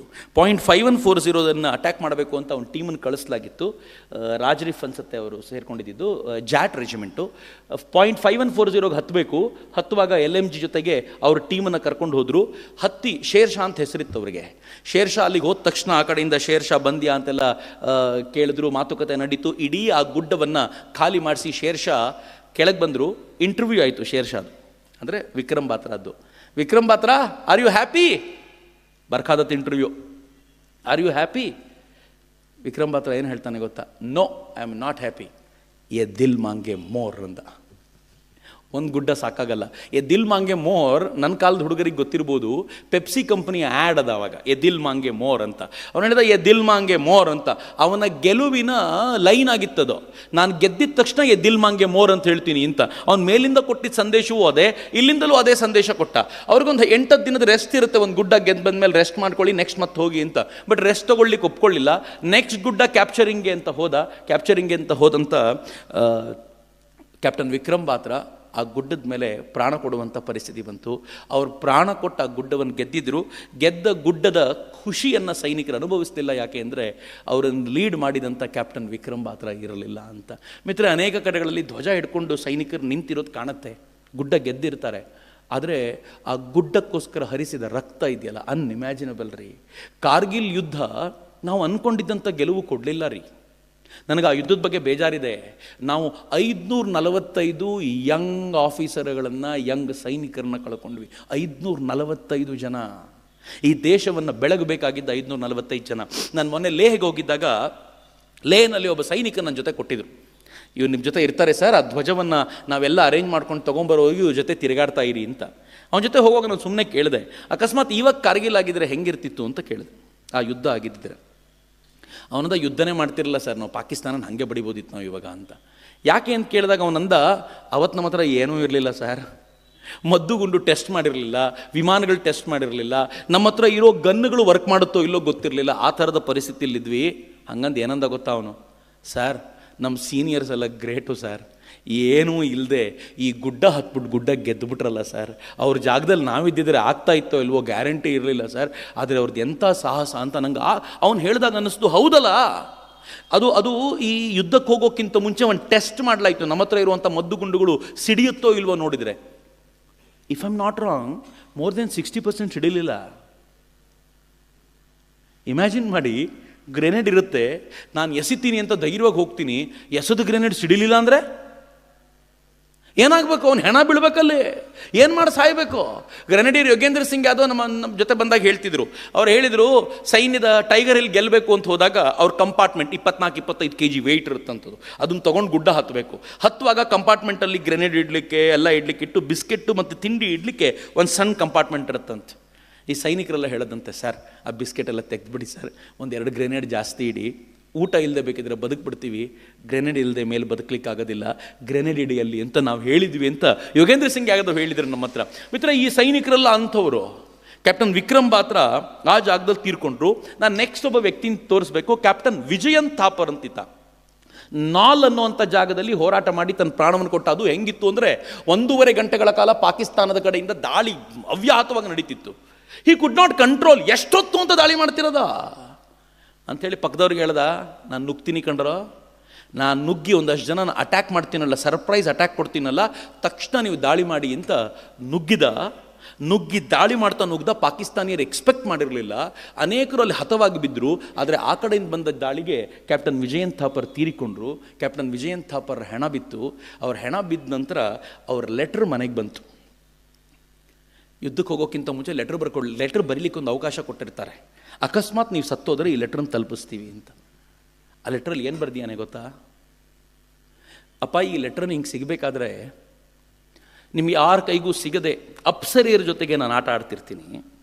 ಈ ಸೈಜ್ ಉದ್ದಕ್ಕೂ ಹೇಳಿಕೊಂಡು ಕೊನೆಯಲ್ಲಿ ಸೋಷಿಯಲ್ ಆ್ಯಕ್ಟಿವಿಟೀಸ್ ಮಾಡೋದು ಬಿಡಬೇಡ, ಯಾರಿಗಾದರೂ ಒಳ್ಳೆ ಕೆಲಸ ಮಾಡ್ತಾ ಇರೋ, ಮತ್ತು ನಿಂಗೆ ಸಾಧ್ಯ ಆಯಿತು ಅಂದರೆ ನಾನೊಂದು ಟೆರ್ರರಿಸ್ಟ್ಗಳ ಮೇಲೆ ಅಟ್ಯಾಕಿಗೆ ಅಂತ ಹೋಗಿದ್ದಾಗ ಒಂದು ಮನೇಲಿ ಒಂದು ಹೆಣ್ಮಗಳಿದ್ಲು, ರುಕ್ಸಾನಾ ಅಂತ. ಆ ಹೆಣ್ಮಗಳಿಗೆ ಓದಲಿಕ್ಕೆ ನಾನು ಪ್ರತಿ ತಿಂಗಳು 50 ರೂಪಾಯಿ ಕಳಿಸ್ತಾ ಇದ್ದೀನಿ. ನನ್ನ ನೆನಪಲ್ಲಿ ಸ್ಟಾಪ್ ಮಾಡಬೇಡಪ್ಪ ಅದನ್ನು ಅಂತ. ಆ ಲೆಟ್ರಲ್ಲಿ ಇದೆ ಅದು. ಒಂದು 4-5 ವರ್ಷಗಳ ಹಿಂದೆ ಅವರ ತಂದೆ, ಬಹಳ ಗ್ರೇಟ್ ಮನುಷ್ಯ ಅವರು, ಕ್ಯಾಪ್ಟನ್ ವಿಜಯನ್ ಥಾಪರ್, ಅವ್ರದ್ದು ವೆಬ್ಸೈಟ್ ಕೂಡ ಇದೆ, ಪ್ರಾಬಬ್ಲಿ vijayanthapar.com ಅಂತಿರ್ಬೋದು, ನೀವೆಲ್ಲ ನೋಡ್ಬೋದು. ಅವ್ರ ತಂದೆ ಏನು ಮಾಡ್ತಾರೆ, ಆ ರುಕ್ಸಾನಾಗೆ ಪ್ರತಿ ತಿಂಗಳು ದುಡ್ಡು ಕಳಿಸೋದಲ್ಲ, ಮಗನ ನೆನಪಿನಲ್ಲಿ ಓದಿಸ್ತಾರೆ. ಕೆಲವು ವರ್ಷಗಳ ಹಿಂದೆ ಅವಳು ಮದುವೆನೂ ಮಾಡಿ, ಇವತ್ತು ನನ್ನ ಮಗನ ಆಸೆಯನ್ನು ನಾನು ಕಂಪ್ಲೀಟ್ ಮಾಡಿದ್ದೀನಿ ಅಂತ ತಂದೆ ಹೇಳ್ತಾರಲ್ಲ, ಏನು ಭಾರತೀಯ ಸೇನೆ ರೀ. ಎಲ್ಲಾದರೂ ಒಂದು ಕಡೆ ಮುಸಲ್ಮಾನರು ನಾವು ಹೋಗುವಂಥ ಯಾತ್ರೆಯಲ್ಲಿ ಪಾನಕ ಕೊಟ್ಬಿಟ್ರೆ ದೊಡ್ಡ ಸುದ್ದಿ ಮಾಡೋ ಪತ್ರಿಕೆಗಳು, ಇದನ್ನು ಯಾವತ್ತೂ ನೋಡಲೇ ಇಲ್ಲ. ಆ ರುಕ್ಸಾನ ಮದುವೆ ಮಾಡಿದ್ದು ವಿಜಯನ್ ಥಾಪರ್ ತಂದೆ. Fine. Next grenadier Yogendra Singh Yadav, ನಮ್ಮ ಪ್ರೋಗ್ರಾಮ್ ಬಂದಾಗಿನ ಫೋಟೋ ಅದು. ಅವ್ರಿಗೆ ಟೈಗರ್ ಹಿಲ್ ಕ್ಯಾಪ್ಚರ್ ಮಾಡುವಂಥ ಜವಾಬ್ದಾರಿ ಕೊಟ್ಟಿದ್ದು. Tiger Hill was the toughest one because 90 degree slope ಅದರದ್ದು ಅತ್ಯಂತ ಎತ್ತರದ ಟಾಪ್ ಆಗಿತ್ತು. 18 ಗ್ರೆನೇಡಿಯರ್ನ ಹೆಲಿಕಾಪ್ಟರ್ನಲ್ಲಿ ಒಂದು ಕಡೆ ಡಂಪ್ ಮಾಡಲಾಯಿತು. ಆ ಸ್ಟೋರಿ ಹೆಂಗೆ ಅಂತಂದರೆ, ಡಂಪ್ ಮಾಡಿದ ನಂತರ ಅವ್ರ ಟೀಮು ಒಂದು ಕ್ಲಿಫ್ನ ಕೆಳಗಿತ್ತು. ಇಂಟ್ರೆಸ್ಟಿಂಗ್ ಸಂಗತಿ ನೋಡಿ, ಈ ಕ್ಲಿಫಿನ ಮೇಲೆ ಪಾಕಿಸ್ತಾನದ ಬಂಕರ್ ಇದೆ. ಎಷ್ಟು ಜನ ಇದ್ದಾರೆ ಅಂತ ಗೊತ್ತಿಲ್ಲ ಇವರಿಗೆ. ಇವ್ರು ಕೆಳಗಡೆ ಕೂತಿದ್ದಾರೆ, ಪಾಕಿಸ್ತಾನಿಯರಿಗೆ ಇವ್ರು ಬಂದಿದ್ದಾರೆ ಅಂತ ಗೊತ್ತಿಲ್ಲ. ಈಗ ಏನು ಮಾಡಿದ್ರು, ಆ ಕ್ಲಿಫಿಗೆ ಒಂದು ಹಗ್ಗ ಹಾಕಿದ್ರು, ಒಂದಿಬ್ಬರು ಮೇಲಕ್ಕೆ ಹೋದರು. ಈ ಗ್ರೆನೇಡಿಯರ್ ಯೋಗೇಂದ್ರ ಸಿಂಗ್ ಯಾದವ್ ಮೇಲಕ್ಕೆ ಹೋದರು. ಒಂದು 4 ಜನ ಹೋಗಿರ್ಬೋದು. ಅಷ್ಟೊತ್ತಿಗೆ ಅಲ್ಲಿ ಕಲ್ಲು ಸ್ವಲ್ಪ ಅಲಗಾಡಿರೋ ಸದ್ದು ಕೇಳಿ ಪಾಕಿಸ್ತಾನಿಯರು ಏನು ಮಾಡಿದ್ರು, ಧನ ಧನ ಧನ ಧನ ದಾಳಿ ಮಾಡಿದ್ರು. ಯಾರೋ ಬಂದಿರಬೇಕು ಭಾರತೀಯರು ಅಂತ. ಇವರು ಸೈಲೆಂಟಾಗಿ ಒಂದು ಇದ್ರ ಹಿಂದೆ ಮುಚ್ಚಿಟ್ಕೊಂಡು ಇವರು ಅಟ್ಯಾಕ್ ಮಾಡದೆ ಸೈಲೆಂಟಾಗಿ ಕೂತಿದ್ರು, ಏನೂ ಆಗೋದು ಬೇಡ ಅಂತ. ಈಗ ಮಜಾ ನೋಡಿ, ಅಲ್ಲಿ ಅಟ್ಯಾಕ್ ಆಗಿದೆ, ಕೆಳಗಡೆ ಒಂದಷ್ಟು ಜನ ಇದ್ದಾರಲ್ಲ, ಅವ್ರಿಗೆ ಅಟ್ಯಾಕಲ್ಲಿ ಏನಾಯಿತು ಅಂತ ಗೊತ್ತಿಲ್ಲ. ನಮ್ಮೂರು ಇದ್ದಾರೋ ಸತ್ತಿದಾರೋ ಗೊತ್ತಿಲ್ಲ, ಪಾಕಿಸ್ತಾನಿಯರು ಇದ್ದಾರಾ ನಮ್ಮೂರು ಕೊಂದಿದ್ದಾರೋ ಗೊತ್ತಿಲ್ಲ, ಏನೂ ಇನ್ಫಾರ್ಮೇಷನ್ ಇಲ್ಲ. ಇವರು ಸೈಲೆಂಟಾಗಿ ಒಂದು 2 hours ಅಲ್ಲೇ ವೆಯ್ಟ್ ಮಾಡಿ, ತಾಳ್ಮೆ ಅದ್ಭುತ ಸೈನಿಕನಿಗೆ ಇರಬೇಕಾಗಿರೋ ಮತ್ತೊಂದು ಮಹತ್ವದ ಗುಣ. ಅಲ್ಲೇ ವೆಯ್ಟ್ ಮಾಡಿ ಒಂದು ಸಲ ಸರ್ಪ್ರೈಸ್ ಅಟ್ಯಾಕ್ ಮಾಡಿ ಆ ಬಂಕರ್ ಮೇಲೆ ದಾಳಿ ಮಾಡಿ ಇಡೀ ಬಂಕರಲ್ಲಿದ್ದ ಎಲ್ಲ ಪಾಕಿಸ್ತಾನಿಯರನ್ನು ಧ್ವಂಸಗೊಳಿಸಿದ್ರು, ಬಂಕರ್ನ ಕ್ಯಾಪ್ಚರ್ ಮಾಡಿದರು. ಈಗ ಇವ್ರು ಏನು ಮಾಡಬೇಕಿತ್ತು, ಈ ಕಡೆ ಬಂದು ಒಬ್ಬೊಬ್ಬರನ್ನೇ ಮೇಲಕ್ಕೆ ಕರ್ಕೊಂಡು ಇಡೀ ಬಂಕರ್ ನಮ್ದಾಗಿದೆ ಅಂತ ಹೇಳಬೇಕಿತ್ತು. ಅಷ್ಟೊತ್ತಿಗೆ ಏನಾಯ್ತು, ಇವ್ರು ದಾಳಿ ಮಾಡಿದ್ದು ಅಲ್ಲಿಂದ ಮೇಲಿರುವಂಥ ಮತ್ತೊಂದು ಪಾಕಿಸ್ತಾನಿ ಬಂಕರಿಗೆ ಗೊತ್ತಾಯಿತು. ಅವ್ರದ್ದೊಂದು ದೊಡ್ಡ ಸೇನೆ ತೊಗೊಂಬಂದು ಅಟ್ಯಾಕ್ ಮಾಡ್ಲಿಕ್ಕೆ ಶುರು ಮಾಡಿದ್ರು. ಮತ್ತು ಯೋಗೇಂದ್ರ ಸಿಂಗ್ ಯಾದವ್ ಹತ್ರ ಈ ಕತೆ ಕೇಳಬೇಕು, ಹೊಟ್ಟೆಲಿ ಬೆಂಕಿ ಬಿದ್ದಂಗೆ ಆಗುತ್ತೆ. ಆ ಅಟ್ಯಾಕ್ನಲ್ಲಿ ಏನಾಯಿತು, ನಿರಂತರವಾದ ದಾಳಿ ಆಗ್ತಾ ಇರಬೇಕಾದಾಗ ಗ್ರೆನೇಡಿಯರ್ ಯೋಗೇಂದ್ರ ಸಿಂಗ್ ಯಾದವ್ ಹೇಳ್ತಾರೆ, ನಾನು ಅಟ್ಯಾಕ್ ಮಾಡ್ತಾ ಇದ್ದೆ, ಇದ್ದಕ್ಕಿದ್ದಂತೆ ನಮ್ಮ ಕಡೆದು ಸ್ಟ್ರೆಂತ್ ಕಡಿಮೆ ಆಯ್ತಲ್ಲ ಅಂತ ಪಕ್ಕಕ್ಕೆ ನೋಡಿದ್ರೆ ಜೊತೆಲಿದ್ದವರೆಲ್ಲ ಸತ್ತೋಗಿದ್ರು ಅಂತ. He was the only man alive. ಅಷ್ಟೊತ್ತಿಗೆ ಅಲ್ಲಿಂದ ಆ ಸೇನೆ ಬಂದ್ಬಿಡ್ತು. ನನಗೆ ಏನು ಮಾಡಬೇಕು ಗೊತ್ತಾಗಲಿಲ್ಲ. ನಾನು ದಾಳಿಯನ್ನು ನಿಲ್ಲಿಸಿ ಸತ್ತವನ ಥರ ಬಿದ್ದುಕೊಂಡೆ ಅಂತ. ಸೈನ್ಯದಲ್ಲಿ ಸತ್ತವನು ಬಿಡಲ್ಲ, ಯಾಕೆಂದರೆ ಅವನು ಬದುಕಿದ್ರೆ ಹೋಗುವಾಗ ಏನಾದರೂ ಮಾಡಬಾರದು ಮಾಡ್ತಾನೆ ಅಂತ. ಅದಕ್ಕೆ ಏನು ಮಾಡಿದರು, ಸತ್ತವ್ರ ಮೇಲೆಲ್ಲ ಪಾಕಿಸ್ತಾನ ಇನ್ನೊಂದ್ಸಲ ದಾಳಿ ಮಾಡಿದರು. ಬದುಕಿದ್ದಾಯ್ತಾ, ಜರ್ಜರಿತವಾಗೋಯ್ತು ದೇಹ, ಫುಲ್ ಗುಂಡುಗಳು ಬಿತ್ತು, ಸತ್ತವನ ಥರನೇ ಇದ್ದರು. ಇವ್ರ ಪಕ್ಕದಲ್ಲಿದ್ದ ಎಲ್ಲ ಗನ್ನುಗಳನ್ನು ತೆಗೆದುಕೊಂಡು ಅವ್ರು ಹೊರಟರು. ಈ ಬಂಕರಲ್ಲಿ ಏನು ತಲೆ ಕೆಡಿಸ್ಕೊಳ್ಳೋಂಥದ್ದೇನಿಲ್ಲ, ಎಲ್ಲ ಭಾರತೀಯರು ಸತ್ತರು ಅಂತ ಹೋಗುವಾಗ ಇವ್ರಿಗೆ ನೆನಪಾಯಿತು, ನಾನು ಲೆಫ್ಟ್ ಸೈಡ್ ಪಾಕೆಟಲ್ಲಿ ಒಂದು ಗ್ರೆನೇಡ್ ಇಟ್ಟಿದ್ನಲ್ಲ ಅಂತ ಕಷ್ಟಪಟ್ಟು ಎದ್ದು ಆ ಗ್ರೆನೇಡನ್ನು ತೊಗೊಂಡ್ರು. ಲಾಕ್ ಓಪನ್ ಮಾಡಿದರು. ಲಾಕ್ ಓಪನ್ ಮಾಡಿದ ಮೇಲೆ hardly 4 seconds you will have. ಆ ಓಪನ್ ಮಾಡಿದ ಗ್ರೆನೇಡ್ನ ಎಸೆದ್ರು. ಅದೇನಾಗೋಯ್ತು, ಪಾಕಿಸ್ತಾನದ ಒಬ್ಬ ಸೈನಿಕನ ಟೋಪಿಯೊಳಗೆ ಹೋಗಿ ಬಿದ್ದುಬಿಡ್ತಂತೆ. ಅಲ್ಲಿ ಬ್ಲಾಸ್ಟ್ ಆಯಿತು. ಆ ಬ್ಲಾಸ್ಟ್ ಆಗಿದ್ದಕ್ಕೆ ಒಂದು 8-10 ಜನ ಸ್ಥಳದಲ್ಲೇ ಸತ್ತೋದ್ರು. ಅದನ್ನ ನೋಡಿ ಪಾಕಿಸ್ತಾನಿಯರಿಗೆ ಅನ್ನಿಸ್ತು, ಭಾರತೀಯರಿಗೆ ರೇನ್ಫೋರ್ಸ್ಮೆಂಟ್ ಬಂದಿದೆ, ದೊಡ್ಡ ಸೇನೆ ಕೆಳಗಿಂದ ಮೇಲಕ್ಕೆ ಬಂದ್ಬಿಟ್ಟಿದೆ, ಓಡ್ ಹೋಗ್ರೋ ಅಂತ ಎಲ್ಲರೂ ನೆಕ್ಸ್ಟ್ ಗುಡ್ಡಕ್ಕೆ ಓಡಿದ್ರು. ಇಂಟ್ರೆಸ್ಟಿಂಗ್ ಪಾಯಿಂಟ್, ಇಡೀ ಗುಡ್ಡದಲ್ಲಿ ಯಾರೂ ಇಲ್ಲ ಈಗ ಎಕ್ಸೆಪ್ಟ್ ಗ್ರೆನೇಡಿಯರ್ ಯೋಗೇಂದ್ರ ಸಿಂಗ್ ಯಾದವ್. ಕೆಳಗಿನವರಿಗೆ ಗುಂಡಿನ ಸದ್ದು ಕೇಳ್ತಿದೆ, ಏನಾಗ್ತಿದೆ ಗೊತ್ತಿಲ್ಲ. ಪಾಕಿಸ್ತಾನಿಯರಿಗೆ ಭಾರತದ ಫೋರ್ಸ್ ಇಲ್ಲಿಗೆ ಬಂದ್ಬಿಟ್ಟಿದೆ ಅಂತ ಅನಿಸಿದೆ, ಬಂದಿದ್ದಾರೋ ಇಲ್ವೋ ಗೊತ್ತಿಲ್ಲ, ಅವ್ರ ಪಾಡಿಗೆ ಅವ್ರು ಹೋಗಿದ್ದಾರೆ. ಈಗ ಏನು ಮಾಡಬೇಕು? ಗ್ರೆನೇಡಿಯರ್ ಯೋಗೇಂದ್ರ ಸಿಂಗ್ ಯಾದವ್ ಮೊದಲನೇ ಚಾಲೆಂಜ್ ಇರೋದು ತಕ್ಷಣ ಭಾರತೀಯರನ್ನ ಮೇಲೆ ಕರ್ಕೊಂಡು ಬರಬೇಕು. ಹೇಳಲಿಕ್ಕೆ ಆಗ್ತಿಲ್ಲ ಈ ಮನುಷ್ಯನಿಗೆ. ಅವ್ರು ಹೇಳಿದ್ರೆ ನನಗೆ, ನಮ್ಮ ಒಬ್ಬ ಹುಡುಗ ಕೇಳ್ದ, ಸರ್ ನಾವು ಸೈನಿಕರಲ್ಲ, ಸೈನಿಕರಿಗೋಸ್ಕರ ಏನು ಮಾಡ್ಬೋದು ಅಂತ ಹೇಳ್ತೀರಾ ಸರ್? ಏನಂದ್ರೆ ಗೊತ್ತಾ ಯೋಗೇಂದ್ರ ಸಿಂಗ್ ಯಾದವ್, ಏನಿಲ್ಲಪ್ಪ, ಪ್ರತಿದಿನ ಪ್ರೇಯರ್ ಮಾಡಬೇಕಾದಾಗ ನಮ್ಮ ದೇಶದ ಸೈನಿಕನಿಗೆ ಶಕ್ತಿ ಕೊಡು, ಅವನಿಗೆ ಒಳ್ಳೇದು ಮಾಡುವಂಥ ದೇವರಲ್ಲಿ ಕೇಳ್ಕೊಂಡು ಬಿಡಪ್ಪ ಅಂತಂದರು. ನಾನು ಕೇಳಿದೆ, ಈಸ್ ಇಟ್ ನಾಟ್ ಸೂಪರ್ಫಿಷಿಯಲ್? ಇದು ಸಾಧ್ಯ ಆಗುತ್ತಾ ಇದರಿಂದ ಏನಾದರೂ ಅಂದಾಗ ಏನಂದ್ರೆ ಗೊತ್ತಾ, ಚಕ್ರವರ್ತಿ ಭಾಯಿ ನಾನು ಸತ್ತೋಗ್ಬಿಡ್ಬೇಕಿತ್ತು, ನಿಮ್ಮ ಎದುರುಗಡೆ ಇರೋಕ್ಕೆ ಸಾಧ್ಯ ಇರಲಿಲ್ಲ. ನನ್ನ ಎದೆಗೆ ಒಂದು ಗುಂಡು ಬಿದ್ದಿತ್ತಲ್ಲ, ಆ ಗುಂಡು ಫೇಟಲ್ ಆಗಿರ್ತಿತ್ತು, ಅಲ್ಲಿ ಪರ್ಸ್ ಇಟ್ಟಿದ್ದೆ ನಾನು, ಆ ಪರ್ಸಿಗೆ ಬಂದಿತ್ತು, ಒಳಗೊಂದು 5 ರೂಪಾಯಿ ಕಾಯಿನ್ಗೆ ಹೋಗಿ ನನ್ನ ಎದೆವರೆಗೂ ಬಂತು, ಒಳಗೆ ಪಿಯರ್ಸ್ ಮಾಡಲಿಲ್ಲ, ನಾನು ಬಚಾವಾಗ್ಬಿಟ್ಟೆ. ಯಾವ ತಾಯಿ ಪ್ರಾರ್ಥನೆ ಏನೋ ನನ್ನನ್ನು ಉಳಿಸ್ಬಿಡ್ತದು, ಅದಕ್ಕೆ ಪ್ರಾರ್ಥನೆ ಬಹಳ ಇಂಪಾರ್ಟೆಂಟ್ ಆಗುತ್ತೆ, ಕೂತ್ಕೊಂಡವ್ರು ಅಷ್ಟು ಕೆಲಸ ಮಾಡಿ ಸಾಕು ಅಂತ. ಏನು ಚಂದದ ಮಾತದು. ಈಗ ಎದ್ದು ಬರಬೇಕು, ಏನು ಮಾಡಬೇಕು, ಹೋಗೋದು ಹೆಂಗೆ ಅಂತ ಗೊತ್ತಿಲ್ಲ ಅವ್ರಿಗೆ. ಅವ್ರು ಹೇಳ್ತಾರೋ, ನಾಲ ಕಾಣಿಸ್ತು ನನಗೆ, ಆ ನಾಲಾದಲ್ಲಿ ನಾನು ಬಿದ್ದರೆ ಎದುರಿಗೆ ಹೋಗ್ಬೋದೇನೋ ಅಂತ ಅಂದ್ಕೊಂಡೆ, ಗ್ಯಾರಂಟಿ ಇಲ್ಲ, but that was the only way possible. ತಕ್ಷಣ ಆ ನಾಲಾದಲ್ಲಿ ಬಿದ್ದರೂ ಆ ಹರಿತಾ ಇರುವ ನೀರು ಎಳ್ಕೊಂಡೋಯ್ತು ಅವರನ್ನು. ಅವ್ರು ಹೇಳ್ತಾರೆ, ಈ ಕಡೆ ಭಾರತೀಯರಿದ್ದರು, ಈ ಕಡೆ ಪಾಕಿಸ್ತಾನಿಯರಿದ್ದರು, ನಾನು ಅಪ್ಪಿತಪ್ಪಿ ಅಲ್ಲಿ ಬಿದ್ದಿದ್ರೆ ಶವವಾಗಿರ್ತಿದ್ದೆ. ನನ್ನ ಪುಣ್ಯಕ್ಕೆ ಹಿಂಗೆ ಹೋಗಿ ಆ ನಾಲ ಎಲ್ಲಿಗೆ ಹೋಯ್ತು ಅಂತಂದರೆ ಡೈರೆಕ್ಟ್ ಭಾರತೀಯ ಸೈನಿಕರಿರೋ ಜಾಗ ಹೋಗಿ ಬಿತ್ತಂತ. ಅವ್ರು ಎದುರಿಗೆ ಬಿದ್ದು ಎದ್ದು ನಿಂತ್ಕೊಂಡು, ಸಾಬ್ ಇಡೀ ಗುಡ್ಡ ಖಾಲಿಯಾಗಿದೆ, ಬೇಗ ನಾವು ಕ್ಯಾಪ್ಚರ್ ಮಾಡ್ಕೋಬೇಕು, ಇಲ್ಲಾಂದರೆ ಅವ್ರು ಬಂದುಬಿಡ್ತಾರೆ ಅಂತ ಹೇಳಿದೆ. ತಕ್ಷಣ ಅವ್ರ ಶರ್ಟನ್ನು ಹರಿದ್ರಂತೆ, ಇಷ್ಟು ಗುಂಡಾಗಿತ್ತಂತೆ. ನೀನೇನು ಮಾಡ್ತೀಯಾ ಅಂತ ಕೇಳಿದರೆ, ನಾನು ಬರ್ತೀನಿ ಸಾಬ್ ನಿಮ್ಮ ಜೊತೆ ಅಂದ್ರಂತೆ ಯೋಗೇಂದ್ರ ಸಿಂಗ್ ಯಾದವ್. ನೈ ತುಮ್ ವಾಪಸ್ ಜಾओगे और हम वहाँ जाएंगे ಅಂತ ಹೇಳಿ ಅವ್ರ ಟೀಮ್ ಕರ್ಕೊಂಡು ಹೋದ್ರಂತೆ, ಇವ್ರನ್ನ ವಾಪಸ್ ಕಳಿಸಿದ್ರಂತೆ. ಇಂಟ್ರೆಸ್ಟಿಂಗ್ ಪಾರ್ಟ್ ಏನು ಗೊತ್ತಾ, ಅವ್ರ ಹಾಸ್ಪಿಟಲ್ ಪ್ರಾಬಬಲಿ 1-1.5 ತಿಂಗಳ ಕಾಲ ಇದ್ದರು. ಏನಾಯಿತು ಅಂತ ಗೊತ್ತಾಗ್ತಿರಲಿಲ್ಲ ಅವರಿಗೆ. ಒಂದಿನ ಇದ್ದಕ್ಕಿದ್ದಂತೆ ಟಿ ವಿಯಲ್ಲಿ ಬಂತು, ಈ ಗ್ರೆನೇಡಿಯರ್ ಯೋಗೇಂದ್ರ ಸಿಂಗ್ ಯಾದವ್ಗೆ ಪರಮವೀರ್ ಚಕ್ರ, ಮರಣೋತ್ತರ ಅಂತ ಬ್ರ್ಯಾಕೆಟಲ್ಲಿ. ಆಯಿತು, ನಮ್ಮ ಜೊತೆ ಅವ್ರ ಜೊತೆ ಇನ್ನೊಬ್ಬ ಯೋಗೇಂದ್ರ ಸಿಂಗ್ ಯಾದವ್ ಇದ್ದ, ಅವ್ರಿಗೆ ಸಿಕ್ಕಿರ್ಬೋದು ಅಂತ ಅವ್ರು ಖುಷಿಪಟ್ಟರು, ನಮಗೊಂದು ಬಂತಲ್ಲ ಅಂತ. ಅವ್ರದ್ದು ಮಜಾ ಅದೇ. ನಮ್ದ್ರಲ್ಲಾದರೆ ಜಾತಿ ಹೆಂಗಿರುತ್ತೆ ಗೊತ್ತಾ, ನಮ್ಮವ್ರು ಮಿನಿಸ್ಟರ್ ಆದರೋ ಇಲ್ವೋ, ನಮ್ಮವ್ರಿಗೆ ಟಿಕೆಟ್ ಸಿಗ್ತೋ ಇಲ್ವೋ, ನಮ್ಮ ಜಾತಿ CM ಮಾಡ್ತಾರೋ ಇಲ್ವೋ, ಅವ್ರದ್ರಲ್ಲಿ ಏನು ಗೊತ್ತಾ, ನಮ್ಮ ಜಾತಿಯಲ್ಲಿ ಯಾರಾದರೂ ಒಬ್ಬ ಪ್ರಾಣ ಕೊಟ್ಟನೋ ಇಲ್ವೋ ಅಂತ. ಏನು ಚಂದ, ನಮಗೂ ಅವ್ರಿಗೂ ಇರೋ ಡಿಫ್ರೆನ್ಸ್ ಅದೇ ಅಂತ.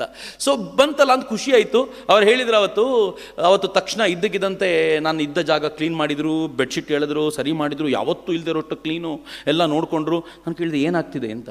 ತಕ್ಷಣ ಜನರಲ್ VP ಮಲ್ಲಿಕರು ನಿನ್ನ ನೋಡ್ಲಿಕ್ಕೆ ಬರ್ತಿದ್ದಾರೆ ಎಂದ್ರಂತ. This man was shocked. ಏನಾಯ್ತಪ್ಪ ಅಂತ.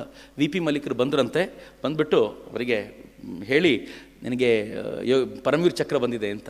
ಸರ್ ಸಾರಿ ಸರ್, ತಪ್ಪು ತಿಳ್ಕೊಂಡಿದ್ದೀರಾ, ಅದು ಮರಣೋಪರಾಂತ ನಮ್ಮ ಜೊತೆ ಇದ್ದ ಮತ್ತೊಬ್ಬರಿಗೆ ಬಂದಿದ್ದು. ಅಂದರೆ ಇಲ್ಲ ಕಣ, ಟೈಪಿಂಗ್ ಮಿಸ್ಟೇಕ್ ಆಗಿಬಿಡ್ತು, ನೀನು ಸತ್ತೋಗಿದ್ಯಾ ಅಂತ ಎಲ್ಲರೂ ಅಂದ್ಕೊಂಡಿದ್ರು, ಅದಕ್ಕೆ ಆಗಿದ್ದು. ಬಟ್ ನಿನಗೇ ಬಂದಿರೋದು ಆ ಟೈಗರ್ ಹಿಲ್ನ ಕ್ಯಾಪ್ಚರ್ ಮಾಡಿಕೊಟ್ಟಿದ್ದು ಖುಷಿಗೆ ಬಂದಿರೋದು ಅಂತ.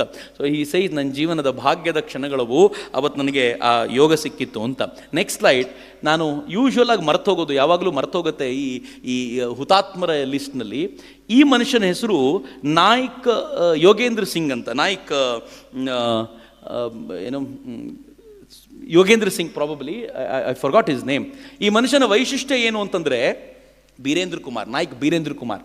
ಈ ಮನುಷ್ಯನ ವೈಶಿಷ್ಟ್ಯ ಏನು ಅಂತಂದರೆ, ಇವರು ಮೇಜರ್ ವಿವೇಕ್ ಗುಪ್ತಾ ಸಕ್ಸೇನಾ ಅವ್ರ ಜೊತೆ ಟೀಮಲ್ಲಿ ಆ ಪಾಯಿಂಟನ್ನು ಗೆಲ್ಲಲಿಕ್ಕೆ ಅಂತ ಹೋದಾಗ, ಆ ಪಾಯಿಂಟ್ನಲ್ಲಿ ನಿಂತ್ಕೊಂಡು ತನ್ನ ಮೇಜರ್ ವಿವೇಕ್ ಗುಪ್ತಾ ತೀರಿಕೊಂಡಿದ್ದನ್ನು ನೋಡಿದರು. ಆಕ್ರೋಶ ಜಾಸ್ತಿ ಆಯಿತು. LMG ಮಿಷಿನ್ ಗನ್ ಅವ್ರ ಹತ್ರ ಇತ್ತು. ಆ ಮಿಷಿನ್ ಗನ್ನಿಂದ ಅಟ್ಯಾಕ್ ಶುರು ಮಾಡಿದರು. ಅವ್ರ ಬಗ್ಗೆ ಹೇಳ್ತಾರೆ, ಆ ಮಿಷಿನ್ ಗನ್ನಿಂದ ಏಕಾಂಗಿಯಾಗಿ 48 ಪಾಕಿಸ್ತಾನಿಯರನ್ನು ಕೊಂದ ಈ ಮನುಷ್ಯ ಅಂತ. ಒಬ್ಬನೇ ವ್ಯಕ್ತಿ 48 ಜನರನ್ನು. ಮಹಾವೀರ್ ಚಕ್ರ ಆಯಿತು ಅವರಿಗೆ. ಆ ಮಹಾವೀರ್ ಚಕ್ರ ಆದಾಗ ಅವ್ರ ಬಗ್ಗೆ ಮೊನ್ನೆ ಯಾರೋ ಹೇಳ್ತಿದ್ರು, ಅವ್ರ ದೇಹದಲ್ಲಿ ಇವತ್ತಿಗೂ ಕೆಲವು ಬುಲೆಟ್ಗಳು ಹಾಗೆ ಉಳ್ಕೊಂಡಿವೆ, ಅವ್ರಿಗೆ ಅಟ್ಯಾಕ್ ಆದಾಗ ಉಳ್ಕೊಂಡಿದ್ದು. ಕೊನೆ ಕ್ಷಣದವರೆಗೂ ಬಿಡದೆ ಈ ಪುಣ್ಯಾತ್ಮ ಏಕಾಂಗಿಯಾಗಿ ಅಲ್ಲಿ ಹೋರಾಟ ಮಾಡ್ದ ಅಂತ ಹೇಳ್ತಾರೆ. ಇಷ್ಟೆಲ್ಲ ಆಯಿತು. ಅಮೇರಿಕಾ ಇಂಟರ್ವ್ಯೂನ್ ಮಾಡ್ತು. ಪಾಕಿಸ್ತಾನ ಯಾವಾಗಲೂ ಹಂಗಿದೆ, ಅದು ಕಣ್ಣೀರು ಹಾಕೋದು ಅಮೇರಿಕಾದ ಮುಂದೆ ಹೋಗಿ. ಅಮೇರಿಕಾಗೆ ಪಾಕಿಸ್ತಾನ ಬೇಕಾಗಿರೋದ್ರಿಂದ ಪಾಕಿಸ್ತಾನವನ್ನು ತನ್ನ ಕಡೆ ಉಳಿಸ್ಕೊಳ್ಳಿಕ್ಕೆ ನಮ್ಮ ಮೇಲೆ ಪ್ರೆಷರ್ ಹಾಕುತ್ತೆ. ಭಾರತಕ್ಕೆ ಪ್ರೆಷರ್ ಹಾಕ್ತು. ಪರಿಣಾಮ ಏನಾಯಿತು ಗೊತ್ತಾ? Next slide. ಭಾರತ ಪಾಕಿಸ್ತಾನಕ್ಕೆ ಸೇಫ್ ಪ್ಯಾಸೇಜ್ ಕೊಡ್ತು. ಇದು AI ಜನರೇಟೆಡ್ ಇಮೇಜ್, ಹಿಂಗೆ ಇರಲಿಲ್ಲ, but I have seen those images.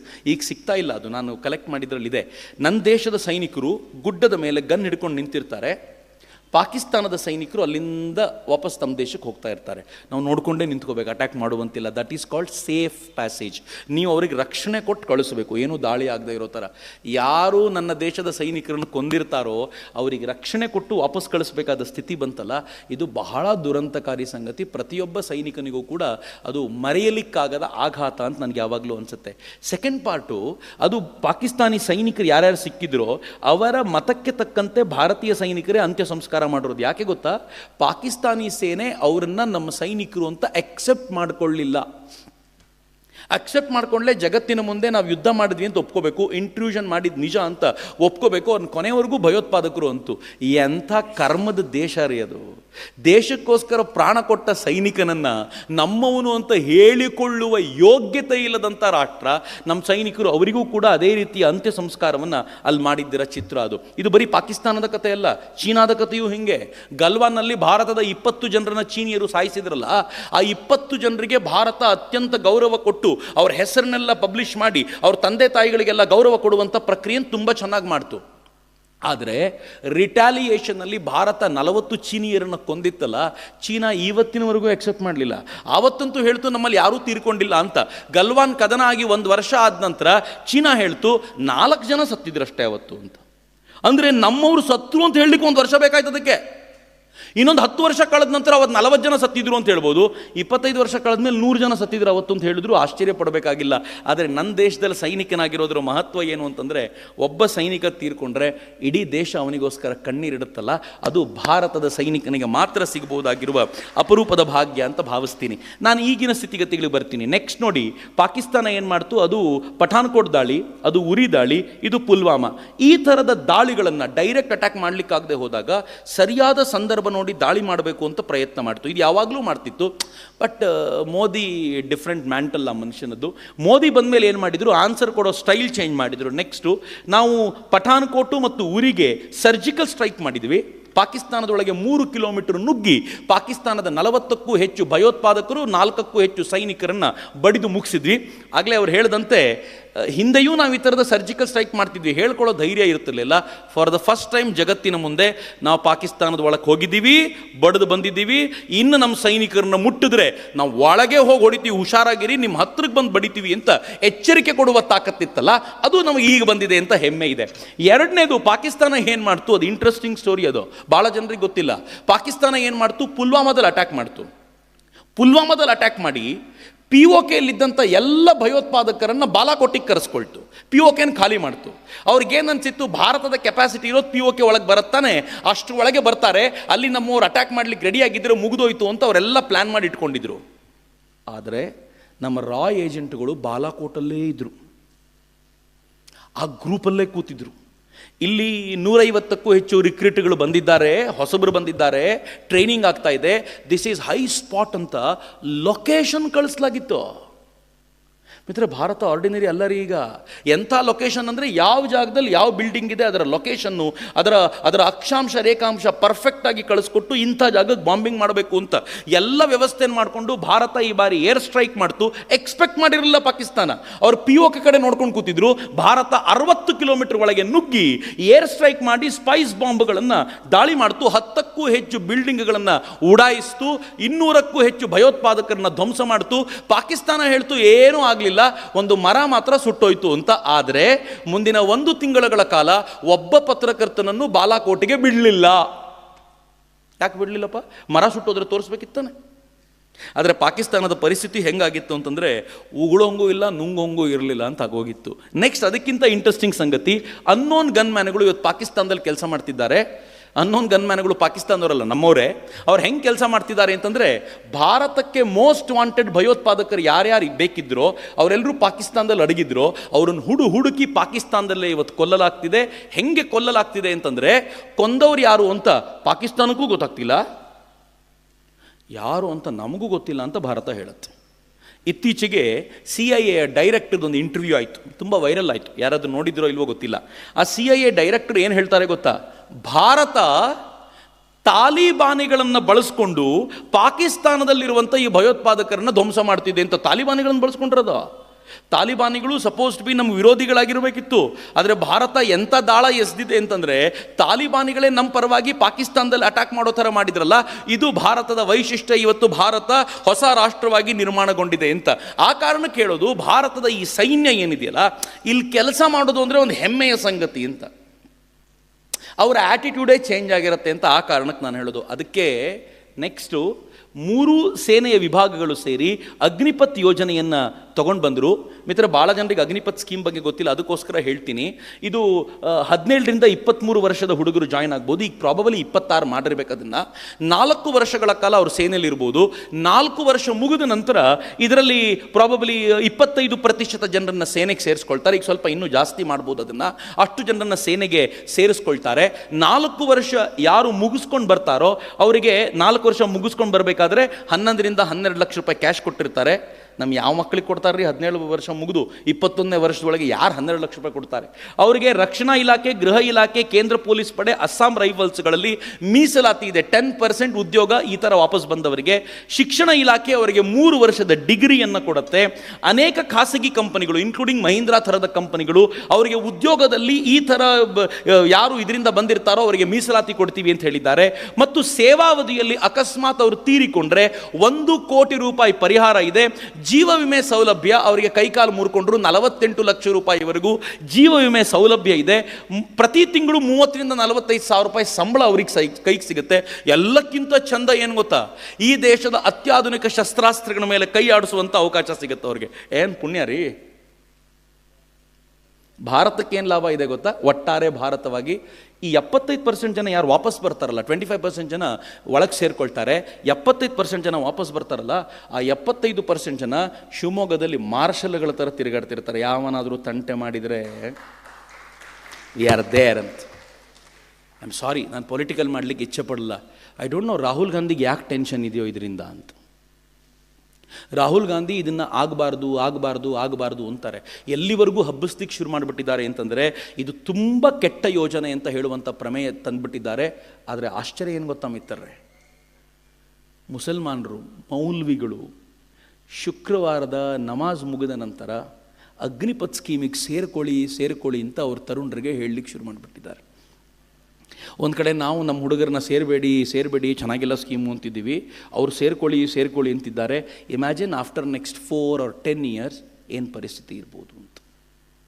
ಯಾಕೆ ಕಾಂಗ್ರೆಸ್ಸು ಇದನ್ನು ತೀವ್ರತರವಾಗಿ ವಿರೋಧಿಸ್ತಾ ಇದೆ ಅನ್ನೋದು ನನಗೆ ಅವತ್ತು ಪ್ರಶ್ನೆ ಇದೆ. ನೆಕ್ಸ್ಟು, ನರೇಂದ್ರ ಮೋದಿ ಬಂದ ನಂತರ ಈ ದೇಶದ ಲಾಭ ಹೆಂಗಾಗಿದೆ ಅಂತಂದರೆ 2017ರಲ್ಲಿ ನಮ್ಮ ಹತ್ರ ಇದ್ದಂಥ ನಾವು ಮಾಡ್ತಿದ್ದು 15 ಬಿಲಿಯನ್ ರೂಪೀಸ್ನಷ್ಟು ಎಕ್ಸ್ಪೋರ್ಟ್ ಮಾಡ್ತಿದ್ವಿ. ಇವತ್ತು 2024ರ ವೇಳೆಗೆ 200 ಬಿಲಿಯನ್ ರೂಪೀಸ್ಗಳಷ್ಟು ಎಕ್ಸ್ಪೋರ್ಟ್ ಮಾಡೋ ಹಂತಕ್ಕೆ ಬಂದಿದ್ದೀವಿ. ಶಸ್ತ್ರಾಸ್ತ್ರಗಳನ್ನು ಎಕ್ಸ್ಪೋರ್ಟ್ ಮಾಡುವಂಥ ಕಂಟ್ರಿ ಆಗ್ತಿದ್ದೀವಿ. Next slide. ಇವತ್ತು ಭಾರತದ ಹೊಸ ರ್ಯಾಂಕಿಂಗ್ ಬಂದಿದೆ, 2024 ಮಿಲಿಟರಿ ಸ್ಟ್ರೆಂತ್ ರ್ಯಾಂಕಿಂಗು. ಈ ರ್ಯಾಂಕಿಂಗಲ್ಲಿ ಝೀರೋಗೆ ಯಾರು ಝೀರೋ ಇರ್ತಾರೋ ಬೆಸ್ಟ್ ಅಂತ ಅದರಿಂದ ರ್ಯಾಂಕಿಂಗ್ ಕೊಡ್ತಾ ಹೋಗ್ತಾರೆ. ಅಮೇರಿಕಾ 0.0699 ಅದರದ್ದು ಪಾಯಿಂಟ್ ಇದ್ದರೆ, ರಷ್ಯಾಗೆ 0.707 ಇದೆ, ಚೀನಾ 0.07 ಹತ್ತಿರದಲ್ಲೇ ಇದ್ದಾರೆ, ಭಾರತ 0.1023 ಇದೆ. ಚೀನಾದ ಹಿಂದೆ ನಾವಿದ್ದೀವಿ, ಸ್ವಲ್ಪ ದೂರ ಇದ್ದೀವಿ ಅಂತ ಅನಿಸಿದ್ರೂ ನಮ್ಮ ಸ್ಟ್ರೆಂತ್ ಏನು ಕಡಿಮೆ ಇಲ್ಲ ಅನ್ನೋದನ್ನು ನೆನ್ಪಿಟ್ಕೊಳ್ಳಿ. ನಮ್ಮನ್ನು ಆಳಿದ UK ಮತ್ತು ನಮ್ಮ ಪಕ್ಕದಲ್ಲಿರುವಂಥ ಕೊರಿಯಾಗಳನ್ನು ಹಿಂದಿಕ್ಕಿ ನಾವು ಸಾಕಷ್ಟು ಮುಂದಿದ್ದೀವಿ. ಭಾರತ ಇವತ್ತು ಸಮರ್ಥವಾಗಿರುವಂಥ ರಾಷ್ಟ್ರ.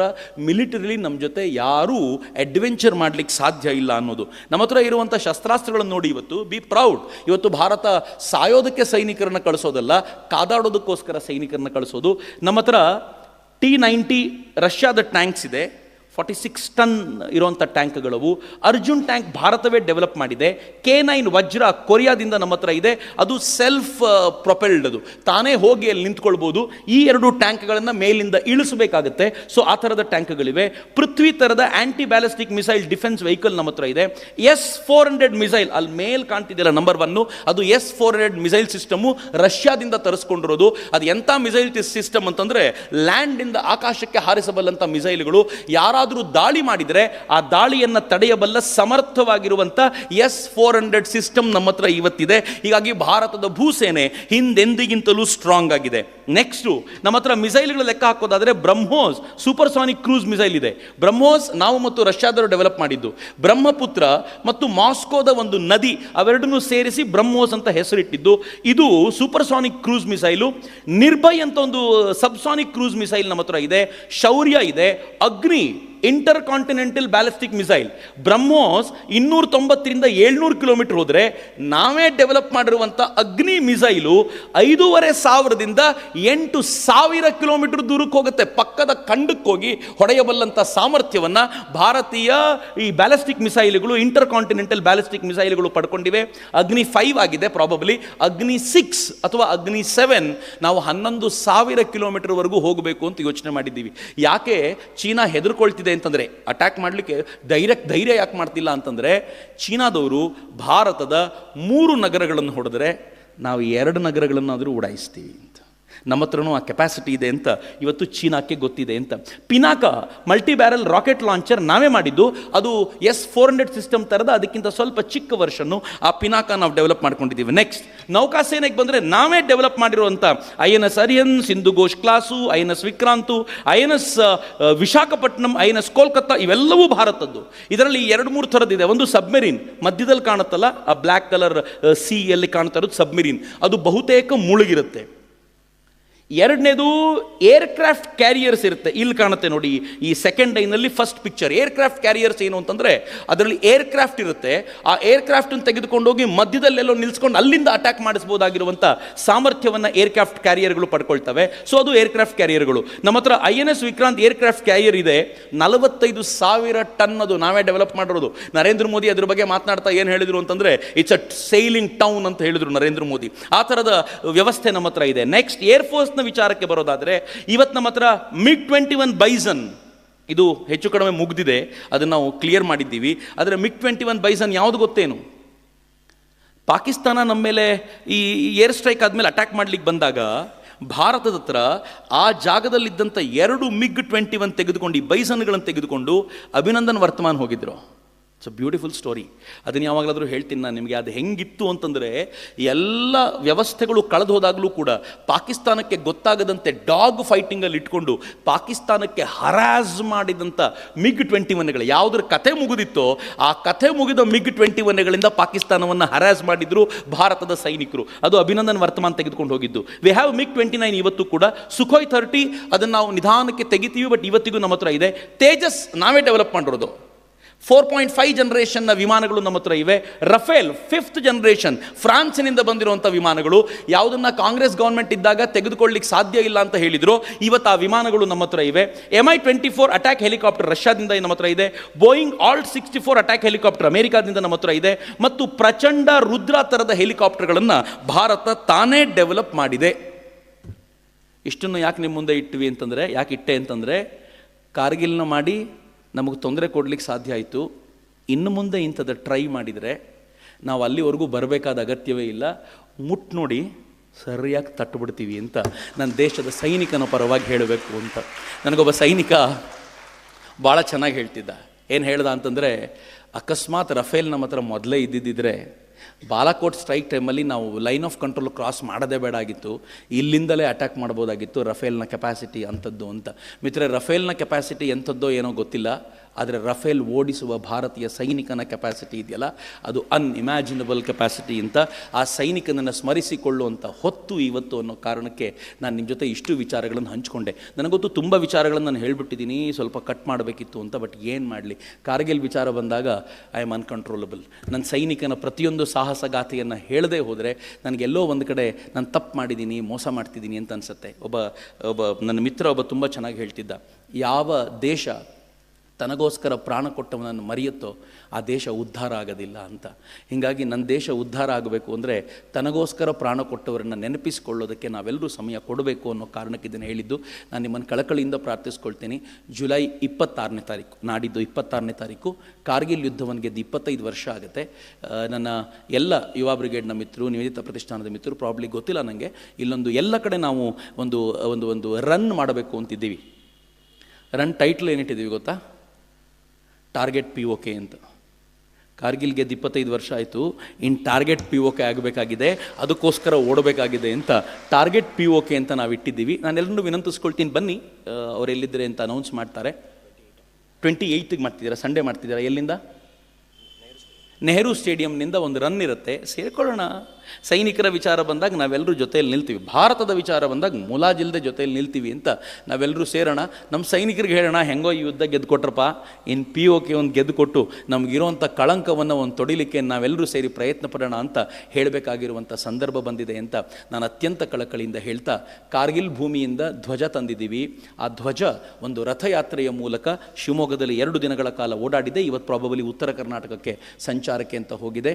ಆ ಧ್ವಜವನ್ನು ನನ್ನ ಕಾಲೇಜಿನ ತರುಣರು ಕೈಯಲ್ಲಿ ಹಿಡಿದು ಬೀಗಬೇಕು ಅಂತ ನನ್ನ ಅಪೇಕ್ಷೆ ಇತ್ತು. ಯಾಕೆ ಅಂತಂದರೆ, ನನ್ನ ಕಾಲದಲ್ಲಿ ಜನರಿಗೆ, ಹುಡುಗರಿಗೆ, ತರುಣರಿಗೆ ಕಾರ್ಗಿಲ್ ಯುದ್ಧ ಗೊತ್ತಿದೆ. ಇವತ್ತಿನ ಇಂಜಿನಿಯರಿಂಗ್ ಓದ್ತಾ ಇರೋ ಹುಡುಗನಿಗೆ ಕಾರ್ಗಿಲ್ ಅಂದರೆ ಏನು ಅಂತಲೇ ಗೊತ್ತಿಲ್ಲ. ಅವನಿಗೆ ನಾವು ಹೇಳಲಿಲ್ಲ ಅಂತಂದರೆ ಈ ಥರದ ಯುದ್ಧದ ಪರಿಕಲ್ಪನೆ ಇರಲ್ಲ. ಮತ್ತು ಮೋದಿ ಬಂದಮೇಲೆ ಏನಾಗ್ಬಿಟ್ಟಿದೆ ಅಂತಂದರೆ, ಎಲ್ಲ ಗೆದ್ದು ಗೆದ್ದು ಗೆದ್ದು ರೂಢಿಯಾಗ್ಬಿಟ್ಟಿರೋದ್ರಿಂದ ನಮಗೆ ಈ ಥರದ ಸೈನಿಕರ ಸಾಹಸದ ಕಥೆಗಳು ಗೊತ್ತಾಗ್ತಿಲ್ಲ. ಅದಕ್ಕೆ ನನಗೆ ಅನಿಸುತ್ತೆ, ಇದನ್ನು ರೀಚ್ ಮಾಡಿಸೋದು, ಮನೆ ಮಕ್ಕಳಿಗೆ ತಲುಪಿಸೋದು ನಮ್ಮೆಲ್ಲರ ಜವಾಬ್ದಾರಿ ಅಂತ ಹೇಳ್ತಾ ತನ್ಮಯತೆಯಿಂದ ಆಲಿಸ್ತೇನೆ. ನಿಮಗೆಲ್ಲರಿಗೂ ಈ ಕಾರ್ಯಕ್ರಮವನ್ನು ಆಯೋಜಿಸಿದ ನನ್ನೆಲ್ಲ ಮಿತ್ರರಿಗೂ ಹೃತ್ಪೂರ್ವಕವಾಗಿ ವಂದನೆಗಳನ್ನು ಸಮರ್ಪಿಸಿ, ಒಂದ್ಸಲ ಭಾರತ್ ಮಾತೆಗೆ ಜೈಕಾರ ಕೊಡಿ. ಸಂಖ್ಯೆ ಕಡಿಮೆ ಇದ್ದರೂ ದೊಡ್ಡ ಘೋಷಣೆ ಕೊಡೋಣ. ಭಾರತ್ ಮಾತಾ ಕೀ, ಭಾರತ್ ಮಾತಾ ಕೀ, ವಂದೇ ವಂದೇ, ಜೈ ಹಿಂದ್.